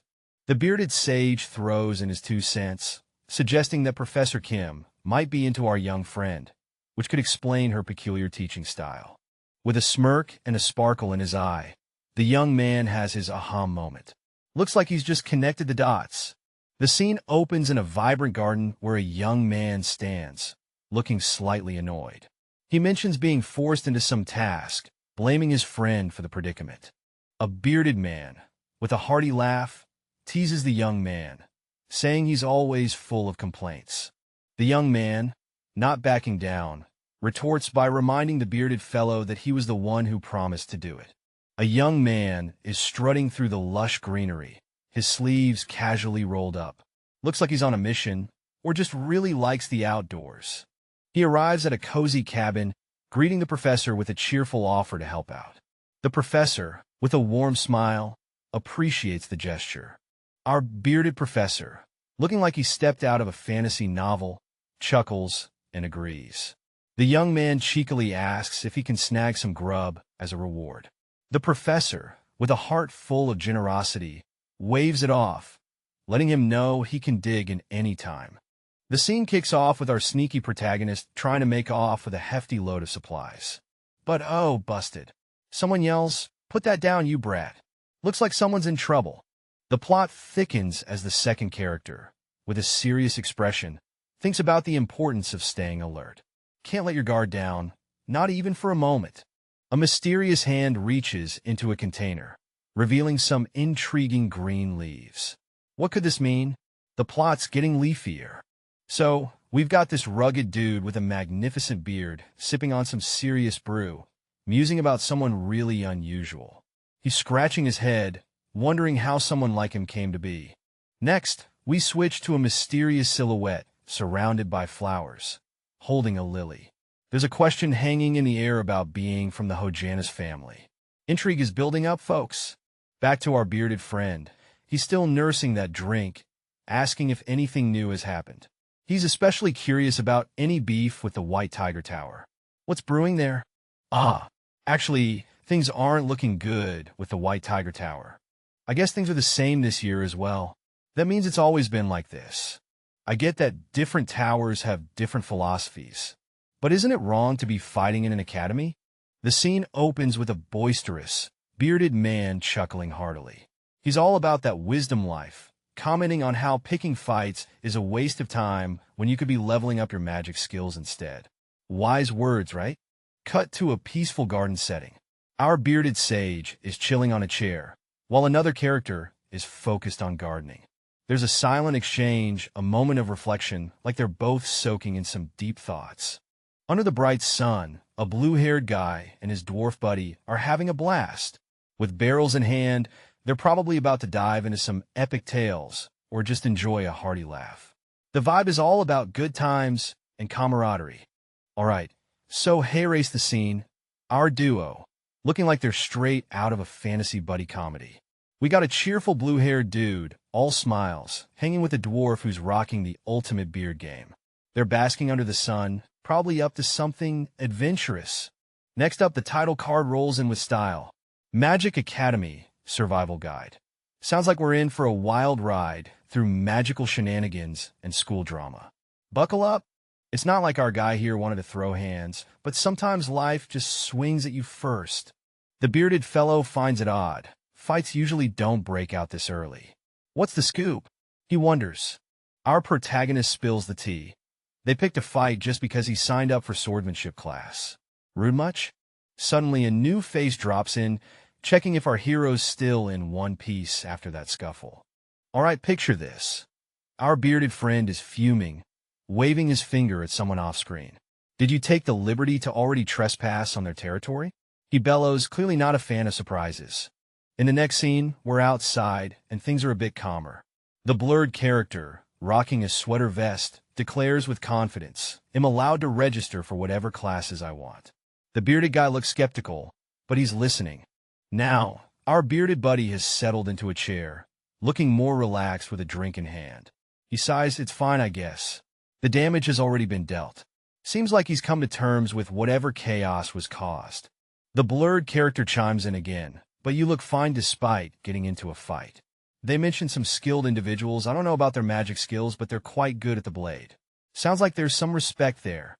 All right, so we've got our mysterious hero standing all cool, talking about how tough it was to take on 3 folks at once. That's some serious superhero vibes right there. Our mystery guy is still chatting, and you can tell he's been through the ringer with that 3-on-1 battle story. He's acting all casual about it, like it's no biggie. Now, the camera flips to this bearded dude who looks like he just saw a ghost. His eyes are wide open, and he's spilling his drink everywhere. What on earth did he just hear? The mysterious hero asks, "Where are you going?" as he watches someone walk away. Seems like he's always got an eye on the action. The scene kicks off with a warm offer of food. Someone's taking a break from their day, and there's a promise of a homemade meal on the horizon. Sounds like a sweet deal, right? Well, it's not just about the food. It's the little moments that count. Now, as the thought of a hearty meal sinks in, we're diving into a bit of reflection. There's a sense of nostalgia, a dream of becoming a legendary swordsman someday. It's the kind of dream that fuels adventures and epic tales. Enter the vision of a mighty swordsman. With a fierce look and a determined stance, this warrior embodies the dream. The path to greatness is never easy, but the journey sure is exciting. Who wouldn't want to be the sharpest sword in the realm? Under the gentle shade of trees, our duo is caught in a picturesque moment at a wooden picnic table. Plates are laid out, and it seems like a peaceful afternoon for some serious chit-chat. Enter the student character, all sparkly and munching on a loaf of bread with the sun casting a halo around them. Meanwhile, the bearded character in the back looks like he's having a few moments, clearly feeling some sort of relief or perhaps admiration. Our student is now in a pondering mode, washing dishes by a pump. They muse aloud, "Now that I think about it," while the bearded character looks on, appearing intrigued or maybe nervous. The scene shifts to a quaint little house nestled among the trees. Our student wonders aloud, "Have you been managing this by yourself before I came? Was there no one else?" Hinting at the bearded character's solitary past life. Meet our young protagonist, looking a bit lost as he sits with a burly, bearded mentor. The mentor is nonchalantly talking about the basics of training, wielding a sword with ease. Our guy, though, seems to be questioning his life choices, thinking the basics. The young man's eyes widen as he continues to ponder these so-called basics. His mentor doesn't seem too bothered, asking if the tasks seem simple. Our protagonist is having none of it, silently screaming inside. Zoom in on our hero's face, lost in thought. He reminisces about his time in graduate school, considering these chores as tasks any student should tackle. Clearly, he's comparing his past academic life to this current chaos, and it's not adding up. The scene opens with someone feeling uneasy, thinking they can't just leave things as they are. Clearly, something's bugging them, and they're ready to take action.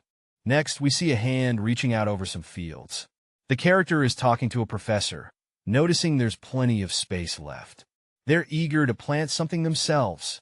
With a big, friendly grin, the professor is all for it. He asks what the character wants to grow, clearly supportive of their green thumb aspirations. The character's got a plan. They're thinking about planting Napa cabbages and leeks. The professor seems to think it's a solid idea, and who wouldn't love some fresh veggies, right?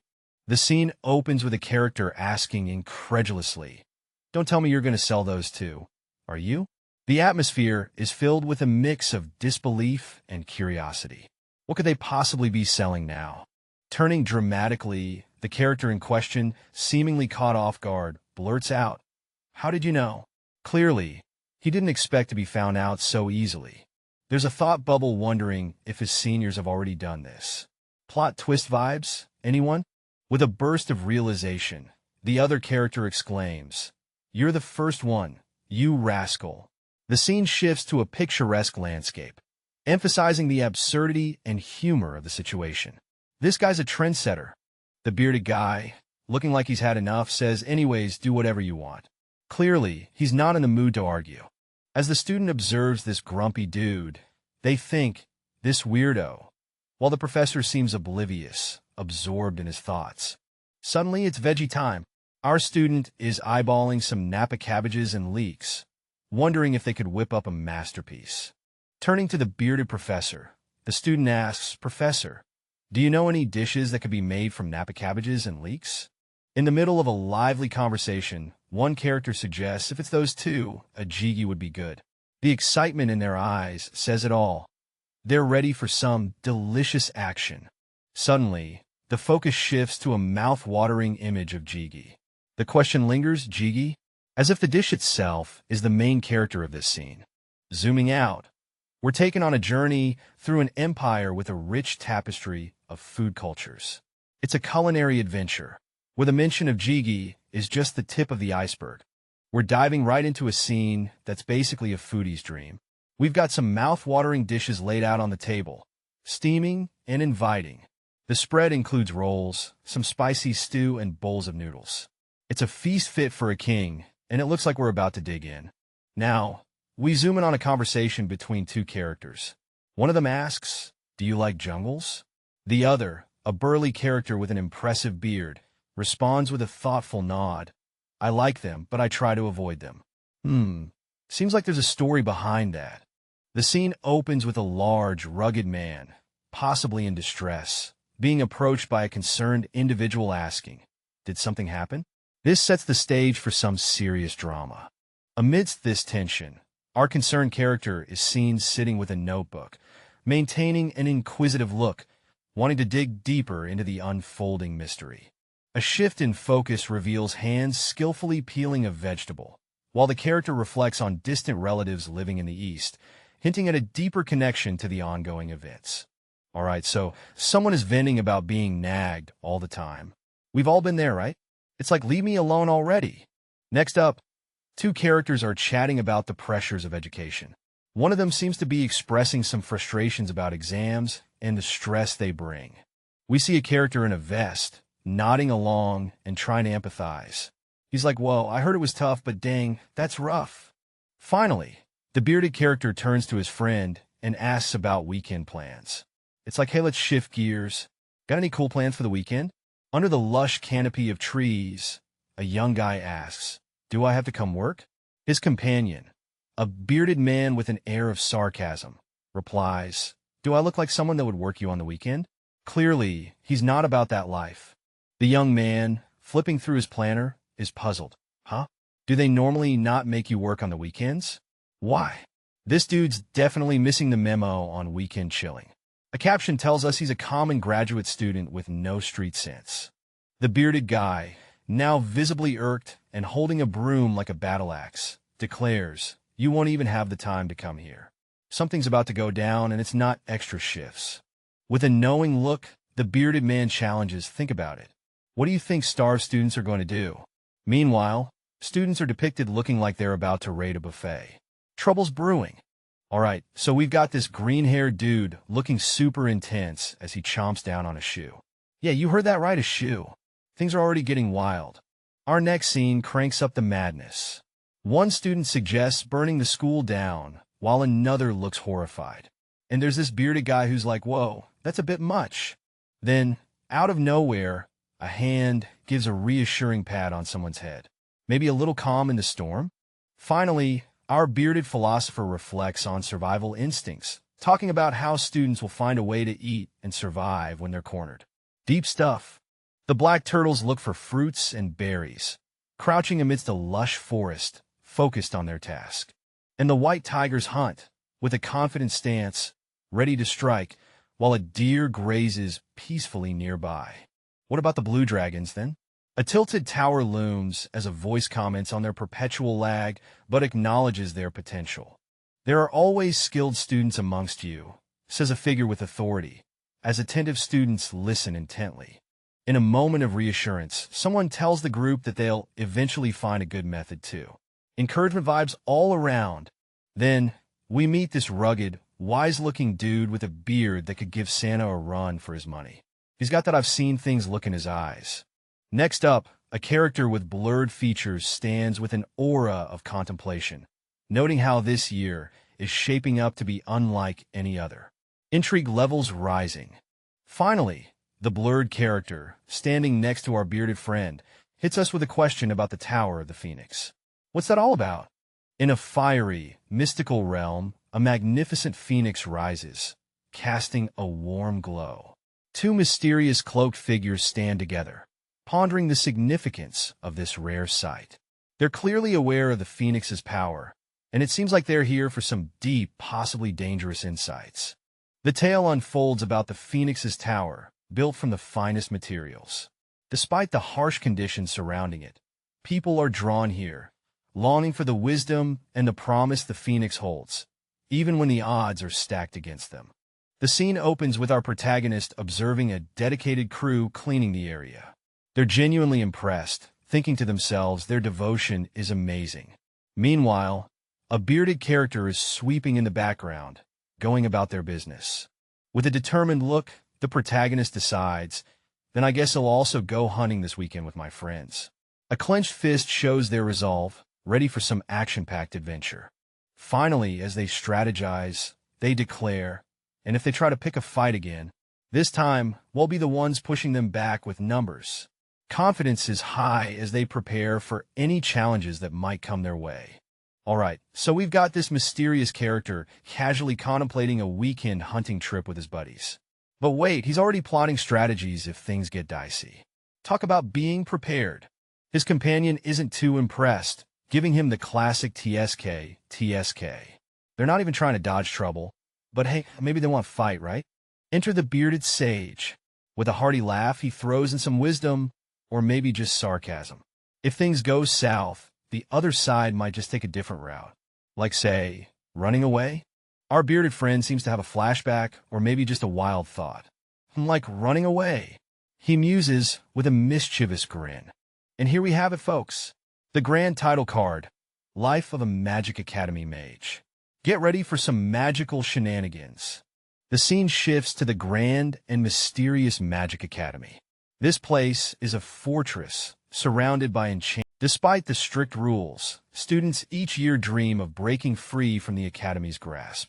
Our main guy is right in the middle of this epic snow scene, probably thinking about making a run for it. With a thoughtful pose, he muses about life beyond the Academy walls. Who wouldn't want to ditch the textbooks for some real-world adventures, right? Daydreams turn into visions of a life filled with style, flair, and endless possibilities. He's imagining himself as the ultimate suave guy, complete with a glass of something fancy. The dreamer is snapped back to reality. The allure of freedom is strong, but responsibilities are knocking. Looks like our hero has some serious choices to make. A teacher, with an impressive beard and a booming voice, calls out the student's wandering thoughts. "You're at it again," he exclaims, trying to ground him back in reality. The mentor isn't having any of it. He's all about waking up and facing the real world, not getting lost in dreams. "Wake up," he says, with a reminder that dreams are nice, but action is where it's at. Out in the woods, a mysterious figure, sporting a trench coat vibe, casually strolls while asking, "Has no one succeeded?" Meanwhile, a concerned, red-haired character seems to be reacting with surprise. Cut to a close-up of a burly, bearded fellow who looks worried. He admits people have succeeded, and confesses his fears, clearly not confident that his advice will be heeded. With a dismissive wave, our red-haired character tells the other to forget it and do as he pleases, hinting that it's better to face hardships young. Meanwhile, a student-type character, who we can't quite identify, is full of bravado, claiming, "Not at all, instructor. I don't intend to run away at all." But it's clear he's a bit nervous.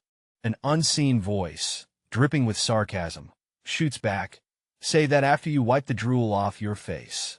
As the scene shifts dramatically to a sweeping view of the landscape. In a dimly lit room, a single candle flickers, casting shadows over a group of hooded figures gathered ominously, setting the stage for something big. Finally, amidst the shadows, a green-skinned character is called to attention by someone named Choi, adding to the growing tension and mystery. In the dimly lit room, a mysterious hooded figure leans forward, a candle flickering ominously.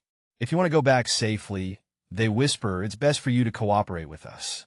Oh, the drama is thick enough to cut with a knife. Facing the hooded figure is someone who's not quite convinced.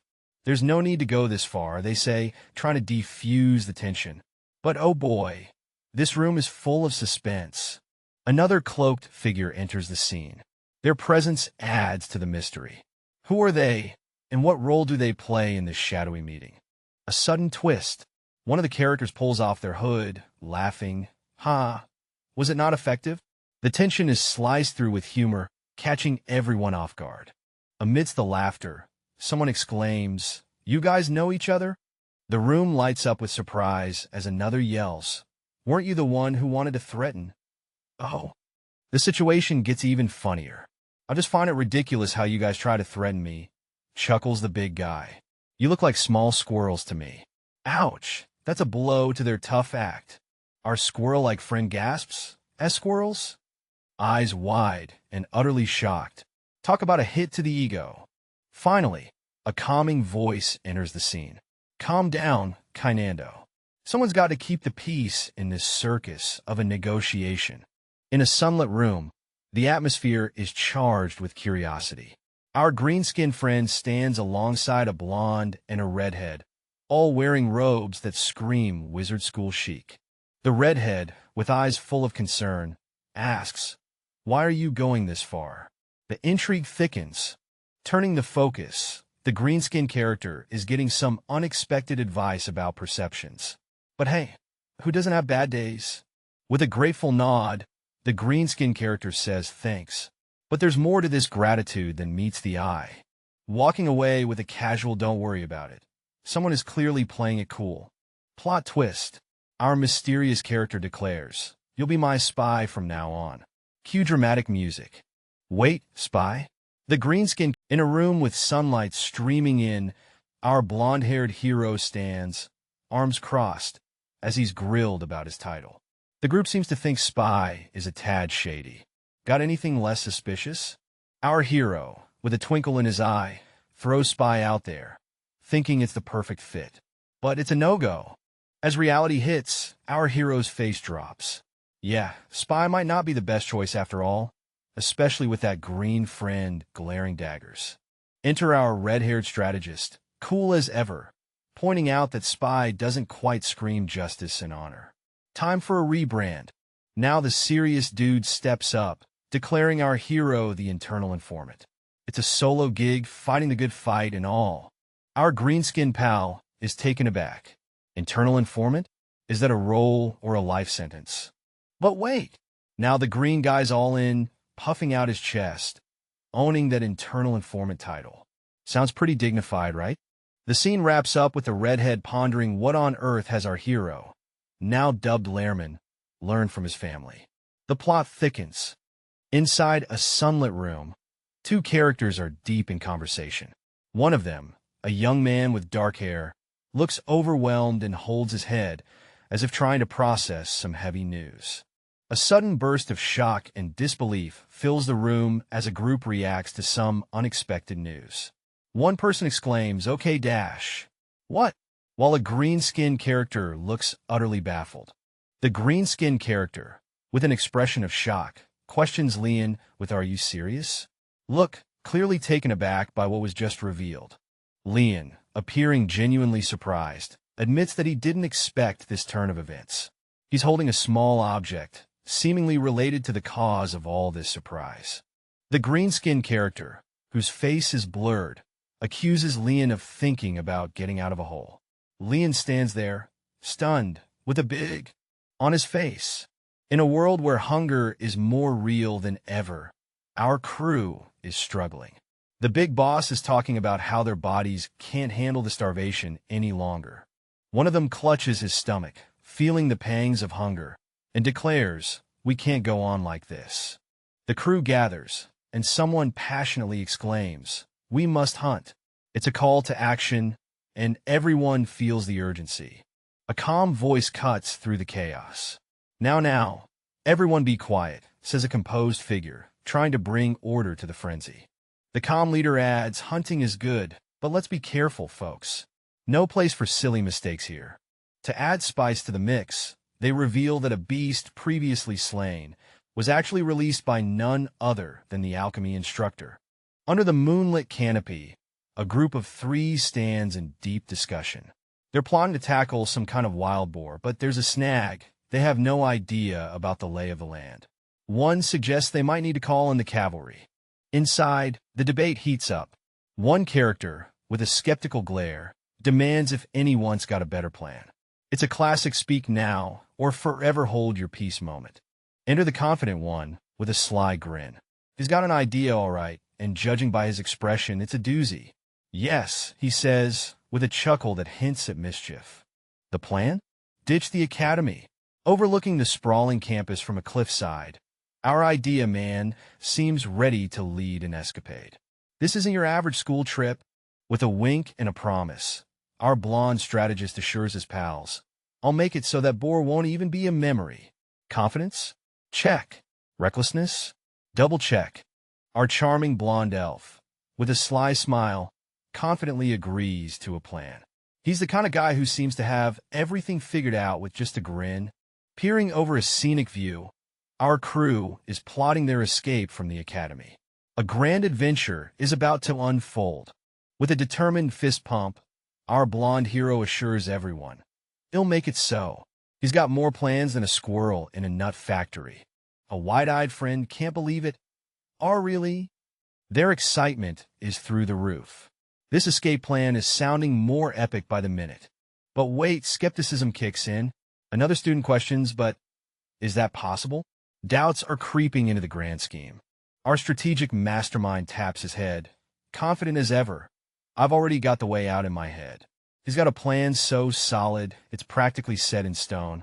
As the group rallies around the leader, one student cheers, "Howard, you're the best." Clearly, Howard's got the charisma of a rock star. But hold up, another student's got some reservations, but what's this twist?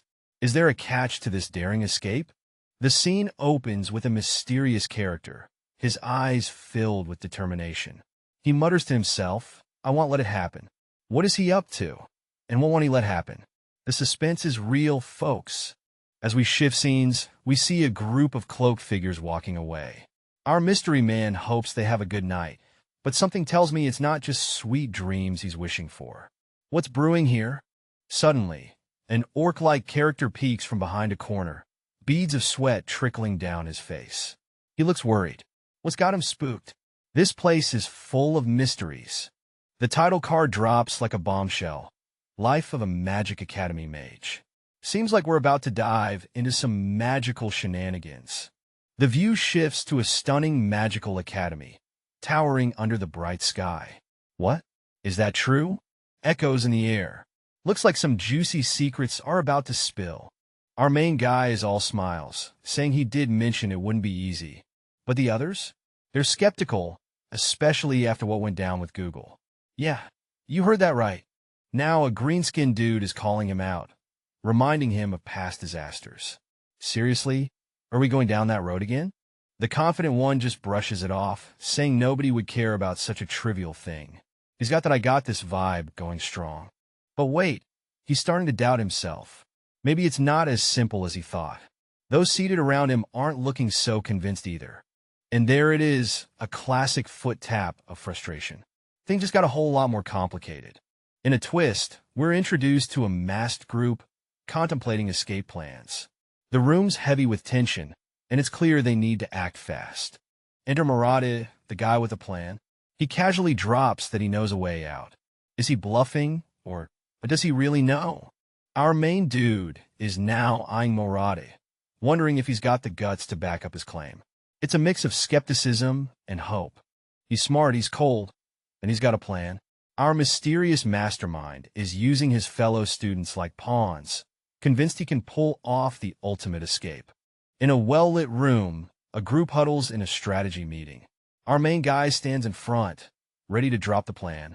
With a confident fist pump, he declares you'll follow him and find out what it is, stirring up some serious determination. The green-skinned member of the crew is taken aback. "What?" he exclaims, disbelief written all over his face. Green guy questions the plan's seriousness. Our lead dude coolly asks, "Do you have a better idea?" Green guy isn't convinced. He leans in, concerned about the honor of this plan. "Don't you think that's a little dishonorable?" The red-haired girl chimes in, urging, "Drygle, think about it. She's got her own perspective, and she's not holding back." In the midst of a heated confrontation, our mysterious protagonist faces off with a green-skinned adversary. The tension is so thick you could cut it with a knife. The protagonist drops some wisdom, quoting a famous saying about knowing your enemy. Meanwhile, Green Guy's like, "Yeah, I've heard that one before." Suddenly, the protagonist places a reassuring hand on Green Guy's shoulder. Is this a friendly gesture or a power move? Surrounded by ethereal flowers, the protagonist reveals why this is all just a ruse. It's like a scene from a rom-com, but with more strategy. Green Guy is left in awe, realizing he's been played. He's thinking, how did I not see this coming? The scene opens with a blurred-face character sharing a confident moment with a green-skinned individual who's dressed in a sharp suit. The conversation hints at something important brewing. The green-skinned character, holding a folder, walks with purpose, seemingly driven by the earlier conversation. The words or skills are really needed echo. An unexpected twist as a young man bursts into the room, catching the green-skinned character by surprise, adding a dash of urgency and drama. With a reassuring smile, the young man encourages, "You'll be able to do a great job, right?" This moment is filled with trust and belief.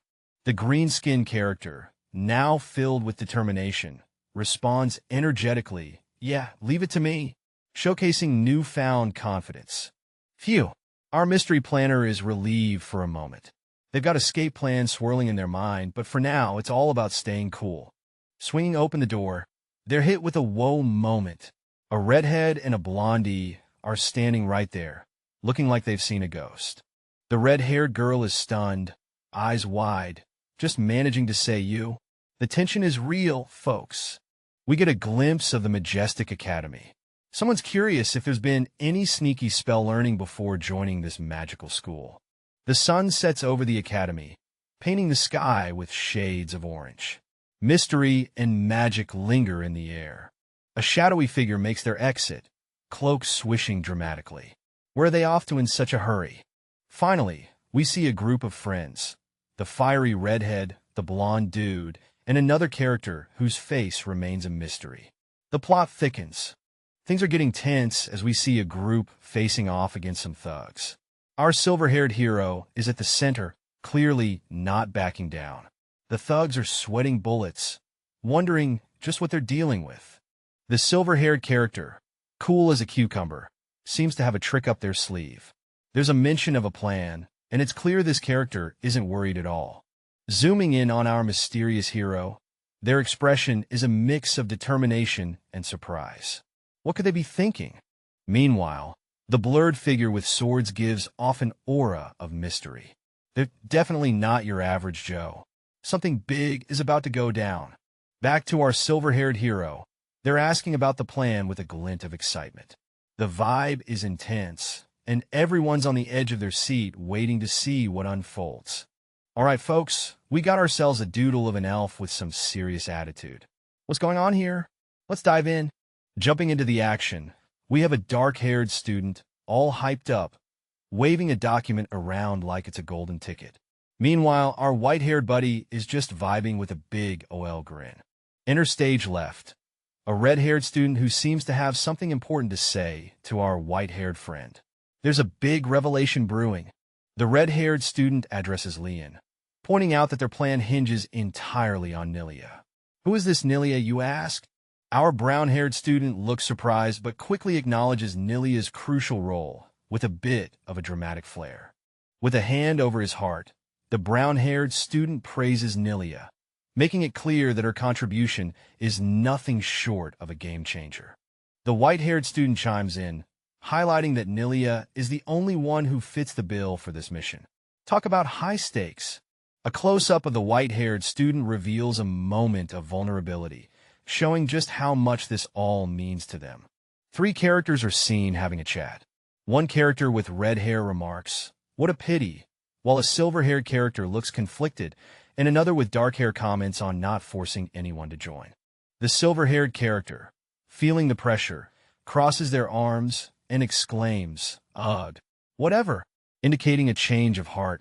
Finally, the silver-haired character stands confidently, saying, "There's no helping it if I'm the only one who can do it," looking determined and ready to take on the task. In the calm of the night, the moon shines brightly over a rugged landscape, setting the stage for something big. A mysterious figure stands under the moonlight, ready for action, declaring, "Tonight." A group of students listens intently to their leader, who is fired up and ready to lead them out of their current situation.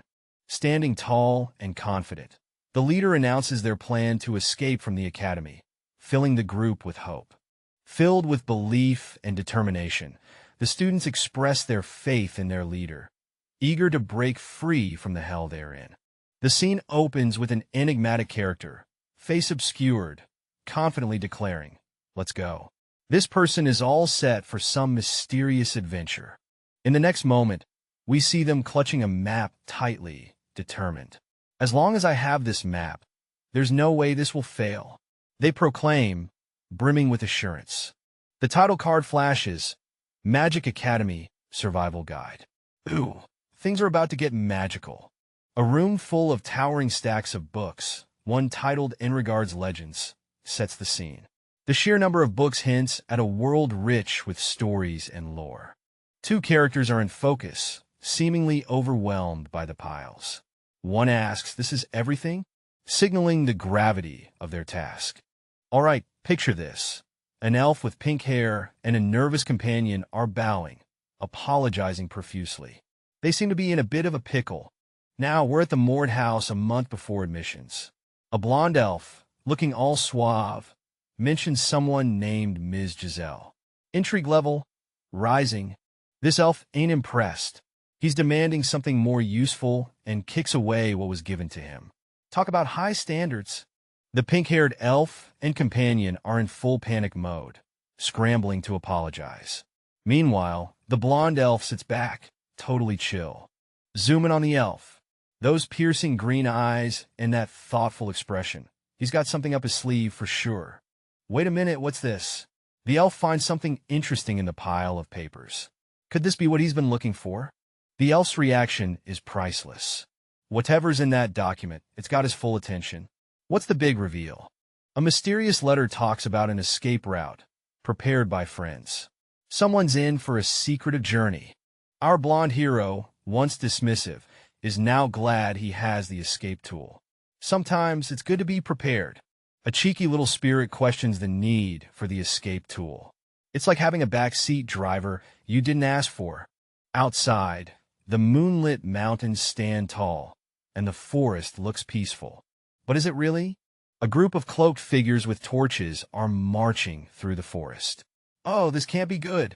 Deep in the shadows of the forest, a hand signals the coast is clear. Guys, I think we can move now, someone whispers.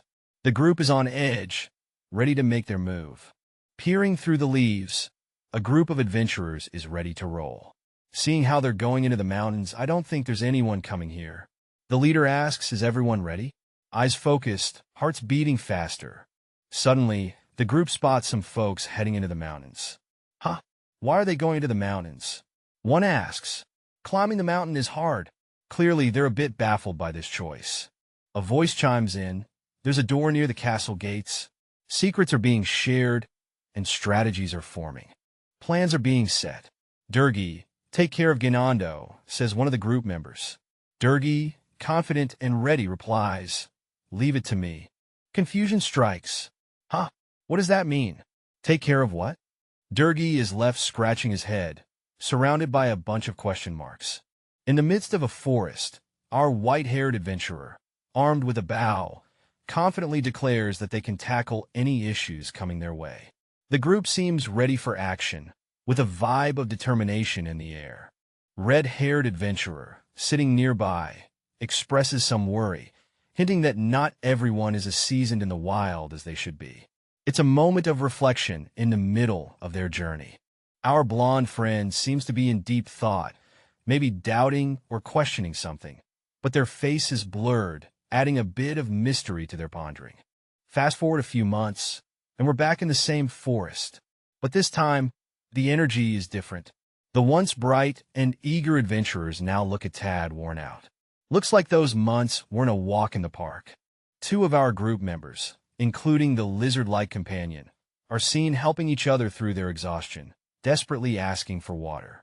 It's a reminder that the journey is no joke and they're still not quite used to the grind. But as expected, it's not easy to trek through an unfamiliar mountain path. The moon casts a faint glow as someone in the group notes the obvious challenge of their journey. Another member, with sharp features and a confident stance, mentions that without their guide, they'd be lost, a testament to their reliance on each other. Nothing I could do about it, though. Our main character, in a classic school uniform, seems resigned to the situation, fiddling with their collar. First, I should record all of this. Our diligent main character pulls out a notebook, ready to jot down everything. Old habits from grad school die hard, right? Flinch. Someone with elfin ears suddenly tenses up. Something's not quite right, and their instincts are screaming. Everyone stop. What's wrong? The group halts, a mix of surprise and concern rippling through them. The tigers are acting strange. Why did they stop all of a sudden? The tension rises as they notice their tiger companions behaving oddly. I'm pretty sure we just arrived at the destination now. This was easier than I thought. A cheerful voice cuts through the confusion, one member confident they've reached their goal. The scene opens up with a mysterious character looking confused. We already arrived? He wonders, clearly skeptical. I doubt it would be this easy. His eyes dart around, trying to make sense of the eerie forest vibe. Leaves rustle as an unsettling breeze sweeps through the dark forest. The tension builds, with shadows dancing among the trees. Whispers of the wind echo through the woods, each rustle amplifying the chilling atmosphere. Something feels off, like the calm before the storm. Suddenly, our character is on high alert. His eyes widen with a look of shock as he senses something unexpected. What could it be? The mystery deepens. Whoa! Out in the eerie, shadowy forest, our protagonist's eyes widen in shock. Something unexpected just went down, and it's got him on edge. Is it a dream? Or a strange creature that just popped up? Our guy is piecing it together, and he's not ready for what's next. Don't tell me. His heart races as the realization starts to sink in. This is about to get intense. The scene is set with a swirling, mysterious energy that glows ominously. Something big is about to go down, and it's got that electric vibe. Now, we've got this shadowy figure cackling away like they just heard the funniest joke in the world. It's like they're up to no good and loving every second of it. As the eerie laughter fades, we're pulled into a swirling vortex. Two figures are caught in this crazy whirlwind, looking both confused and a bit freaked out. What's next in this wild ride? A skeletal figure emerges, grinning wickedly. You fell for it. It mocks, clearly enjoying the chaos it's unleashing. Cut to two onlookers, their expressions a mix of fear and disbelief. They're caught in the grip of the unfolding drama, unable to look away. Under the eerie glow of a swirling black portal, a figure declares that everyone has learned an important lesson. But what kind of lesson comes with a side of creepy vibes? As the scene shifts, a ghostly skull questions the origins of the portal, adding a layer of mystery. Is this a friendly ghost or just another trap in disguise? Our blonde, elf-eared friend, seemingly overwhelmed by the absurdity, bursts into laughter. Perhaps this is their coping mechanism for dealing with supernatural shenanigans? Meanwhile, two other characters stand silently in the shadows, observing the chaos. Their expressions say it all. What the heck is going on here? A character with a blurred face expresses frustration, questioning the sanity of the situation. It seems less like a lesson and more like harassment to them. Back to the skull, which commands attention with a chilling listen well, before announcing the beginning of the return. Just what is this spectral skull planning? In the eerie glow of mystical energy, a powerful entity declares, "You seek my grace," as if granting or denying it is a matter of life and death. Below, a group of warriors braces themselves, ready for whatever comes next. The tension thickens as the entity demands to know why they dare defy its might. One brave soul stands out, eyes fierce with determination, ready to make a stand. With a chilling accusation, "You're guilty of defiance." The entity seems to relish the impending confrontation. Our young hero tightens his grip, not backing down from this formidable foe.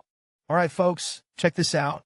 We've got a spooky floating skull with glowing green eyes, and it's making some serious declarations. It's like, guilty if you are, innocent if not. Talk about a dramatic entrance. In a dimly lit scene, a hooded figure with a glowing skull face offers a mystical power, saying, "You can see his future. You can even take down your enemies." The energy radiates with an eerie vibe. The skull-faced figure emphasizes, "You've got it right," as a bright, mystical force swirls around them. This power seems intense, like it's ready to unleash.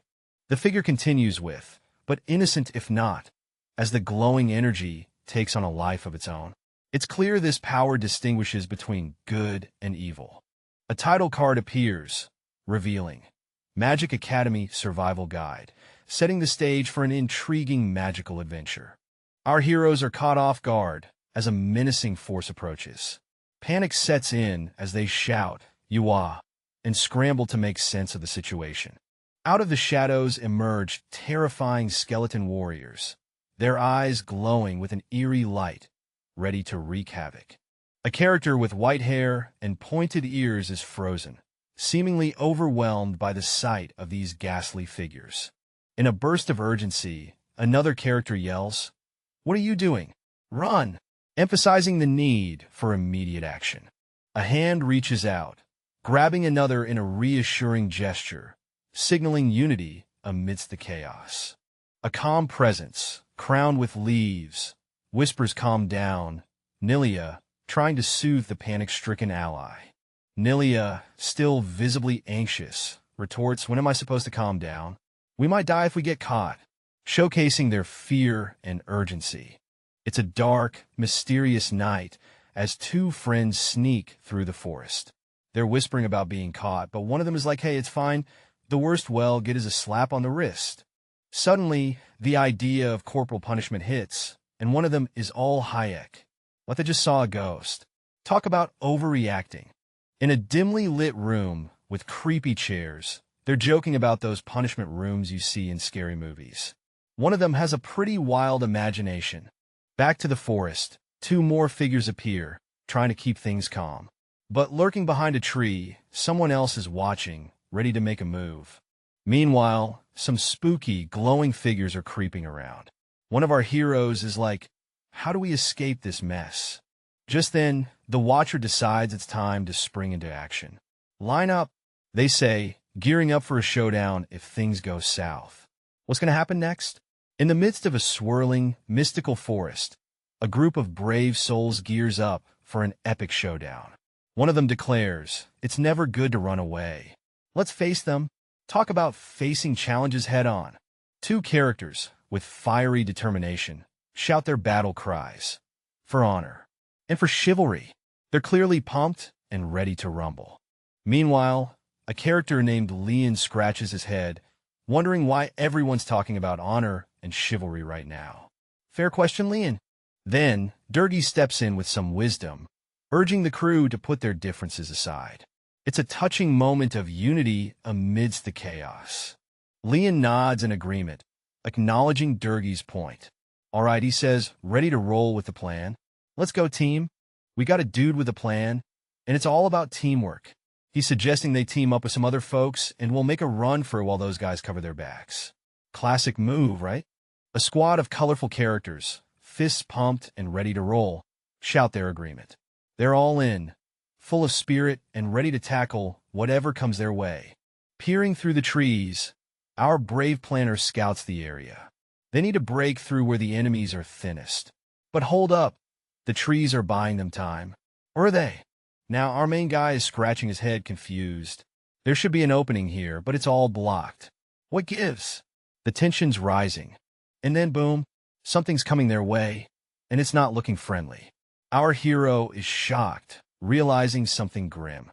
A monstrous, glowing skull emerges, summoning more trouble.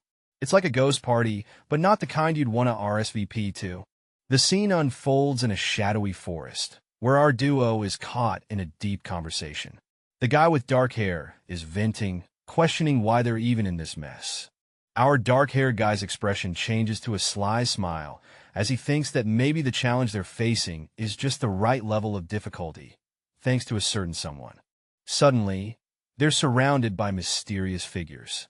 He contemplates aloud if giving up is the smart move, considering how easily they were trapped. Wait a minute. Something's not right. Our protagonist senses an odd vibe, like they're missing a crucial piece of the puzzle. The shadowy figures don't seem to care about our duo's presence. Why are they ignoring them? What's the deal here?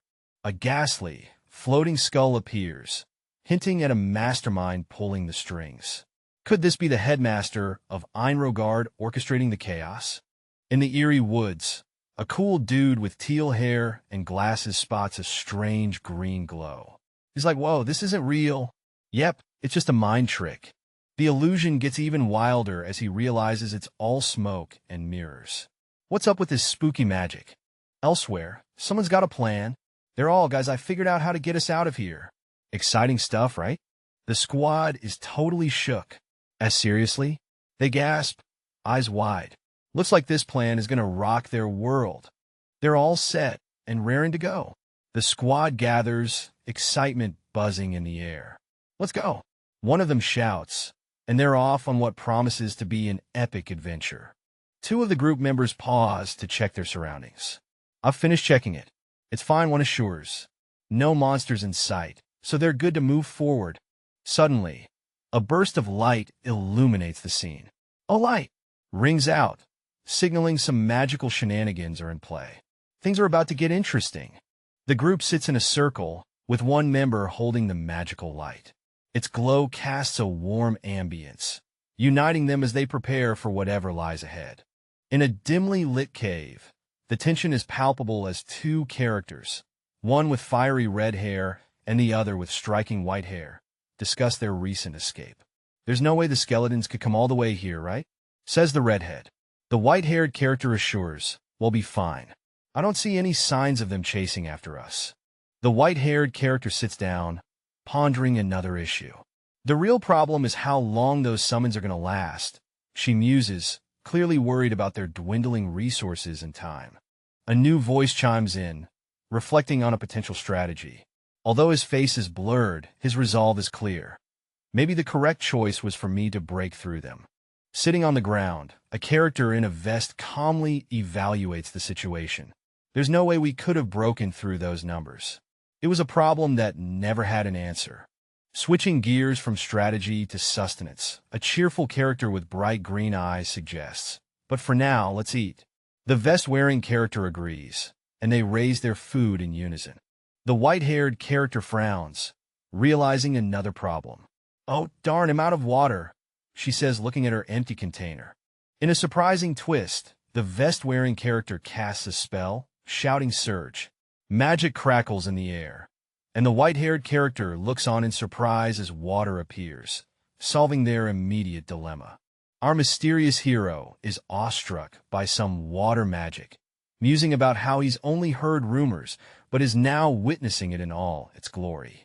He contemplates how convenient it would be to know such magic for hunts while fiddling with a bottle. A red-haired companion shivers, asking if anyone can conjure a fire because, let's face it, it's freezing.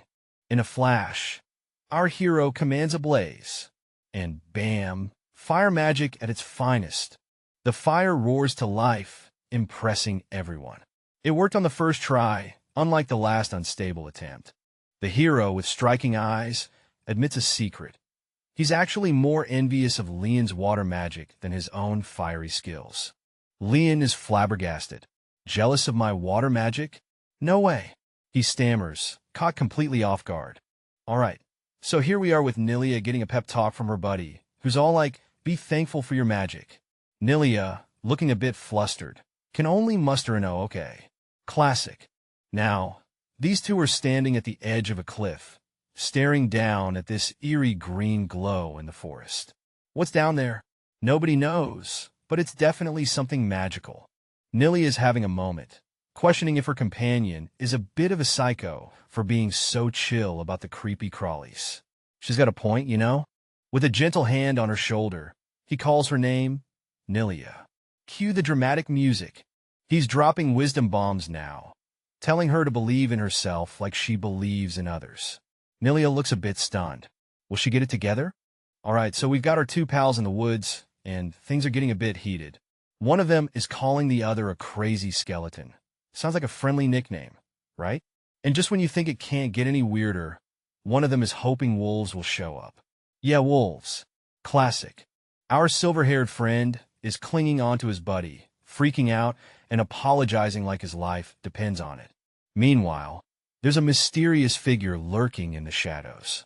Spooky vibes, anyone? Now we get a close-up of our silver-haired dude's head. It's intense, and you can almost feel the tension in the air. Enter the mysterious shoes. A voice chimes in, demanding to know what these two are up to. Ooh, the plot thickens. And here comes a new character, rocking some serious style with a tie and pointy ears. Who is this mystery person? Finally, our original duo is now facing two new arrivals. The new guys look like they've got something to say, and it's about to get interesting. The scene unfolds in a shadowy forest. Our silver-haired friend is hugging the dark-haired guy tightly, freaking out and apologizing like there's no tomorrow. Before we can process the drama, a mysterious shadow looms over them, adding a layer of suspense. Then, bam, a shoe steps into view, and a voice cuts through, asking, "What are you guys doing here?" Finally, The tension ramps up as we see a new character with pointy ears and a school uniform, looking like they're about to spill some serious tea. In a dimly lit forest, our main character stands face to face with a group of intriguing individuals. The vibe is tense, and you can almost feel the sparks flying as they exchange silent glances. But wait, one face is blurred out, adding an extra layer of mystery. Who could this be, and what secrets are they hiding? The scene shifts to a magical title page, Magic Academy Survival Guide, promising a wild ride filled with spells, danger, and maybe a bit of chaos. Buckle up, because this magical journey is about to get real. A hand reaches out, pulling back a mysterious curtain. Is it a portal to another world, or a reveal of hidden truths? The anticipation is killing us. A young man, dressed in a school uniform, stands at the entrance of a cave and gestures for a group of students to enter, saying, "Come in." Inside, we see a diverse group seated and seemingly at ease. Once inside, the students are told to come and get some rest. They all seem a bit worn out, wearing matching uniforms as they gather together. Among the group, a blonde student whispers his concerns about the lack of food, only to be shushed by a green-skinned friend beside him. It's clear there's some tension in the air. The narrative shifts to mention Leon, who apparently has the right to ignore the current situation. What could this mean for our group of cave dwellers? The scene opens with a character, visibly emotional, thinking about the unfair treatment someone endured. It's a moment heavy with sympathy and concern. Then we see two people, one of them holding a drink, discussing how instead of seeking revenge, this person is dealing with the situation with grace. It's a mix of admiration and disbelief, like seeing someone turn lemons into lemonade. The focus shifts to a young man named Lefman, who is described as someone who truly knows honor. His demeanor is calm, and he seems to exude a sense of integrity that leaves everyone in awe. A group is hanging out around a campfire. Everyone's sipping drinks, but tension is in the air. One green-skinned character looks particularly peeved. The elf-eared guy is deep in thought, sipping his drink. He's worried about some blue dragon bastards showing up unexpectedly. He wonders if these guys also managed to snag a map, raising the stakes. Staring into his cup, he asks himself the big question: what do they do now? In the dim light, Giselle is deep in thought, a shadow of doubt crossing her face. Her mind echoes with a crucial reminder. Don't forget, Giselle. What could this mean for her? The scene shifts to Giselle standing beside a tall, enigmatic figure on a balcony. The words "do not forget" any grudges play in her mind, but she senses there's more beneath the surface. What's the hidden meaning behind this advice? Our mysterious character, sporting a slick fur-collared coat and a sharp gaze, drops a truth bomb. Kindness is only to be repaid when you can remember it. Spicy, right? Things heat up as we meet a new face, Lenian. But before we can get comfy, chaos erupts. Someone yells first, "I feel like doodling," and BM. The room shakes with a dramatic clash. What's going down here? The scene unfolds with a sudden twist as someone unexpectedly keels over, leaving those around bewildered. Why did he just suddenly fall over? They wonder, eyes wide with confusion. Elsewhere, two characters stand looking utterly dazed. One of them has horns, adding a mysterious vibe to the air. What's going on with these two? All right, picture this. Our guy's running like he's just seen a ghost, pure panic on his face. He's skidding to a stop, almost tripping over his own feet, and shouts, "What the hell is going on?" Yeah, he's got that look like he just woke up in a parallel universe. The mystery deepens. He spots someone, and his eyes widen in shock. "Don't tell me," he gasps, as if he's just uncovered the secret of the universe. The tension is so thick, you could cut it with a knife. The rain pours down, drenching a school uniform-clad character who's clearly deep in thought. The atmosphere is heavy, as if something big is about to go down. With a swift motion, he pours out a drink, a slight smirk on his face. "It's unfortunate, but you're too late," he says, hinting at a plan already in motion. Enter the blonde-haired character, eyes wide with worry. "You can't just do that. What's going on?" he asks, clearly alarmed by the unfolding drama. This mysterious character is kneeling beside someone with striking blonde hair, looking pretty serious as they seem to be checking on them. The scene shifts to the blurred character, now clasping their hands together with a satisfied expression, declaring something is settled. As the character reflects, their hand rests on the blonde's head. They've come to terms with the idea that if someone dislikes them for no reason, they should simply deal with it in their own way. In a tense moment, our blonde-haired hero is freaking out, demanding answers from Leon about drugging the water. They're both in a bit of a panic, clearly not expecting this twist. Meanwhile, elsewhere, a couple of characters with bright hair colors are chilling and calmly explaining that everyone just fell asleep. And hey, no drugs here, promise. The blonde-haired guy is back, pointing fingers and asking if his friends knew about this all along. He's calling them out for their not-so-subtle expressions that could have spilled the beans. Our scene opens with a blonde, elf-like character sprawled on the ground, deep in thought. It's not just personal drama. It's all necessary, they think. As the tension rises, someone is trying to calm everyone down, suggesting that they need to leave some guys behind for the pursuers. There's a moment of disbelief. Are they really going that far? The green-skinned character seems uneasy. They're reminded of Murata's personality, something that's clearly unsettling. In a tense moment, our red-haired protagonist is sitting down, looking a bit rattled. A voice interrupts, asking, "But where did you guys even find the drugs?" She hesitates about that, clearly holding back a juicy secret. Cut to a mysterious night scene. Our duo walks through the dimness, steps barely audible.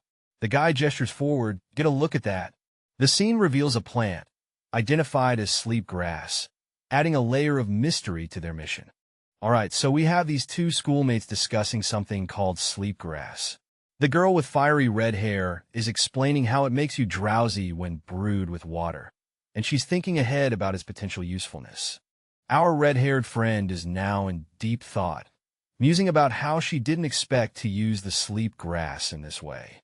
Her expression says it all, surprise mixed with a bit of irony. As the scene shifts, the night sky takes over with the moon shining brightly and owls hooting away, setting an intriguing nighttime vibe. Alright, picture this. For students sprawled out on the ground, looking like they've just had a wild night. We've got a guy with cat ears, another with a head full of blonde hair, a green-skinned friend, and someone whose face is a mystery to us. What's their story? Who knows? But it looks like nap time was a serious affair. The scene shifts as a mysterious light beams down, casting a greenish hue over our napping quartet. They might be in some magical shenanigans or just under a weird streetlight.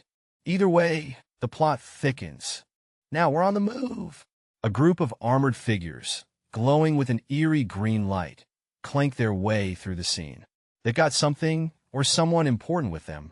What's their deal? Only time will tell. The gang's huddled up, peeking over a wall. Blondie, silver hair, redhead, and their green buddy are all relieved. All right, they should disperse soon now, says one of them. Looks like they just dodged a bullet. Next, redhead turns to the faceless dude. So, shall we get to the rest of the work? She asks. He's puzzled. What work? Clearly, someone's been daydreaming. Faceless dude is now pointing dramatically at the area. He insists, we can't just go back like this when we've come this far. We have to check on my dad's progress and efforts. All right, someone's got a mission. In a moment of deep thought, our main character stands with a determined look, thinking if there's a way to escape, he'll do anything. The intensity in his eyes says it all. He's ready for whatever it takes.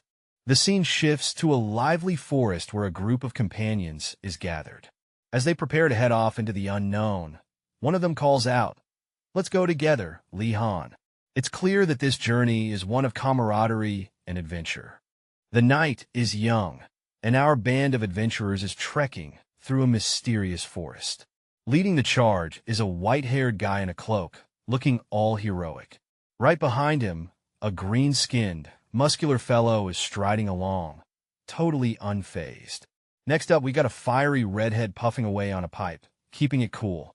And bringing up the rear, a dark-haired guy is following the crew with a look of determination. Suddenly, there's a noise.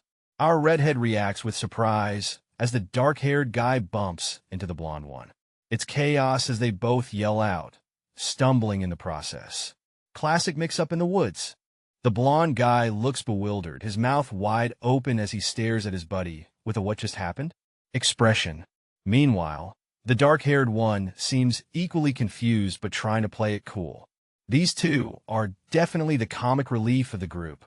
Amidst the shadowy trees, one character checks in on another, asking, "Are you okay?" The response is a bit grim. "I'm hungry and hurt." A green-skinned character named Durgi is panting hard, clearly exhausted, and someone questions if he's too tired to lend a hand. A spirited character with striking white hair suggests, "Woodenaz, let's brighten things up." They're pretty sure they won't get caught so far out in the woods. The group is struggling in the dark, and someone points out that everyone's pace is lagging because they can't see much. A mysterious night in the forest. Our student is knee-deep in some serious magic business. What's he up to? With a flick of his hand, he summons a bright light, illuminating the night. Magic in action, folks. Fast forward to a sunny day. He's chilling with a red-haired friend. They're ready for their next adventure. Wait, what's that? A rustling in the bushes. Something's about to go down. Out of nowhere, a mysterious voice echoes, "Please put out the lights of your hearts." Our protagonist, sporting a school uniform and a determined look, seems caught off guard, glancing upwards. Suddenly, a chill runs down the spine. The Prince of Dreams is angry. The protagonist is left in shock, wondering, who was that? Our dynamic duo is wandering through a mysterious forest, looking utterly puzzled. One of them, a young guy with white hair, nervously asks, "Where is that?" Meanwhile, his green-skinned companion, with a look of urgency, demands to know, "What is it?" As the tension builds, they find themselves enveloped in an uncanny silence. The trees seem to whisper secrets, with a ghostly whoosh echoing around. The atmosphere is thick, and the suspense is real. Suddenly, a massive tree looms over them, and it's not just any tree, it speaks. In a commanding tone, it declares, "I shall be the one asking questions." Talk about a plot twist. In the midst of a dense forest, we find two characters looking utterly bewildered. One of them, with short white hair and a worried expression, is clutching their chest, while the other, a green-skinned individual, looks equally alarmed, demanding to know, "What is it?" The scene shifts as an ominous silence floats in the air. A figure, dressed in a long coat, stands among the shadows, accompanied by two others who seem to be kneeling, perhaps in submission or fear. A towering tree looms over, with an ethereal glow surrounding it. The voice echoes again. "I shall be the one asking questions," giving the impression that this tree holds some mysterious power or authority. A mysterious figure is standing in front of a massive, glowing tree. The atmosphere is thick with magic, and you can almost hear the whispers of ancient spells. Who is this person, and what secrets does this place hold? The title card pops up in style, Magic Academy Survival Guide. This isn't your average school, folks. We're talking wands, spells, and maybe a dragon or two lurking in the halls. A group of characters approaches through the forest. A challenge is laid down. Answer the riddle correctly, and you're welcomed as guests. But mess it up, and things might get spicy as they'll be treated as intruders. Talk about high stakes. A young man, looking serious and slightly confused, steps into the scene. His thoughts are interrupted as he notices something surprising. Whoa, the school, what secrets does it hold? The scene shifts to a mysterious figure, cloaked in shadows, surrounded by the eerie glow of candles. This person mutters about a power that could change the course of events. But could this really be the beginning of something big? The scene opens with a character standing before a large, ancient tree, pondering the question, how many candles are still lit? It's a question that seems simple, but hides deeper meaning. The character, now revealed to be a sharp thinker, realizes this is a trick question. His expression shows confidence, hinting that he's not easily fooled. Reflecting on the situation, he considers the straightforward answer would be 3. But he notes that candles, by their nature, eventually burn out, adding a philosophical twist. Another character enters, bursting with energy and confidence. He throws his fist in the air and proudly declares the answer to be 3. His enthusiasm is contagious, even if it might miss the deeper point. A guy is sprinting through the woods, yelling, "Wait, gain on," but it seems like he's too late. The word "correct" echoes, leaving him in suspense. The scene shifts to a dude with dark hair, looking utterly confused, like someone just asked him to solve a Rubik's Cube blindfolded. Huh? He wonders, clearly not following.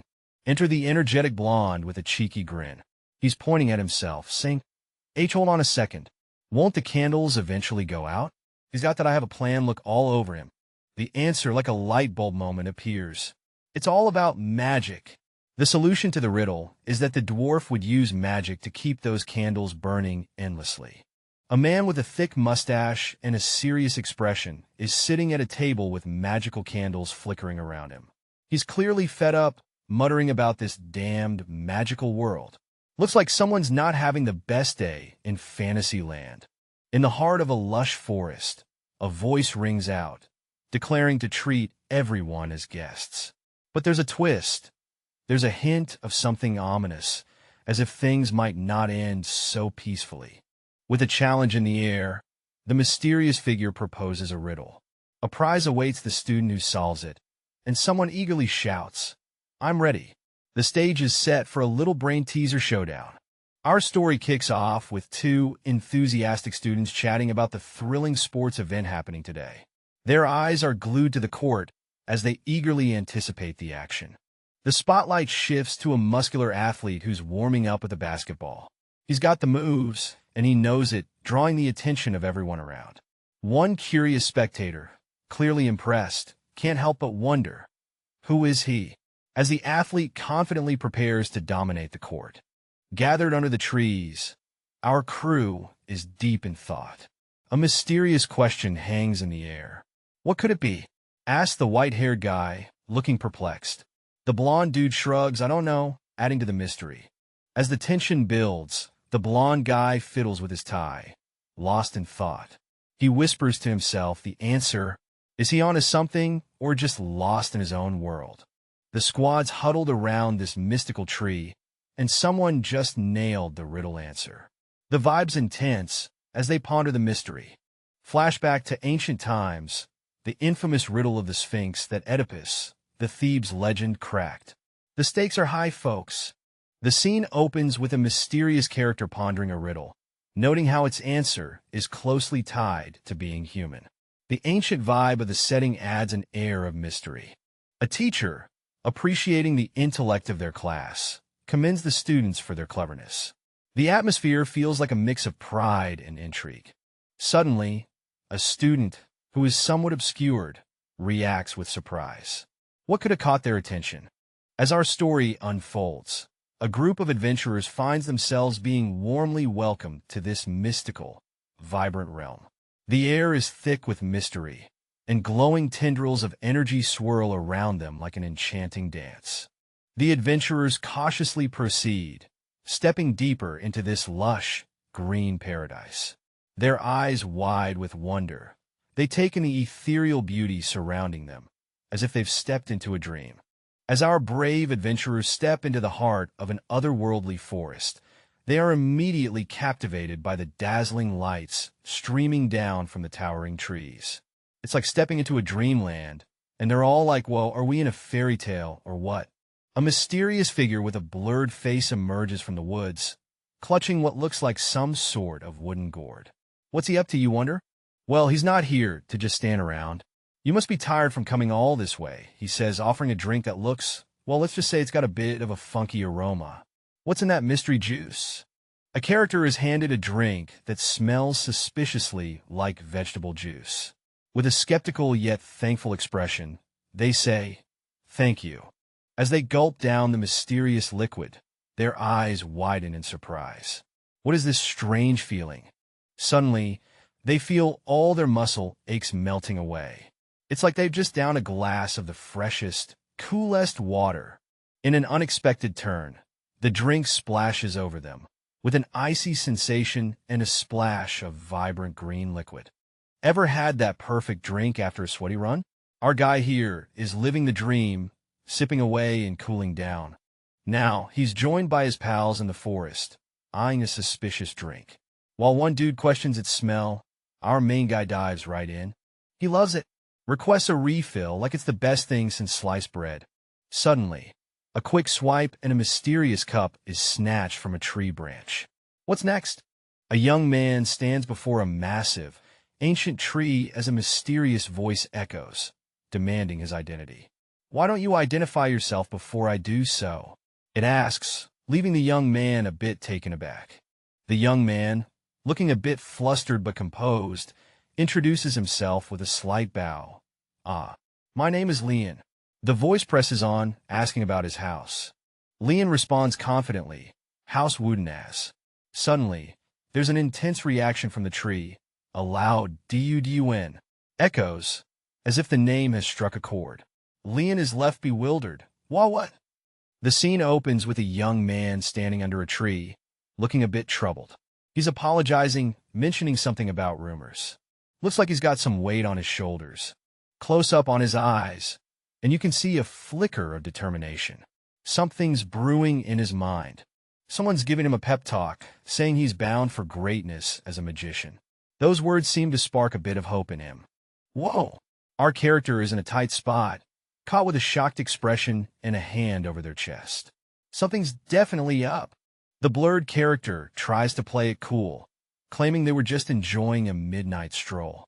But their red-haired companion seems a bit skeptical, wondering how they could lie so easily.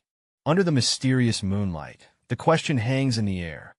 Were they really searching for a way to escape the academy? The plot thickens. Under the golden hues of the forest canopy, our young protagonist is caught off guard. "Don't tell me you're trying to leave already?" someone asks. Looks like this isn't just a casual stroll. Meanwhile, our attention shifts to a wise elder and a green-skinned orc. "Oh, Spirit, could you perhaps give us some advice?" It seems these two are the go-to for mystical guidance, sipping on what looks like some ancient brew. Back to our troubled young man. He's informed that there's indeed a method to leave, but it's shrouded in impossibility. Talk about a riddle wrapped in a mystery. Under the moonlit night, our hero stares at a formidable electric fence. The thought bubble reveals their deep realization. An electric fence? That's going to be tough to crack. A clenched fist reflects determination, but the walls seem unyielding. Then it's going to be impossible to escape through a gap in the walls. They ponder, feeling trapped. A final thought bubble emerges, cautioning, don't recklessly attempt to leave the campus for now. The warning hangs heavy in the air, leaving our hero in deep thought. Deep in the forest, a young man is blending in with the greenery, like he's trying to have a conversation with a tree, or maybe just really likes leaves. As night falls, the serene forest holds a secret. Monsters are snoozing now, but it's only a matter of time before they wake up for their midnight snack. Our mysterious dude bows slightly, thanking someone, or maybe the forest itself, for some crucial info. This guy's polite, even with trees. A hidden observer takes notice of our young friend. Who's watching him? The suspense is real. Check it out, folks. Our mystery character here is as cool as a cucumber. His eyes? Not even flinching. Instead, he's daring to do something bold. What's he up to? Rustling leaves whisper secrets as a mysterious hand reaches out from the tree, promising a present. Below, a character is caught off guard, glancing around with a mix of surprise and curiosity. The scene is set in a dense, mysterious forest. Our curious character peeks through the thick foliage, eyes wide with surprise, as if they've stumbled upon something unexpected. The plot thickens. The character, dressed smartly in a school uniform, discovers something glowing and intriguing hidden amongst the leaves.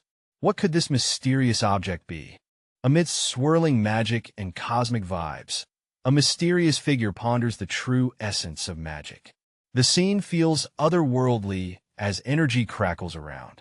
The scene shifts to two students, one with wild yellow hair and a distressed look, alongside a calm companion with silver hair. They're caught in the aftermath of some intense school drama, and today marks a pivotal moment for them. Meet our protagonist, a determined freshman who's just unlocked a new skill. He's holding a glowing staff, looking both surprised and thrilled. It's like he's just found a hidden treasure chest in the game of life. Artifacts are practically a sorcerer's hands and feet, and amongst those artifacts, the magic staff is the most vital. The current freshmen are anxiously waiting for the day they receive their own. And on this moment today, I became the first freshman to get a new staff. Alright, we're diving into a world of magic.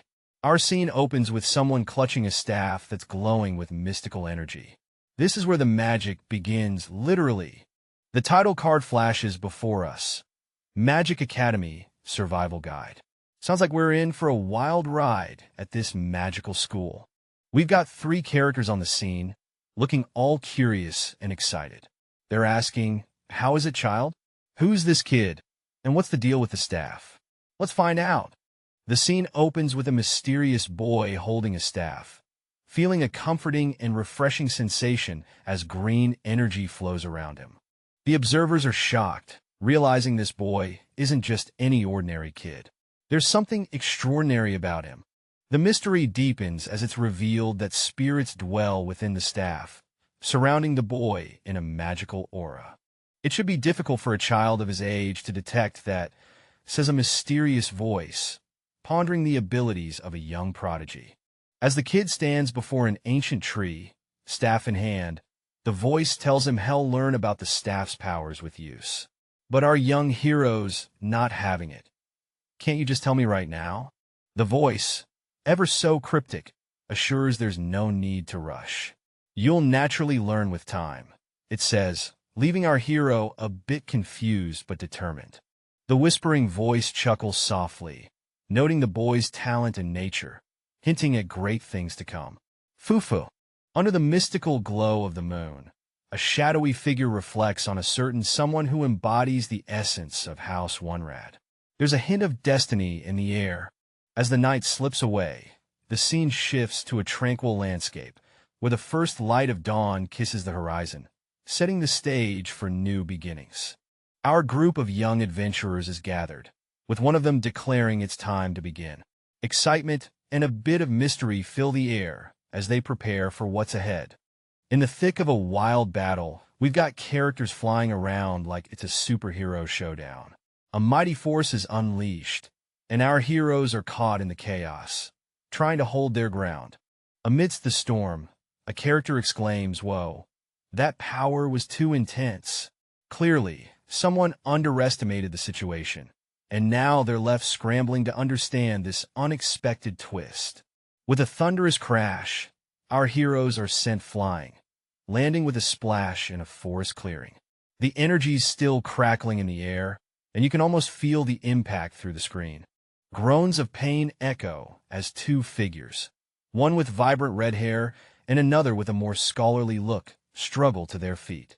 The toll of the battle is evident, but there's no time to rest. A voice echoes in the mind of one of the characters, urging them to recall a riddle. This is not just a battle of brawn, but of brains too. The plot thickens. The enigmatic message concludes with a cryptic hint. The riddle's solution is key.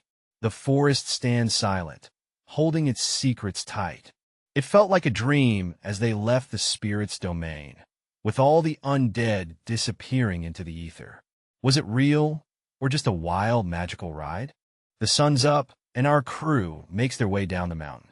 It's a colorful bunch, redhead, serious dude, and the big green guy, all looking like they've just survived an epic adventure. Finally, sweet, sweet rest. Our protagonist face plants onto the bed, dragging their worn-out selves to sleep. It's been a long day, folks. Picture this. Footsteps echoing in a hallway. Someone's clearly in a rush. The tension is real, and you can almost feel the adrenaline. And just like that, bam, bam, our sleepyhead is startled awake by a thunderous noise. Talk about a rude awakening. The scene shifts, and we see our protagonist, dark, messy hair, looking bewildered as they sit up, trying to figure out what's going on. A character bursts onto the scene, clearly in a rush. They're exclaiming Dana, and apologizing for the sudden interruption. Something urgent has just come up. They explain the urgency. The headmaster is outside holding some kind of event. It's a surprise to everyone, and the character seems pretty flustered about it. Another character reacts with visible surprise, clearly taken aback by the sudden news. The crew is on high alert, questioning if someone's out to catch the students trying to make a run for it. Eyes wide open, they're ready for whatever comes next. Meanwhile, another character decides to play it cool. With a nod of agreement, he promises to round up everyone and head outside. Gotta keep things chill, right? The vibe takes a turn as we zoom into a bright and colorful scene. Flags flutter under a sunny sky, setting a festive mood. What's going down here? The scene bursts with life as a festival unfolds. People are gathered, chattering, and enjoying the moment. It's a vibrant setup with tents and decorations all around. A group of characters stand in a casual circle, exchanging conversations. One of them, with striking red hair, seems to be the center of attention. Our main character, clearly baffled, wonders aloud what's happening. The place feels more like a festival than anything else. There's a lingering thought. This doesn't seem like the kind of effort to track down whoever's behind an escape. Suspense lingers in the air despite the festive vibes. A hand holding a mysterious snack with a suspiciously oozing filling prompts the question.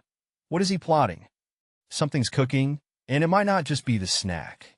In a lively setting, a crowd gathers as a floating skull with a funky vibe hovers above, getting everyone hyped with a booming all right. The skull, looking quite dashing with its little horn, claps to grab attention. It's got something important to announce. With a serious tone, the skull declares that priests from the Empire will be visiting this weekend. Things are about to get interesting. The Academy's buzzing as 4 folks stand on stage. The crowd gives them a round of applause, setting the scene for something big. The spotlight's on the headmaster, who's clapping with enthusiasm. Someone's wondering why the headmaster's being so welcoming. One of the folks on stage thanks the headmaster for the commendation, highlighting how busy they are with teaching all these students. All right, picture this. A talking skull, looking as chipper as a skull can, is gushing about how happy it is that the esteemed priests get its dilemma. Yeah, a talking skull with feelings. Who knew? Then Mr. Skull gets down to business. It needs the priest to pass on a little memo to the emperor. Why? Because apparently digging up ancient magics costs a pretty penny, and our bony friend is short on cash. But hold up. The priests are like, whoa there, buddy, that's not in our jurisdiction. They're backing off, hands up, not getting involved in this magical funding drama. Our hero, with a thoughtful expression and slick gray hair, muses about the universal struggle of budget securing, no matter the world. In the background, a scene unfolds of 2 men in a serious discussion. Enter the mysterious teacher. With a dramatic flair, he introduces himself to the students, accompanied by a floating, glowing skull. Talk about making a first impression. The protagonist observes 3 priests who claim to be humble servants from various religious organizations. But something's off, and he notes these aren't normal priests. Check it out. A trio of mysterious figures, cloaked and radiating an impressive amount of mana, are the center of attention. These guys are practically glowing with power. Switching scenes, we meet a young magician, deep in thought, pondering this unique mana. It has a different vibe compared to other magicians, and he's definitely intrigued by this magical mystery. Whoa! Out of nowhere, a ghostly, grinning face appears, catching our magician by surprise. Whatever this entity is, it's clearly up to something interesting. A hooded figure is conjuring up some serious magic vibes, with mana so unique it's dubbed divine power. A majestic dove emerges, adding to the mystical aura. The young dude's got his mind blown, realizing he can sense mana. His expression screams, wait, what? As he connects the dots. With beads of sweat trickling down, he's all like, all right. Clearly, he's still wrapping his head around this newfound ability.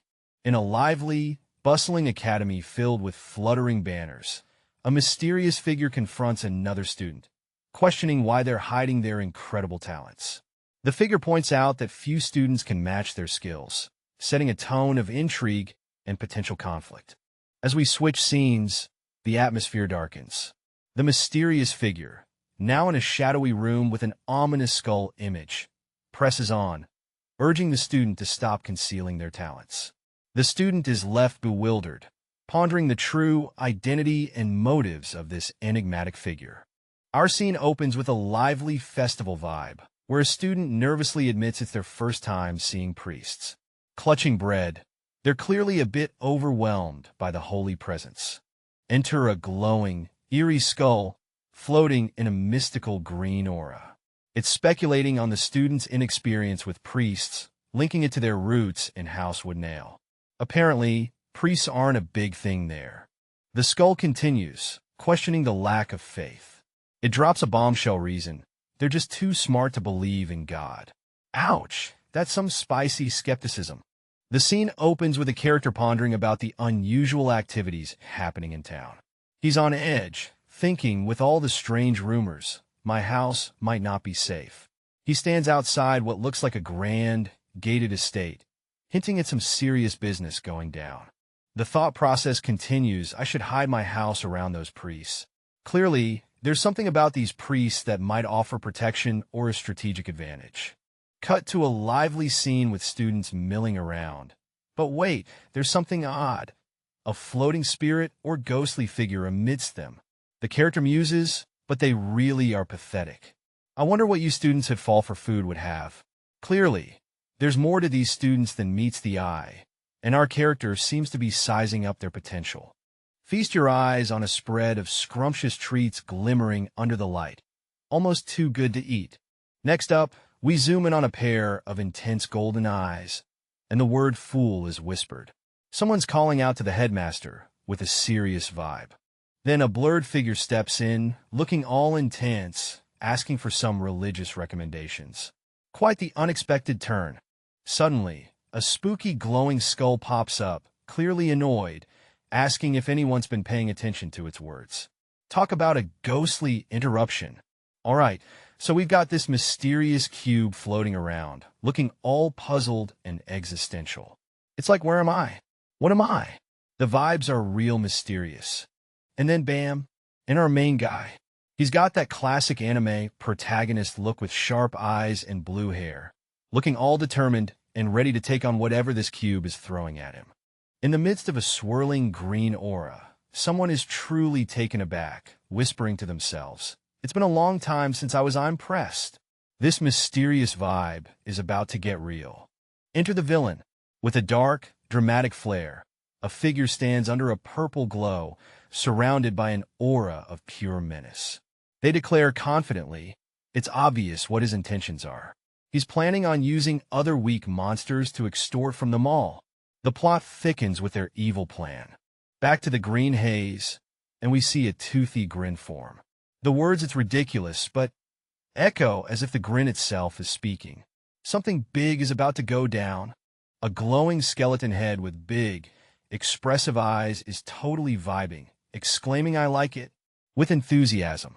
The energy is contagious. Someone's feeling really pumped up. There's a big "OL, very good," blasting across the page like a triumphant shout. What just happened? Something impressive, for sure. Amidst the shadows, a mysterious figure is glowing with curiosity and admiration. It's been a hot minute, but whatever they're witnessing has left them impressed. In a dramatic shift, a character with a cloak and an intense aura stands tall, rallying his squad. He's got a plan: defeat the enemy and snatch everything they've got. Our mysterious character is standing there, absolutely gobsmacked, like jaw-dropping, eyes wide, can't believe it, kind of dumbfounded. What just happened? Turns out, they're witnessing some impressive skills. This little skull dude is all in, saying how much they like this person. Very impressive, indeed. Welcome to the world of life of a Magic Academy mage, where magic and mystery collide in an epic journey. The sky is painted with vibrant banners, as if a festival is about to kick off. Someone's pondering, what could it mean? In an epic moment, a mysterious figure clad in golden robes raises his arms to the heavens, invoking the mighty Phoenix seal. The air crackles with energy as he pledges to fulfill a destiny that seems bigger than life itself. The scene shifts as another enigmatic character, with sleek blonde hair and a contemplative demeanor, reflects on the next world, the celestial border. This place, wrapped in mystery, promises hope and change, as if whispering the secrets of the universe. The mysterious voice is laying it down thick with some cryptic wisdom, hinting at a path of greatness for our hero. But wait, what's this about an eccentric kid? Intrigue levels are hitting the roof. Our main guy, looking sharp in his school uniform, is all puzzled, scribbling notes like he's solving a mystery.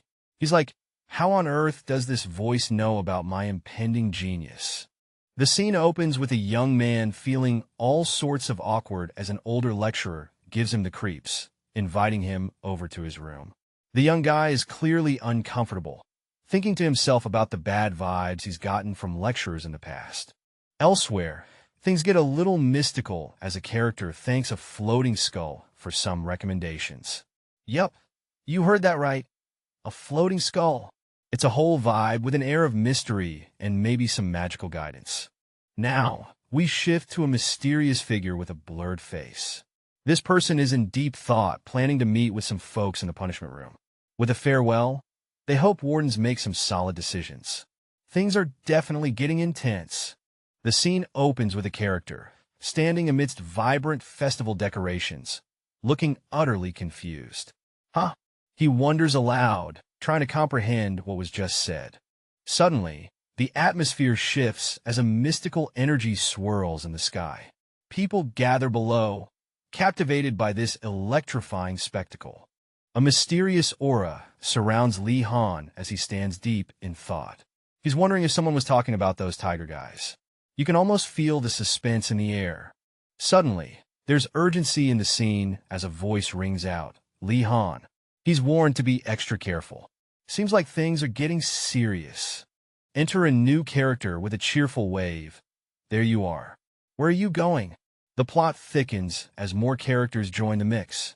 Alright, we've got our two characters chatting it up under the open sky. Our red-haired friend is saying they're planning to go to the Office of Records. They casually mention hitting up a cafe afterward. The other person seems to be listening intently. Our red-haired character notices a basket and seems puzzled. They're like, what's with that basket? And then, as if a light bulb flickers on, they exclaim, oh, right. The scene opens with a mysterious hand offering a book, gleaming with importance. Here, take this as the figure. Someone nearby, clearly intrigued, wonders aloud, where did you get such a precious item? A hooded figure answers the question, explaining that the book is from the Flemen Order, a group dedicated to the worship of the god of alchemy. Another character with vibrant red hair reveals that their family has been big supporters of the Flemen Order for ages. So they recognized who I am first, they say, looking quite pleased with themselves. The blue-haired student is in disbelief, asking, that could happen? What's got him all shook up? The scene shifts and our blue-haired student is now deep in thought, questioning why their family hasn't donated any money. Meanwhile, a red-haired character is wondering about his strange behavior. Cut to a lively scene with colorful flags. Yanari is saying goodbye to a friend who's claiming to be busy. Sounds like Yanari's day just got a bit lonely. In the middle of a lively festival, two hooded figures are seen whispering to each other, their dark cloaks blending into the bustling background. The scene is set for some clandestine plotting, or maybe they're just sharing festival gossip. One of the hooded figures turns around, caught off guard by someone approaching. The newcomer politely interrupts with a simple "excuse me," adding a dash of mystery to the mix. The newcomer, with an air of determination, announces, "I've come to seek the teachings of Lord Printia." This declaration seems to hang in the air, shimmering with anticipation. What's next in this intriguing tale? Things kick off with a bang as a mysterious hooded figure welcomes a newcomer, calling him brother. The atmosphere is tense and full of intrigue. What's going on here? Cut to a school setting where curiosity is in the air. A student wonders why another student went somewhere unexpected. The plot thickens. Our hooded friend is back, graciously inviting the newcomer to follow him. Alrighty then, where are we headed next? Daijing, sporting a mysterious vibe with his dark cloak and hood, gets a shout-out for some assistance. The person calling him seems a bit flustered, but hey, teamwork makes the dream work. Cut to another character who's caught off guard. It's like he just saw a ghost, or maybe he forgot his homework. Either way, he's having a moment. Then boom, we see these intriguing horns peeking out from some pink hair. Who's this? A demon? A cosplayer? The plot thickens. Meet our mysterious new character. She's got pink hair, little horns, and a cloak that screams I have secrets. As she stands there, someone spots her and has a revelation. That appearance, that's a half-blood demon.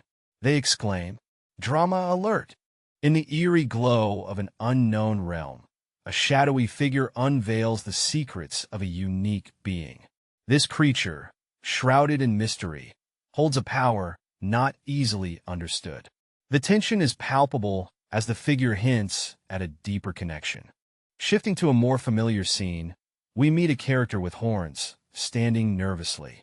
Dressed sharply in a suit, her demeanor is a mix of confidence and uncertainty. Her personality, usually passive, adds an intriguing layer to her enigmatic presence. Meet Dueling, the new student in the Burning Phoenix Tower, stepping in with an air of mystery. A character reveals surprise, saying they weren't aware there were other believers besides Dueling.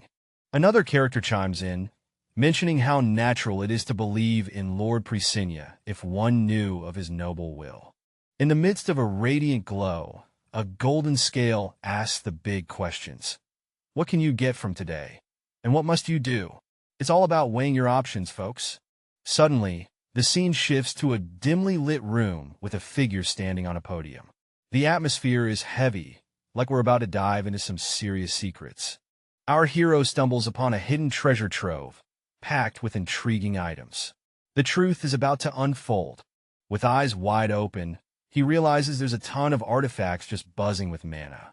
Jackpot of magical goodies. He ponders, is the Presigna order tied up in artifact creation? This mystery is getting deeper. A hooded figure whispers to Madame Megrid, suggesting there's a potential new believer in the midst. The intrigue is real, and the air is thick with curiosity.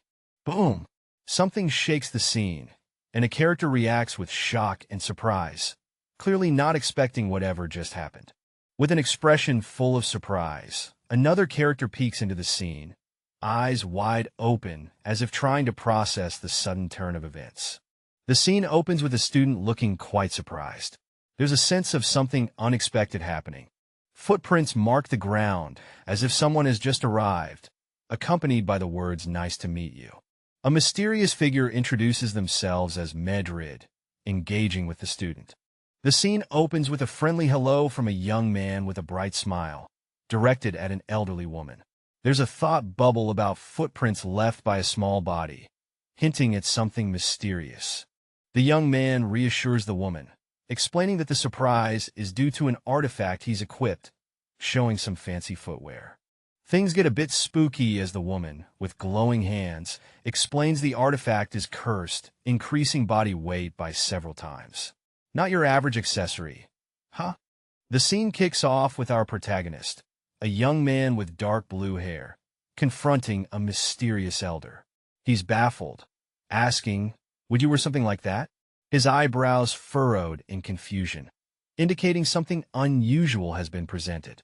The elder figure, cloaked in an enigmatic presence, responds with confidence from above, "Of course, am no mere ordinary person."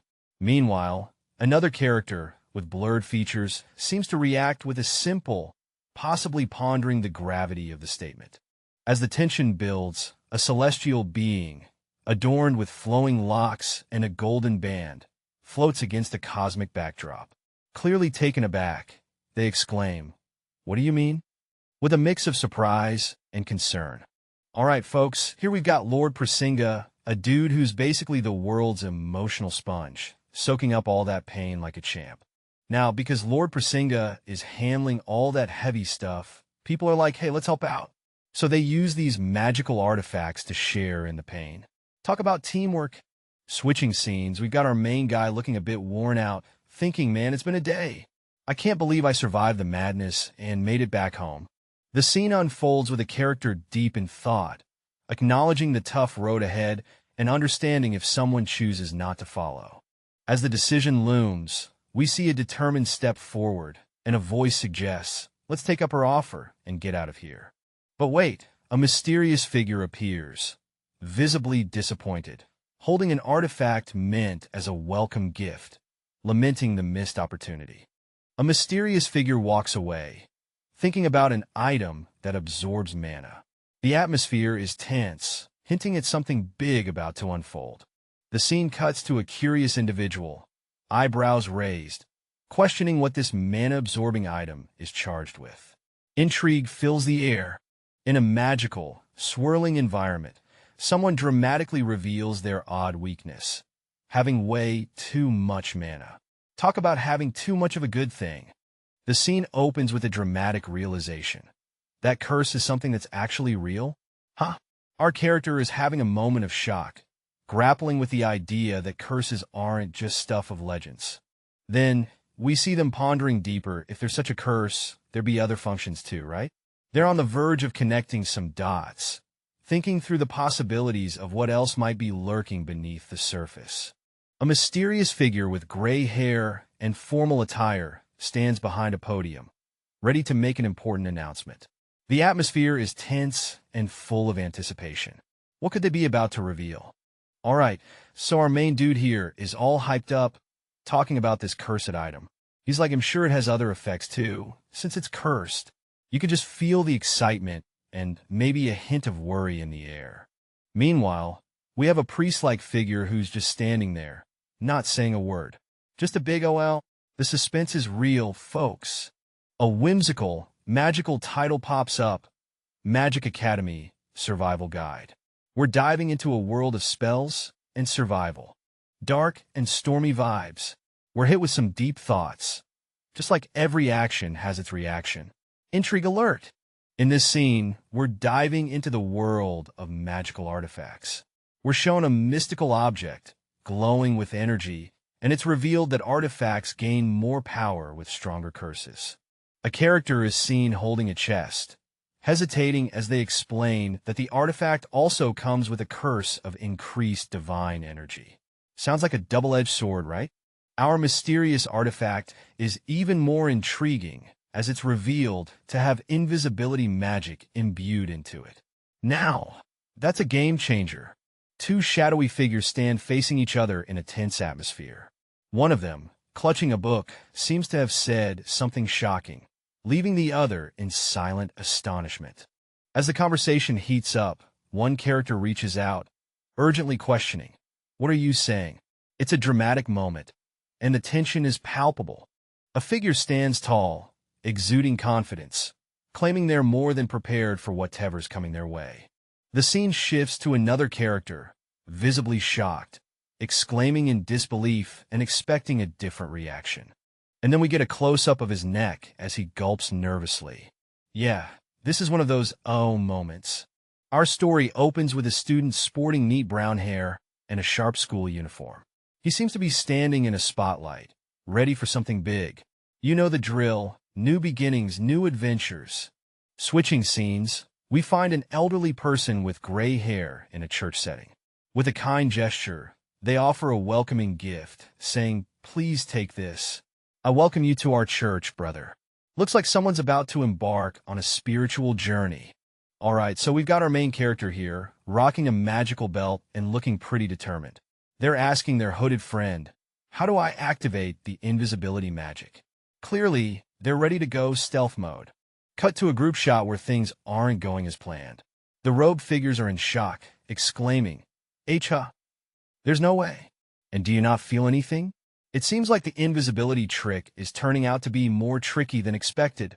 All right, so we have our main dude with black hair looking a bit surprised as he faces someone with a blurred face. There's a blank sound effect, adding to the mystery. The blurred face character seems all flustered, shaking their head and nervously insisting. And no, it's nothing. They mention something about a chant being written inside a guidebook, clearly trying to brush off the topic. A mysterious figure is shrouded in a swirling blue aura, surprising some cloaked onlookers. One exclaims in disbelief, "He disappeared," while another confirms, so it had that ability. Zooming in, we see the character's shoes hovering just above the ground, an invisible force lifting him. He thinks to himself, "Oh, it really worked." Standing in front of a mirror, our protagonist realizes the full extent of his newfound power. He's not just partially hidden, he's completely invisible. He muses, "It's powerful," as expected from the strong curse. As the scene unfolds, our mysterious dude stands in the spotlight, surrounded by two hooded figures.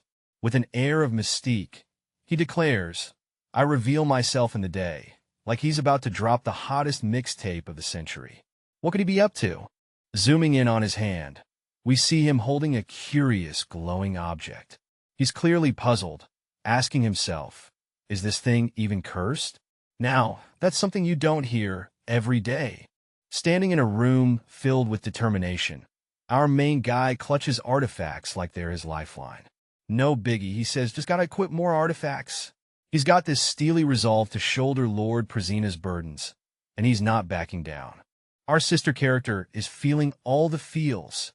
She's super touched, and you can almost see the sparkle in her eyes. "Oh, how commendable," she exclaims, clearly impressed by his resolve. In a dimly lit room, two figures cloaked in dark robes argue. One of them insists, "No, I have to shoulder more of his weight." The tension is palpable as they grapple with the burden they are discussing. Outside, the atmosphere is tense as someone shouts, "Brother, Sister Merit." The urgency in the voice pierces through the calm sky, signaling a call for attention or help. Check it out, we've got a close-up of this mysterious, glowing pink contraption. Someone's hand is hovering over it, ready to activate whatever magic or mischief it holds. What could it be? Our guy, sitting all cool and collected, lets out a sigh. His expression says it all. "So, I wasn't able to get any more in the end? What's he talking about?" The intrigue is real, folks. Hayrace, our mysterious protagonist, deep in thought, pondering how tough it's going to be to make their great escape. The plot thickens. Flash forward to a classroom scene where the story of the Church of Frizinga is being shared. History lesson time, folks. Sister Meryl wraps up the lesson, and our protagonist expresses appreciation. Seems like they actually enjoyed the class. The scene opens with a delightful basket filled with golden bread rolls and a couple of shiny apples. It's the kind of basket that makes you feel cozy just looking at it. A woman hands the basket to a young man, her words filled with care. "I thought you would need it, so I prepared it for you." The man is touched and simply utters, "Sister." The young man reflects on the gesture, feeling a rare warmth in his heart. He realizes that coming here was a great idea, as it's not often he experiences such heartfelt moments these days. The scene kicks off with a mysterious tap on a young man's shoulder. You know something's about to go down when someone taps you like that, right? A demon-like girl with striking horns and glowing eyes appears, offering a basket filled with goodies. She insists, "Please take this too," leaving our guy both surprised and confused. The young man, holding the basket, is puzzled and asks, "What? Isn't this your share? Why are you giving it to me?" Clearly, he's not used to such random acts of generosity. Meet our mysterious character with pink hair and horns, rocking a long coat and dress. She introduces herself as someone who serves Lord Frizinga, but it seems like her current duties are a bit too much to handle. You know, like when you try to carry all the groceries in one trip. Enter Tai Zieling, who seems to be in the spotlight again, and not necessarily in a good way.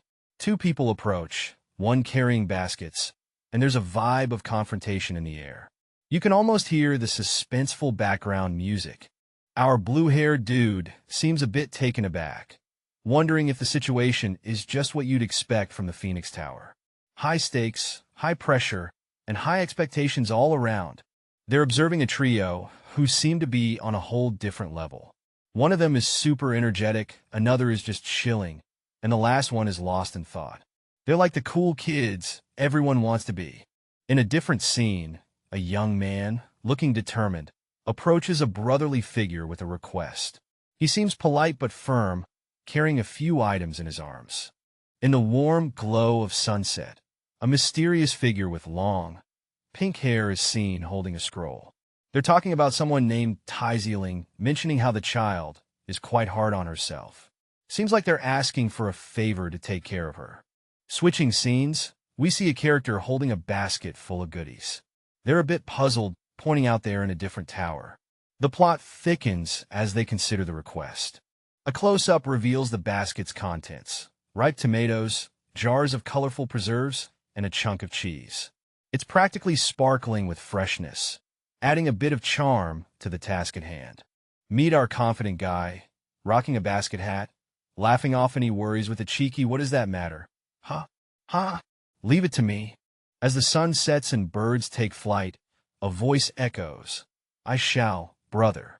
So, there they are, strolling down the path with baskets in hand, looking like they're on some countryside adventure. The guy, all curious, asks the pink-haired girl if he should call her Sister Tenzing. She laughs it off, saying he can call her whatever he wants. Smooth move, right? Alright, so we've got this student who's super curious about the mysterious Tower of the Phoenix. He's all like, "What do you guys do over there? You never hang out with the rest of us?" Our horned friend stands tall and proud, explaining, "We pray in our rooms morning, noon, and night." She's totally owning it. She goes on to say that some of them take it to the next level, heading into the forest or mountains to pray all night. Talk about dedication. Under the moonlit sky, we've got these two hooded figures kneeling in the woods, looking like they're deep in some secret ritual. Enter our pink-haired, horned friend, carrying a basket and possibly a whole lot of secrets. There's chatter about staying out all night, and it's clear our hooded duo is curious about this nocturnal liberty. Meanwhile, some commentary about Enrogarde's dormitory curfew during weekdays drops in, adding a sprinkle of mystery. Our pink-haired mystery lady confirms their tower's got a hall pass for nighttime adventures, thanks to their unique position. What kind of exclusive club is this? So, the priests don't have to stick to a curfew, huh? Our mysterious character is onto something, and it's not just about bedtime rules. Then, that means if I can just get a priest's robes, I can be active for longer. And just like that, the plan to outsmart the night is born. Who knew fashion could be so strategic? The scene opens with a cheerful guy, all dressed up in a sharp outfit, asking with a grin if he can snag some priest's robes. Now, that's a request you don't hear every day. Switch to the girl with pink hair and mysterious horns, who seems less than impressed. Her face says it all. No words needed. Two figures stroll along a dusty path, their robes flowing behind them. One carries a basket filled with intriguing items. What's the story here, you ask? Now, we zoom in on the duo. The one with the mysterious blurred face casually denies any ulterior motives, claiming they just want to understand more about Lord Frischmag's will. Intrigue levels rising. Our pink-haired friend, sporting some stylish horns, seems intrigued. She's ready to go the extra mile, offering to prepare a special set for the next time they meet. Something's definitely cooking. The scene opens with a mysterious duo walking together.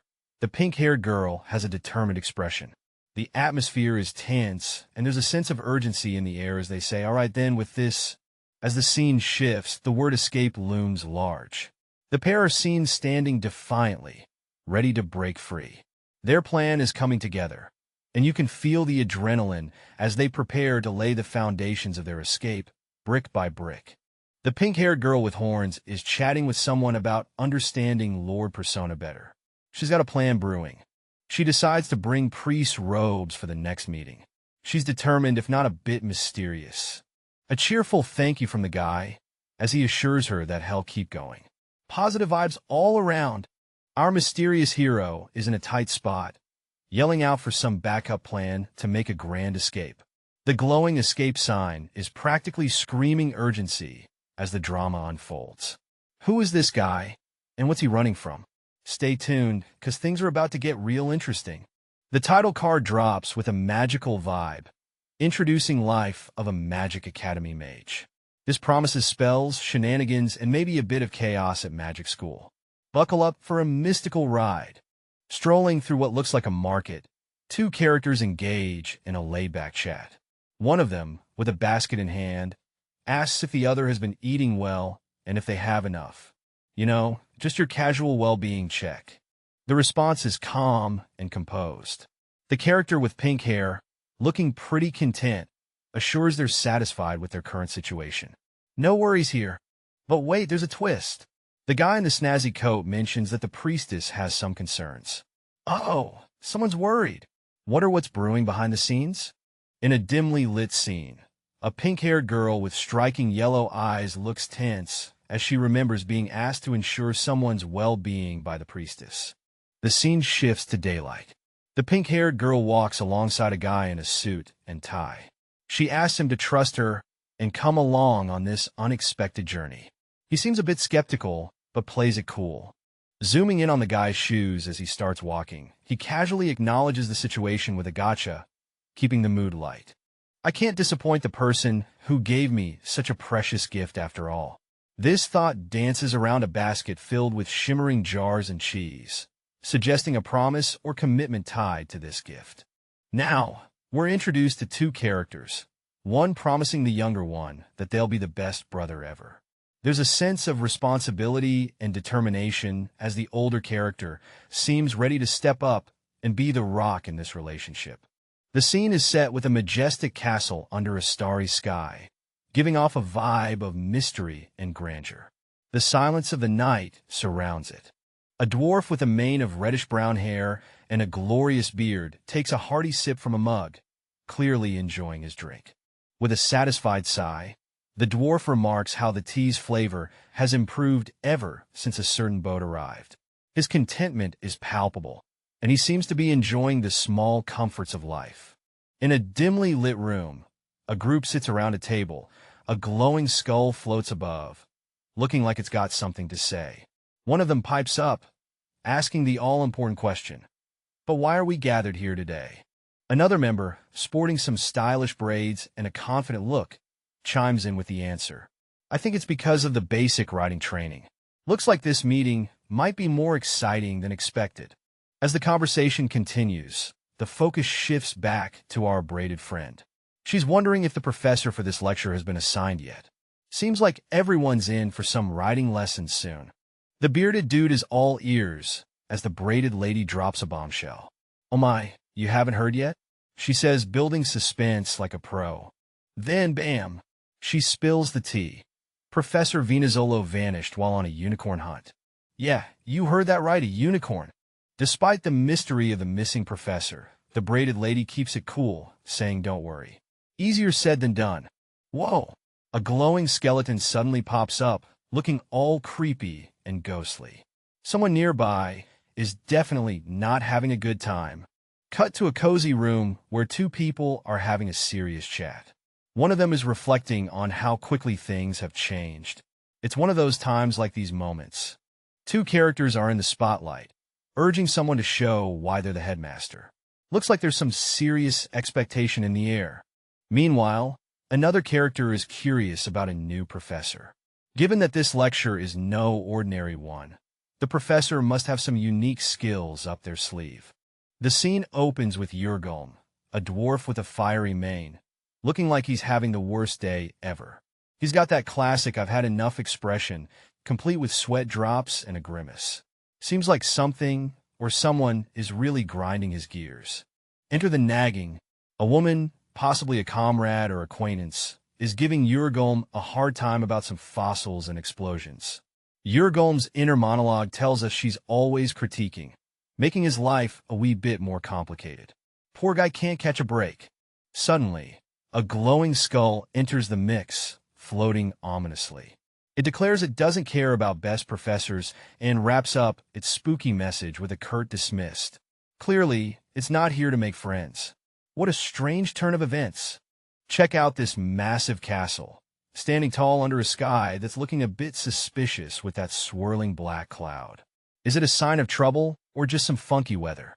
A little birdie decides to take a break on someone's hand. It's like nature's way of saying, "Hey, what's up?" The mysterious person, with a braid and a warm smile, responds to the bird with a casual "okay." Could this be the start of an unexpected friendship or maybe a secret mission? A mysterious figure stands in the forest, seemingly ready to impart some wisdom or training. The atmosphere is tense as they say, "It's lesson time." Huh?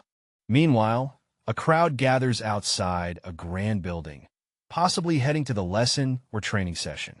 The scene is buzzing with anticipation. Two characters stand on a hill, one of them exclaiming that it's finally time for the season. The other character is just as hyped, admitting they've been looking forward to this moment for ages. The background shows a stunning landscape, adding to the epic vibe of the scene. A burst of energy fills the air as a character rides a horse triumphantly. Below, two more characters are caught up in the excitement. One is cheering with a fist in the air, while the other is capturing the moment with a device. The scene radiates with enthusiasm. In a lively setting, two characters are chatting about how horse riding is a basic skill for nobles. There's a buzz in the air, and everyone seems pumped up. The scene shifts as another character observes the sky, contemplating the excitement and anticipating an upcoming event. The tension is building. A character with black hair and a long robe is urgently pointing at the sky, yelling for everyone to look up. There's a sense of urgency as people start to react. People look up to see something in the sky. Panic sets in as another character shouts for everyone to get away, indicating that whatever's coming is dangerous. Whoa! Our hero's in a jam as a colossal bird swoops down, grabbing him mid-stride. He's yelling his lungs out as they're off into the wild blue yonder. The bird takes off with him in tow, flipping him around like a ragdoll. Down below, the world looks tiny as they soar higher and higher. Our blonde-haired hero is in a sticky situation, getting grabbed by some mysterious force, and he yells out for backup. "Guys, save me." His friends, including a red-haired girl and a boy with blue hair, are in a panic. They realize Kainando has been taken and shout out his name in distress. The scene kicks off with our main dude, looking all intense and serious, warning someone not to move. He's like, "Don't move, ITLL be dangerous if we attract its attention." Clearly, something big is going down. Next, we see a group huddled on the ground, cloaks fluttering dramatically. Everyone's crouching, trying to be as inconspicuous as possible. The tension is thick, and you can almost hear the grass rustling. Our main guy, face obscured but clearly unfazed, is thinking to himself, "Damn it. Things like these don't even surprise me anymore." Talk about being seasoned in chaos. A young guy is strolling through a park when suddenly, out of nowhere, a bird swoops down with dramatic flair. He's caught off guard, shielding his head with his arm as the bird casts a shadow over him. Completely puzzled, he wonders out loud, but where did this bird come from?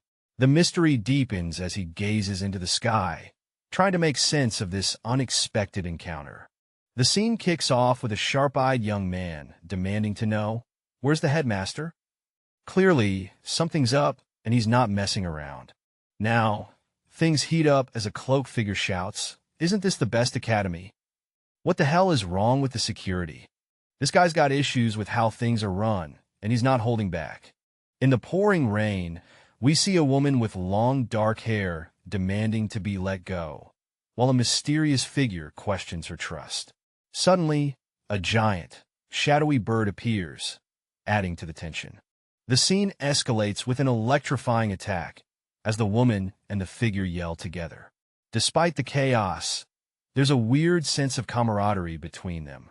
A loud cry for help shatters the calm as a figure spins wildly through the air. Our protagonist, looking up with a perplexed expression, is caught completely off guard. It's raining people now? The confusion deepens as another character glances up at the falling figure. What's up with that? Is it a bird? A plane? Nope, just a person hurtling down. The blue-haired observer seems both intrigued and slightly amused by the unfolding chaos. The scene zooms in on a sharp-eyed guy, his expression intense, as if he's just caught a whiff of something unexpected. The suspense is real, folks. With a sudden twist of his head, he's like, "Wait, could it be?" The suspense is building, and even the sky looks dramatic. Enter the blonde-haired dude, tears sparkling like disco lights. He's clearly overwhelmed, but is it joy, relief, or just a weird onion-chopping accident? The scene opens with a character who's just chilling, sparkling like a disco ball with that shiny white hair. Looks like someone just hit the snooze button on life. Meanwhile, we've got another character having a light bulb moment, dramatically pointing out that it's all about their hair color. What could this revelation mean? Stay tuned. Watch out, folks. Our character is urgently telling everyone to cover their hair with cloaks. Why, you ask? Well, it seems there's a bird on the loose, and it's got a thing for shiny-looking hair. Talk about a bad hair day. In the middle of a magical glow fest, we've got two characters looking totally awestruck by something super shiny. But wait, it's not a diamond ring. It's their hair color. Yep, that's right. This bad boy hairdo is attracting some serious attention. Enter Lehan Wardinas, our quick-thinking hero, who's got the detective hat on. It's their hair color, he exclaims, realizing that this mysterious force is all about that shiny hair life. Now, Lehan Wardinas is getting some serious props. Someone's like, "You're truly amazing, Lehan Wardinas." Quick decisions, giving instructions, the whole leadership shebang. This guy's on it. But hold up. Who's this mysterious figure? Cloaked and enigmatic, they're sparking all kinds of questions. Who are you?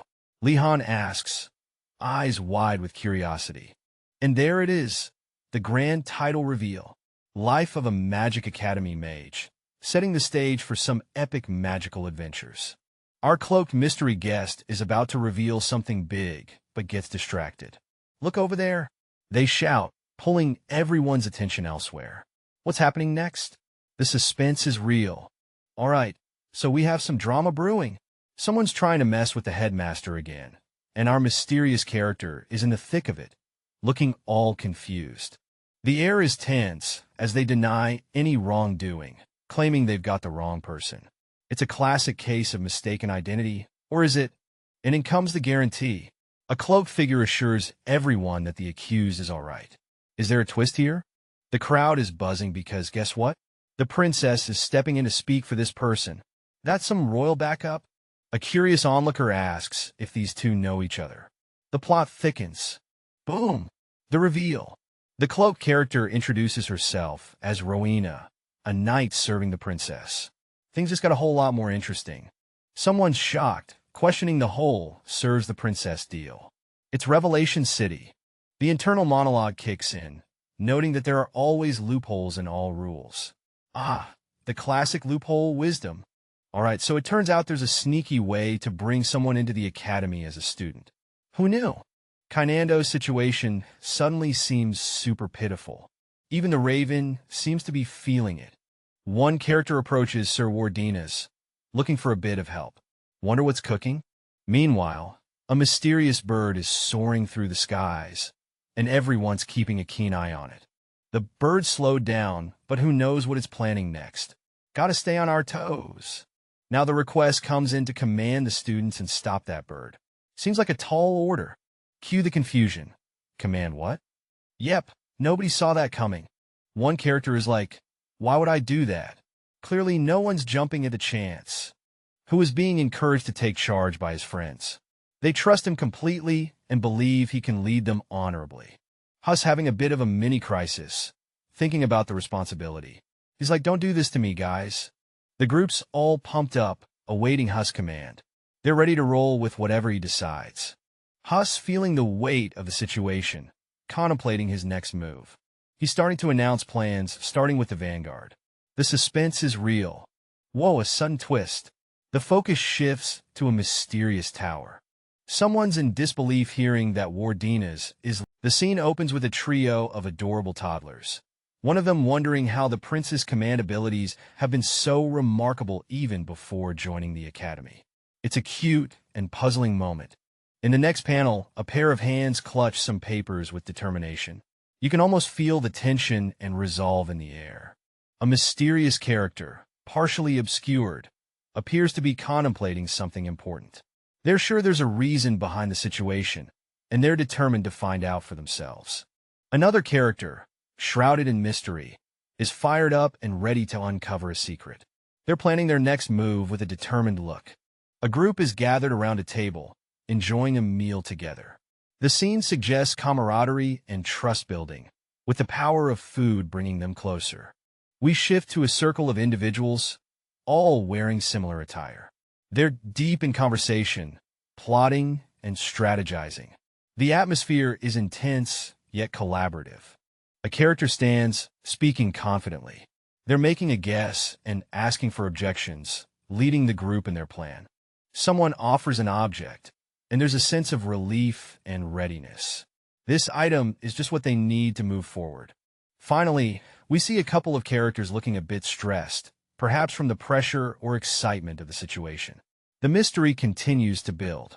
In the midst of a gathering, someone calls out, "Monster bird over here," as they hold up a shiny orb. The group is clearly excited, anticipating something big. The sky suddenly darkens as a majestic, powerful bird with piercing eyes appears, responding to the summoning call. This creature looks like it means business. The summoner confidently raises the orb, yelling, "I am human," as if to assert control. The orb glows, and the tension rises as everyone watches in awe. With the excitement peaking, the summoner declares, "This is all for you." The group stands at attention, while the summoner looks determined, sitting down with a sense of accomplishment. In the sky, a massive surge of energy begins to form as our character gears up for something big. It's all about to go down right here, right now. With a burst of power, the energy is unleashed, illuminating the scene with a brilliant light. The ground trembles as the force spreads out. The air crackles with residual energy as the character, brimming with power, continues to focus. This is a no-holds-barred showdown, and they're not backing down. A giant bird swoops down from the sky, carrying a mysterious package in its talons. What could it be delivering? The girl is released, and she begins to fall through the sky, the wind rushing past her. She lands with a powerful thud, looking unfazed and ready for action. Who is this fearless individual? All right, we got some deep thoughts going on here. Someone's walking and talking to themselves and just being biased. Sounds like some introspection is happening. Next up, we see a handshake. It's firm, it's intense, probably sealing some kind of deal or understanding. What's cooking here? Now check this out. A character with blonde braids is hyping someone up. You have potential. That's the kind of pep talk we all need. And here comes the twist. A mysterious, wise-looking dude pops up, and our character is hit with a serious case of déjà vu. Things are getting intriguing. Amidst a forest backdrop, a character is puzzled by a familiar-looking woman, wondering if she's related to Professor Yurgol. The intrigue is real. As the scene shifts, the character catches themselves, realizing they might be stereotyping. Oops. A sudden handshake suggests a connection or agreement. The tension is palpable. With a dramatic flair, someone acknowledges another's talent. Compliments flying around like confetti. The scene opens with a mysterious figure sporting braided hair and a sly grin, clearly up to something. The atmosphere is thick with intrigue, and you can almost hear the suspenseful music playing in the background. As we switch scenes, a dark-haired character appears, seeming a bit startled and perhaps sensing something off. There's a shadowy presence nearby, adding to the eerie vibe. The dark-haired character is deep in thought, pondering. Déjà vu? It's like they've been in this situation before, but can't quite put their finger on it. The title card appears, unveiling Magic Academy Survival Guide. Looks like we're in for an enchanting ride filled with magic and mystery. There's a buzz among the students as a mysterious figure walks in. Is she a professor? One of them wonders aloud. The intrigue is real. Our curious student steps up and asks the big question. Are you perhaps close with Professor Yurgilm? The mystery deepens. With a laugh, she drops the bombshell. Emma's aunt. Our student's jaw hits the floor. Seriously? Any vibes are strong. All right, so our guy here is trying his best to keep a low profile. He's all, I can't keep standing out to the professors. But fate, or maybe just his peers, have other plans. Next thing you know, he's being spotlighted by his friends. They're like, good for you, Woo-Yun. The professor thinks you're the best student. And he's just there, sweating bullets. He's frantically trying to downplay it. W8. You don't need to tell her that. But his friends are having none of it, showering him with praise. Wow, the best student. They cheer. Then, a blonde girl with braided hair gets wind of the situation. With a playful smirk, she chimes in, "Oh, is that so?" Looks like Woo Hyun's attempt at staying under the radar just got a lot harder. The scene opens with a character, face blurred, looking back with a sense of urgency, thinking it's already too late. Dramatic, right? A professor responds, "Yes, it is, Professor," while a bird soars majestically in the sky. Someone is trying to make a good impression. Next, we see gloved hands, ready for action, with a dramatic sound effect. Something intense is about to go down. Finally, a character with goggles calls for attention. Things are about to get interesting. All right, folks, meet Thunderstep Koidar, making a grand entrance with a confident stance and that name drop that echoes power. Meanwhile, in the classroom, whispers fill the air. Turns out Professor Benzodiaz was supposed to be here, but went MIA while unicorn hunting. The students are like, "What? Hold up! Thunderstep is the renowned explorer? The one rumored to have subdued a rhino and first to explore the Spirit's Crater? Mind's blown." In the midst of a sparkling background, a character stands puzzled. He's questioning why no one seems bothered by a mysterious disappearance. It's like a big "what's going on" moment. Suddenly, the scene shifts to an epic entrance. Someone's rocking up with a massive thunderbird, asking the crowd why they're there with such a beast. It's not your average show and tell, that's for sure. The thunderbird, a majestic and fearsome creature, is described in awe. It's known for its incredible power, and this mission seems like it's going to be anything but ordinary. Things are about to get electrifying.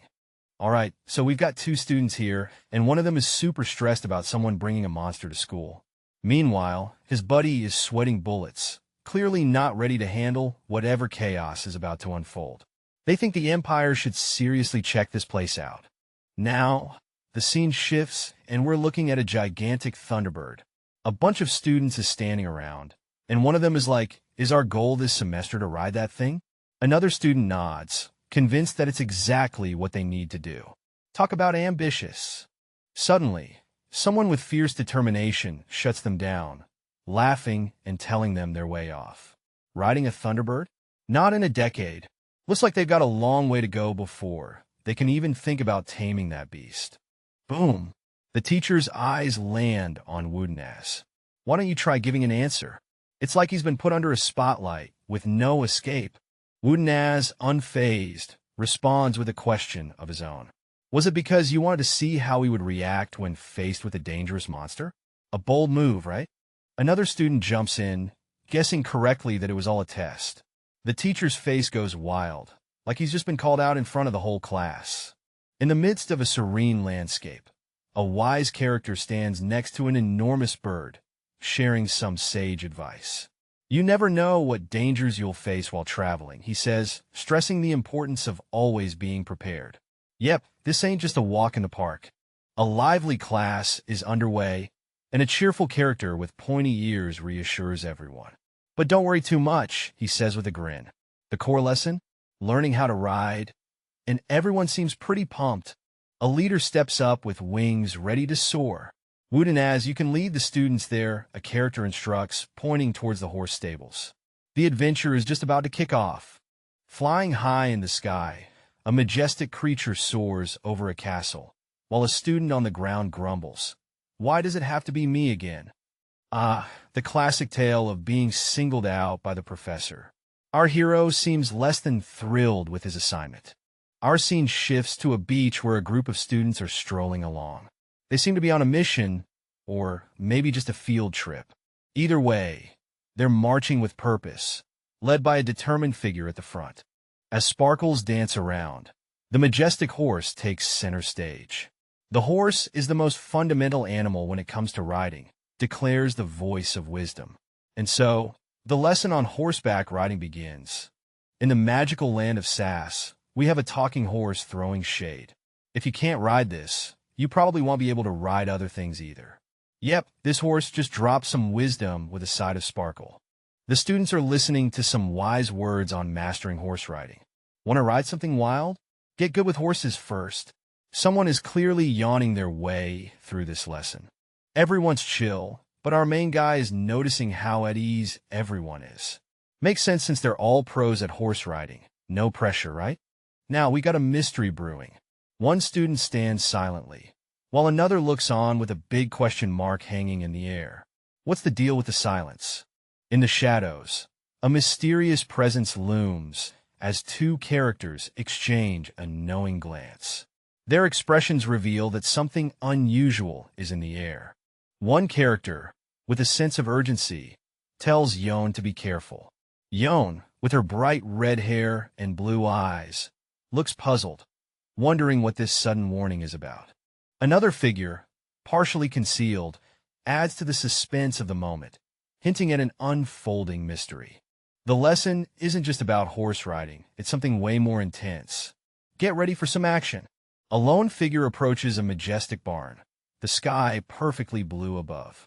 Inside, the stable is massive and filled with horses. Our character is blown away by the sheer size and grandeur. Meet Gainando, the guy who just snagged the top spot and is absolutely thrilled about it. He's all smiles and ready to take on whatever comes next. But hold up, not everyone's happy about Gainando's win.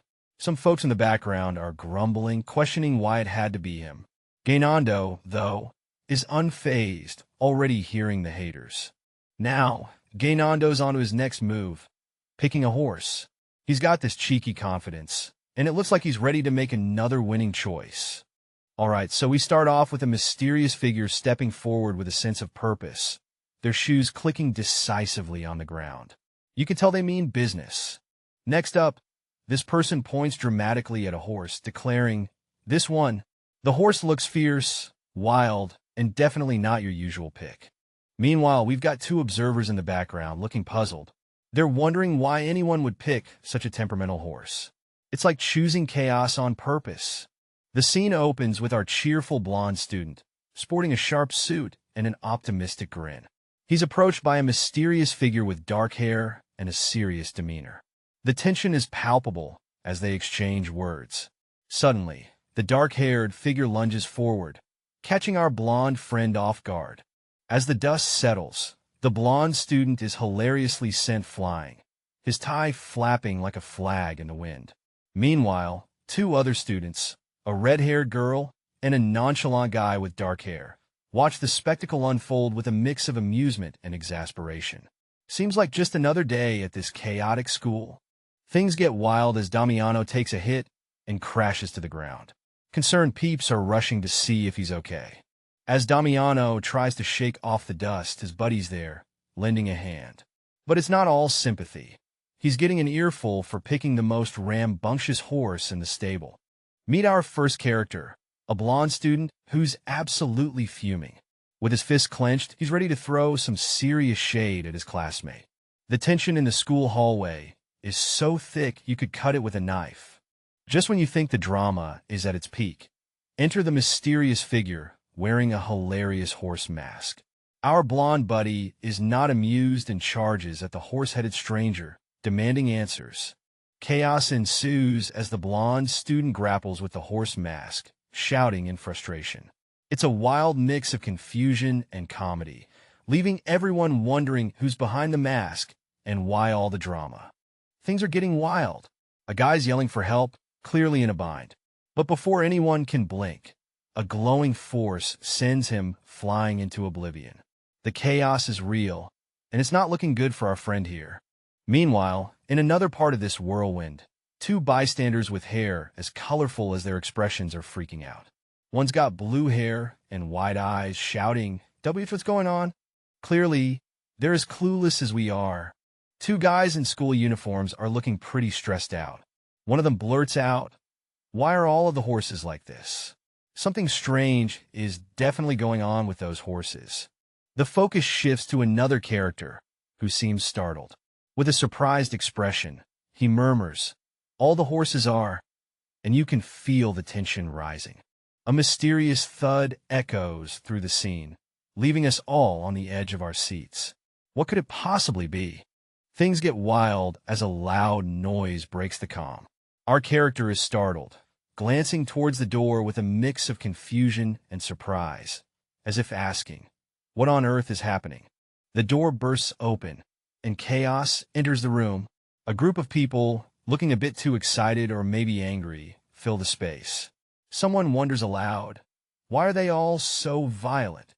It's a mix of surprise and a dash of comedy as the room becomes a whirlwind of activity.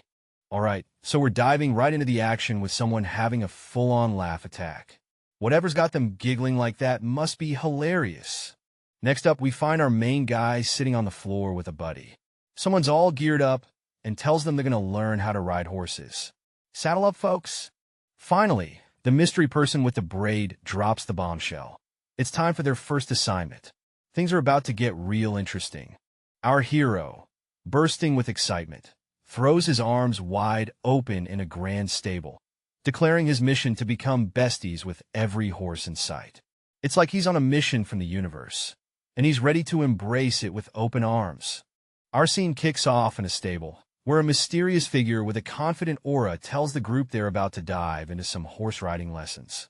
The students, sitting on the ground, look up in curiosity. With a mischievous glint, our braided instructor reveals that there's a first assignment coming their way. The suspense is real. The big reveal.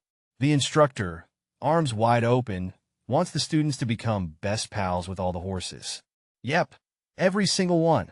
And the title card drops, Magic Academy Survival Guide, setting the stage for what seems like a wild ride. Back to our students, who are in total disbelief. One's yelling, "What the hell?" while the other is quick to call the instructor a meanie. Classic reactions. The scene kicks off with a character suggesting that maybe, just maybe, if you show some real TLC, they'll open up to you. You know, just like that stubborn cat that finally lets you pet it after years of snubbing you. Alright, hey, race the deal. The objective is set. The crew is gathered, and the task is to bond with one of the horses. Sounds simple, right? But you know there's going to be a twist. Cut to a dude who's definitely not buying the whole befriend a horse gig. He's like, seriously? Horses? And you can almost hear his internal scream. Why me? Then we've got the goggles-wearing leader type saying, "Newbie, follow me." And our guy, with a mix of dread and determination, goes, "Alright, let's do this." The scene opens with a mysterious cloaked figure walking with a blonde character towards a wooden enclosure. They're on a mission, and it seems like something big is about to go down. Suddenly, a dramatic spotlight shines on a magnificent white horse. The blurred character looks on, clearly in awe. This isn't just any horse. It's got a special aura. The horse is introduced as a special gift. It's not just any horse, but one that's meant for the nephew's brightest student. The stakes are high, and the responsibility even higher. Meanwhile, there's some drama in the ranks. A couple of students are not thrilled. Why does only he get an easy horse? They grumble. The jealousy is real, folks. The blonde character, with a hearty laugh, calls them fools. Oh, the sweet, sweet irony. Someone's having a good time. The white horse is described as a mix of good and wild. It's going to be a wild ride, literally. Temperamental, but worth it, maybe? In a lively setting, a conversation kicks off with someone jokingly suggesting that taming a monster might be easier. It seems like our protagonist is in for a wild ride. The main character, a fresh-faced individual, is caught in a tricky situation. They're asked to tackle a difficult task, but hey, maybe there's a bonus in it for them. Another character, full of energy, is hyping up our protagonist. They believe it's a piece of cake for someone who stands out. But the protagonist is sweating bullets, thinking this is exactly why they shouldn't stand out. The scene shifts dramatically to a serene house under a clear blue sky. It's calm and picturesque, a stark contrast to the earlier chaos. The tranquility is interrupted by the sound of a door creaking open. Something's about to happen. A character with flowing auburn hair enters, seemingly surprised. They ask what brings the visitor here, hinting at an unexpected encounter. You should be saying your greetings first. Our braided mystery guest is laying down some etiquette rules, making sure nobody's skipping the formalities. You didn't forget that, did you? It's been a long time. How have you been? The air is filled with nostalgia as old acquaintances reunite at the doorstep of a cozy-looking house. Why don't I check out my nephew's house? Please come in. With a bit of hesitation and a dash of curiosity, the invitation is extended inside. What is this? Another character steps in, looking a bit confused. Turns out, Professor Katadar had a hand in bringing someone here. What's going on? Come on, look at all this dust. When was the last time you cleaned? This is why you're still single. Huh. Inside, it's a whole chaotic mess, and someone's getting called out for their bachelor lifestyle. It's about that time, huh? Wow, that thing made it. It's time for lunch. Who would have thought amidst the mess, someone's thinking about food? Our scene opens with a bearded professor demanding answers. Say you didn't eat yet, he exclaims, his eyes wide with intensity. Enter our protagonist, looking both guilty and amused. I was hungry, professor. The setting shifts to a cozy room where the professor, now identified as Yurgum, insists, sit down, kiddo. You shouldn't skip meals while you're still growing. Clearly, he's got a soft spot for our young friend. A mysterious character, with a face hidden from view, suggests, Yurgum, you can just relax. He'll treat you guys to some Eastern-style food. The tension in the room is palpable. Yurgum's reaction is priceless. What did you say? He demands, brandishing a knife with a dramatic flair. The reply? A meek, nothing. Sitting at a table, Yurgum sighs, my worries came to fruition. It's clear this meal is going to be more eventful than anyone anticipated. Just as things seem to settle, Yurgum attempts to change the topic. Anyway, how have you been? But he's cut short, his expression hidden. Suddenly, Yurgum's curiosity is piqued. Wait, what is that on your chest? He asks, pointing at a glowing symbol. Our protagonist is caught off guard, the mystery deepening. The scene opens with a student holding a mysterious item, and someone asks, are you sure about this? The air is filled with suspense as the student looks determined. The student is holding a glowing green item, and an older man with a grand beard questions him. Did you really get it from there? The student seems confident. Entering a room, the student is faced with a curious onlooker asking, where did you get that? The tension in the air is palpable as the student remains unfazed. A window view sets a calm, yet mysterious atmosphere as the student hesitates to explain, starting with a simple, well, the bearded man, now seated, challenges the student's story. So you just happened to enter the forest and just happened to meet an oak tree spirit? And just happened to receive it? His skepticism is clear, but there's also a hint of curiosity. All right, so we're in this cozy room, and our two main peeps are deep in conversation. One of them is throwing out some philosophical vibes, saying life's just a series of coincidences. Meanwhile, there's a serious discussion about an escape attempt. Suspicious much? Our scene shifts to the great outdoors where one character is caught off guard. They're asked if a spirit tossed a riddle their way. The response? A classic, how did you know moment. Now, we get a glimpse of an epic tree under the moonlit sky, accompanied by a dude explaining that the spirit has a bit of a troublesome personality. Love those quirky supernatural types, don't you? Back inside, curiosity is piqued as our inquisitive hero examines a staff, wondering if it's got any cool magical effects. Spoiler alert, it probably does. Zooming in on the staff, there's definitely some mystical action going on. The burning question, is this staff packing some serious supernatural skills? Our hero is deep in thought, contemplating a mysterious presence that feels like a mix of danger and opportunity. Could this be a game changer or a one-way ticket to chaos? Switching gears, we're served a close-up of a hearty dish being prepared. The chef's got style, and the dish looks like it could win over even the most. Gather round, folks. At a cozy table, our dwarf-like friend dishes out some wisdom about a mysterious gift from a free spirit. Apparently, it's a growth booster. The bearded fella insists it's good news. After all, our dark-haired buddy was planning on growing some stuff anyway. But there's a but in the air. Curiosity peaks as another character asks what he plans to grow. The answer? Anything that's edible. Talk about ambitious. In comes the blonde with the assist, offering help with the whole edible experiment. Teamwork makes the dream work, right? With a confident nod, the blonde character suggests a rendezvous after lunch to get things rolling. Exciting times ahead.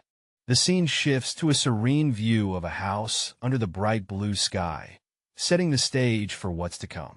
A picturesque scene sets the stage as two characters stand on a path. One holds a basket of greenery, perhaps ready for some farming action. The focus shifts to the importance of certain crops. Potatoes and yams are the stars of this farming tale. Vital for sustenance, these veggies are no joke. Chatting continues, as the wisdom of patience in farming is shared. The blurred figure nods in agreement, knowing the wait will be worth it. With a determined spirit, our main character decides to stay positive. After all, farming is all about the right mindset. Hands in the dirt, planting begins. They trust this will be beneficial for the future harvest. Let's get those crops growing. Professor calls out to Woodenaz, who's already in the zone, tending to the young plants. It's time for some learning. A gentle scene unfolds as we see a small sprout emerging from the earth. Its tender green leaves reach towards the light, symbolizing hope and the start of something new. It's a quiet moment, yet it speaks volumes about growth and potential. Our adventure kicks off at a stunning tower, basking in the sunlight, setting the scene for a magical academy. Inside, we meet a student who's straight up starving, clutching his stomach as it growls louder than a thunderstorm. He's like, I'm so hungry. Boom! The door swings open, and a glowing silhouette steps in. Our hungry friend is like, what's this ray of light? As he spots the mysterious figure. With a confident stride, the figure declares, guys, I'm here, holding a basket that could save the day. A feast for the eyes. The basket's overflowing with bread, cheese, veggies, and milk. A hungry student's dream come true. The student crew goes wild with excitement. Wardinas. They shout, eyes locked on the basket. Is that food? Heck yeah, it's food.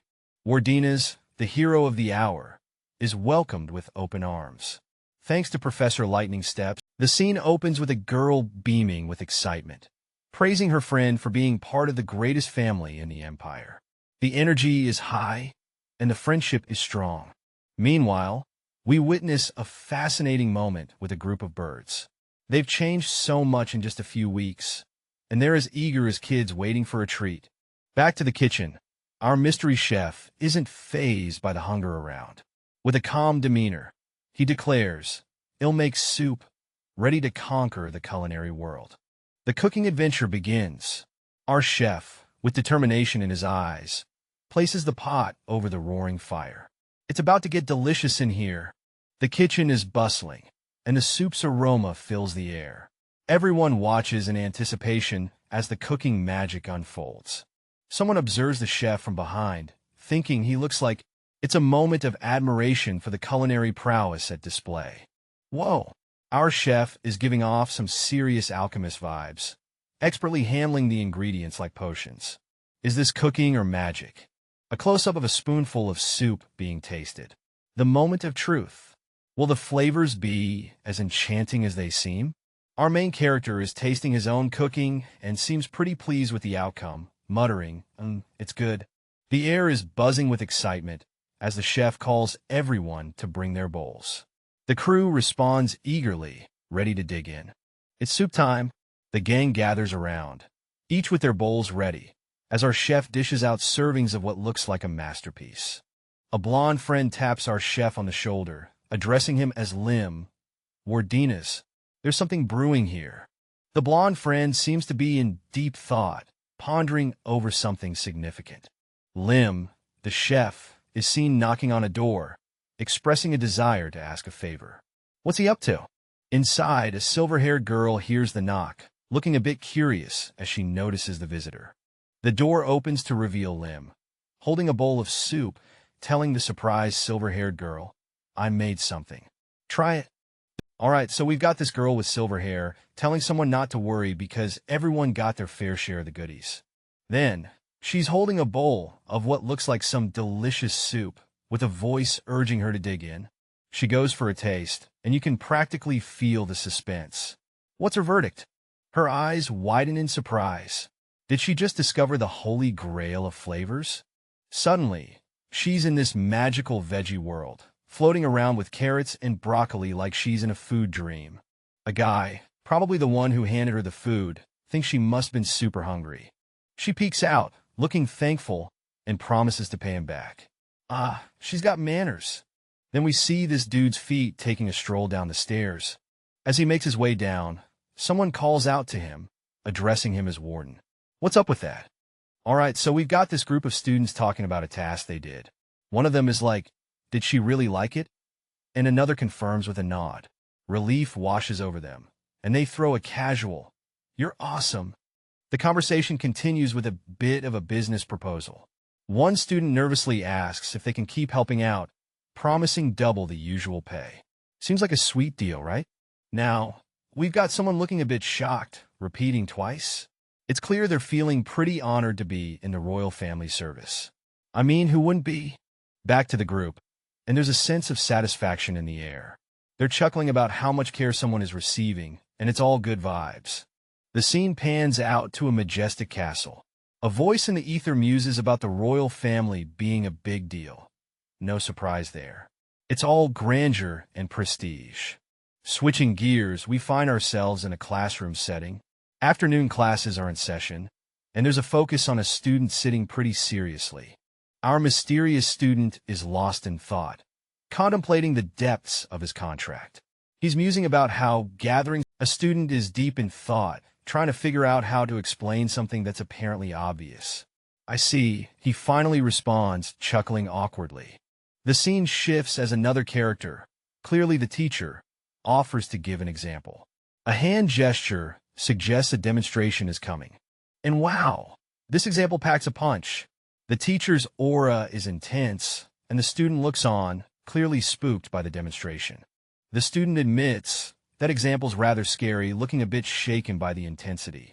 The teacher continues, dismissing higher-grade magic in combat. Instead, it's all about having something deadly to take out the opponent. Next, the lesson moves to the Spirit Star Stone. Rotating it is all about boosting projection magic's force.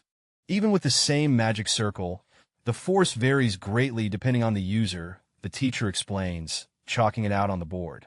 The lesson wraps up with a warning. A mage lacking fundamentals will struggle to use these skills effectively in battle. Our main guy's on the floor looking a bit dazed. What's going on? He seems to be in some serious contemplation. He gets up and checks out the room. It's surprisingly intact. Did someone just pull off some next-level magic? Yup. Nothing's destroyed. He figures out that someone managed to contain the explosion with magic. Impressive, right? Suddenly, a figure looms beside him, giving off a mix of authority and mystery. Who's this now? The mysterious figure reassures him, sounding confident. They've got this under control, no doubt. Our hero's mind is blown. This kind of magic? Done without breaking a sweat. He's both impressed and curious. Elsewhere, a voice expresses a desire to acknowledge the help received. Gratitude is in the air. Two characters are standing together, with one of them saying, "Become capable of doing things like this." Their expressions suggest admiration or surprise. As the scene continues, one character remarks, "Magic like that," while thinking he didn't seem to even break a sweat. Clearly, they're amazed by someone's effortless magical skills. Our story opens with a shy character, feeling like they might put their foot in their mouth, saying, "I feel like I said something too obvious." Was that a suitable answer? The scene is set against the backdrop of a grand, mystical archway, complete with a stone gargoyle keeping watch. The title card flashes in all its glory. Magic Academy Survival Guide. Buckle up, folks. We're in for a spellbinding journey. The courtroom is buzzing with tension. Our mysterious guy stands firm, while another person, looking pretty official, sits behind a desk. Something big is about to go down. As the scene shifts, the focus turns to a sharp-looking guy with piercing eyes. There's talk about the contents of a class, but what could it mean? The plot thickens. As our hero strides down a sunlit path, they're deep in thought. Seeing Professor Vlad differently now, they ponder the meaning behind their actions. Face to face with the professor, a light bulb moment hits. Our hero realizes there's more to learn than just academics. "Professor, can I ask another thing?" They inquire, ready to unlock more secrets. All right, so we've got this mysterious figure who just managed to activate a low-level manipulation recently. But hey, race the kicker, they couldn't control it. Cue the ominous glowing skull, like something straight out of a magical horror show. Now, as they strut down some cobblestone path, Another character chimes in about their mana pool being quite large. Sounds like a compliment, but in the magic world, that's like saying, hey, you've got the juice. Facing a blurred figure, our protagonist is deep in thought, appreciating how quickly an issue was resolved. He's sure the person has some thoughts about it. He approaches another character, wondering what method he'll be taught, and hoping for a reasonable solution. Alright, so here we have a mysterious figure, all decked out in a school uniform, reaching out with a gloved hand that's glowing ominously. What's going on here? Boom! The figure's lips move, whispering the words mana drain. Things are getting intense. Things are getting wild as we see a character in school uniform, eyes wide with shock, as a mysterious figure unleashes dark magic. The vibes are intense, and our guy's all like, what the heck is happening? A narrator chimes in, letting us know that this isn't just any old magic trick. Nope, this is a powerful and wicked high circle spell. Looks like things are about to get real. In a dimly lit room, purple energy crackles around as a blonde, cloaked figure stands ominously over a kneeling student. The atmosphere is thick with tension, and it looks like some serious magic is about to go down.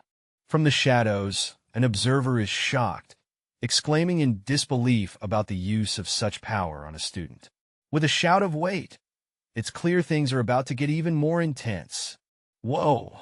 Something just hit our guy like a ton of bricks. He's got that classic "what just happened?" face, eyes wide open. It's like he just saw a ghost, or maybe his ex with a new boo. Either way, he's shook. The scene opens with a student in a panic, rushing to a professor who's sprawled out on the ground. Professor, are you all right?" the student exclaims, eyes wide with concern. Cut to a close-up of another student, this one with blue hair, looking tense and a bit uncertain, as they reach out tentatively. Despite the chaos, the professor manages to sit up and respond, "I'm fine." A reassuring gesture, even if they don't look it. Alright, so we've got this slick-looking dude in a dark vest and glasses, chilling on a couch and looking all suave. He's talking to someone, saying, "I was trying to weaken the amount of mana in you to make it easier for you to control, but I failed. You had more mana than I thought." Seems like a casual chat about some major mana mishap, right? Suddenly, the scene shifts to a person sprawled out on the floor, completely drenched and looking exhausted. Water gushes all around them, and we get this ominous narration. They become unable to regulate their strength and collapse. Like what just happened to the yikes? Looks like someone had a bit of a power overflow. Our mysterious character is deep in thought, pondering the idea that surely a professor from Enregard would know their own limits. But what if they don't? With a hint of realization, they wonder if they have enough mana to make a professor collapse. Just how much power are we talking about here? In a grand hall, our first character seems frustrated, pondering over how even the most extreme methods have failed. Just when all hope seems lost, a mysterious voice declares there is indeed a solution. Surprised, the first character turns around with wide eyes, exclaiming, "There is?" His astonishment fills the room as he faces the second character, who seems ready to reveal the secret plan. In a dimly lit setting, two characters are having a deep conversation. One of them questions if the energy has ever flowed toward the other, suggesting a mysterious power at play. The other character, with a determined look, seems to be pondering this profound question. The conversation takes a turn as the key to understanding this mysterious flow is revealed. The answer is simple yet complex: instinct. The scene opens with a character making a point, literally, by raising a finger as if about to deliver some magical wisdom. The atmosphere is intense, suggesting some serious magical knowledge is about to drop. Here we have a character, mid-explanation, surrounded by a magical aura. They're breaking down the idea that even if magic seems wild, as long as it's connected to the magician's will, it acts on instinct. Deep stuff? And now, a light bulb moment. Our character is pondering if the stone they chucked at someone's head was also guided by their will. A floating skull and a mischievous cat-eared figure join in this comedic realization. Classic. A mysterious dude with slick black hair and a sharp gaze is holding this glowing blue orb like he's about to drop some epic magic. He's all like, "Are you ready?" like he's challenging someone to a mystical duel or something. The scene shifts to a blurred figure standing there with a baffled expression. They're surrounded by these floating blue orbs, and you can almost hear the huh echoing in their head as they try to figure out what's going on. Amidst swirling orbs and a mystical vibe, a character with a confident stance declares, they'll be making you see the truth. Your next task is to uncover a different side of yourself. Whoa, things are about to get real deep. In a dim room, glowing runes float around as a student, clearly stunned, exclaims, "What? Professor? This is ridiculous." The professor stands coolly, wielding some kind of magical power. The scene shifts dramatically as the student is caught off guard by a sudden force, sending him flying and yelling, "Yuwa! Art!" All right, picture this. Our protagonist is freaking out, muttering shit over and over. They're darting through the scene, and we get a glimpse of what's causing this chaos. The looming silhouette of an academy. Yep, it's the F*King Academy. Talk about a dramatic start. In the heart of darkness, a mysterious beam of light pierces through, setting the stage for some eerie events. Glowing blue orbs make an entrance, and our young hero, with his dark hair and wide eyes, is taken by surprise. What's going on here?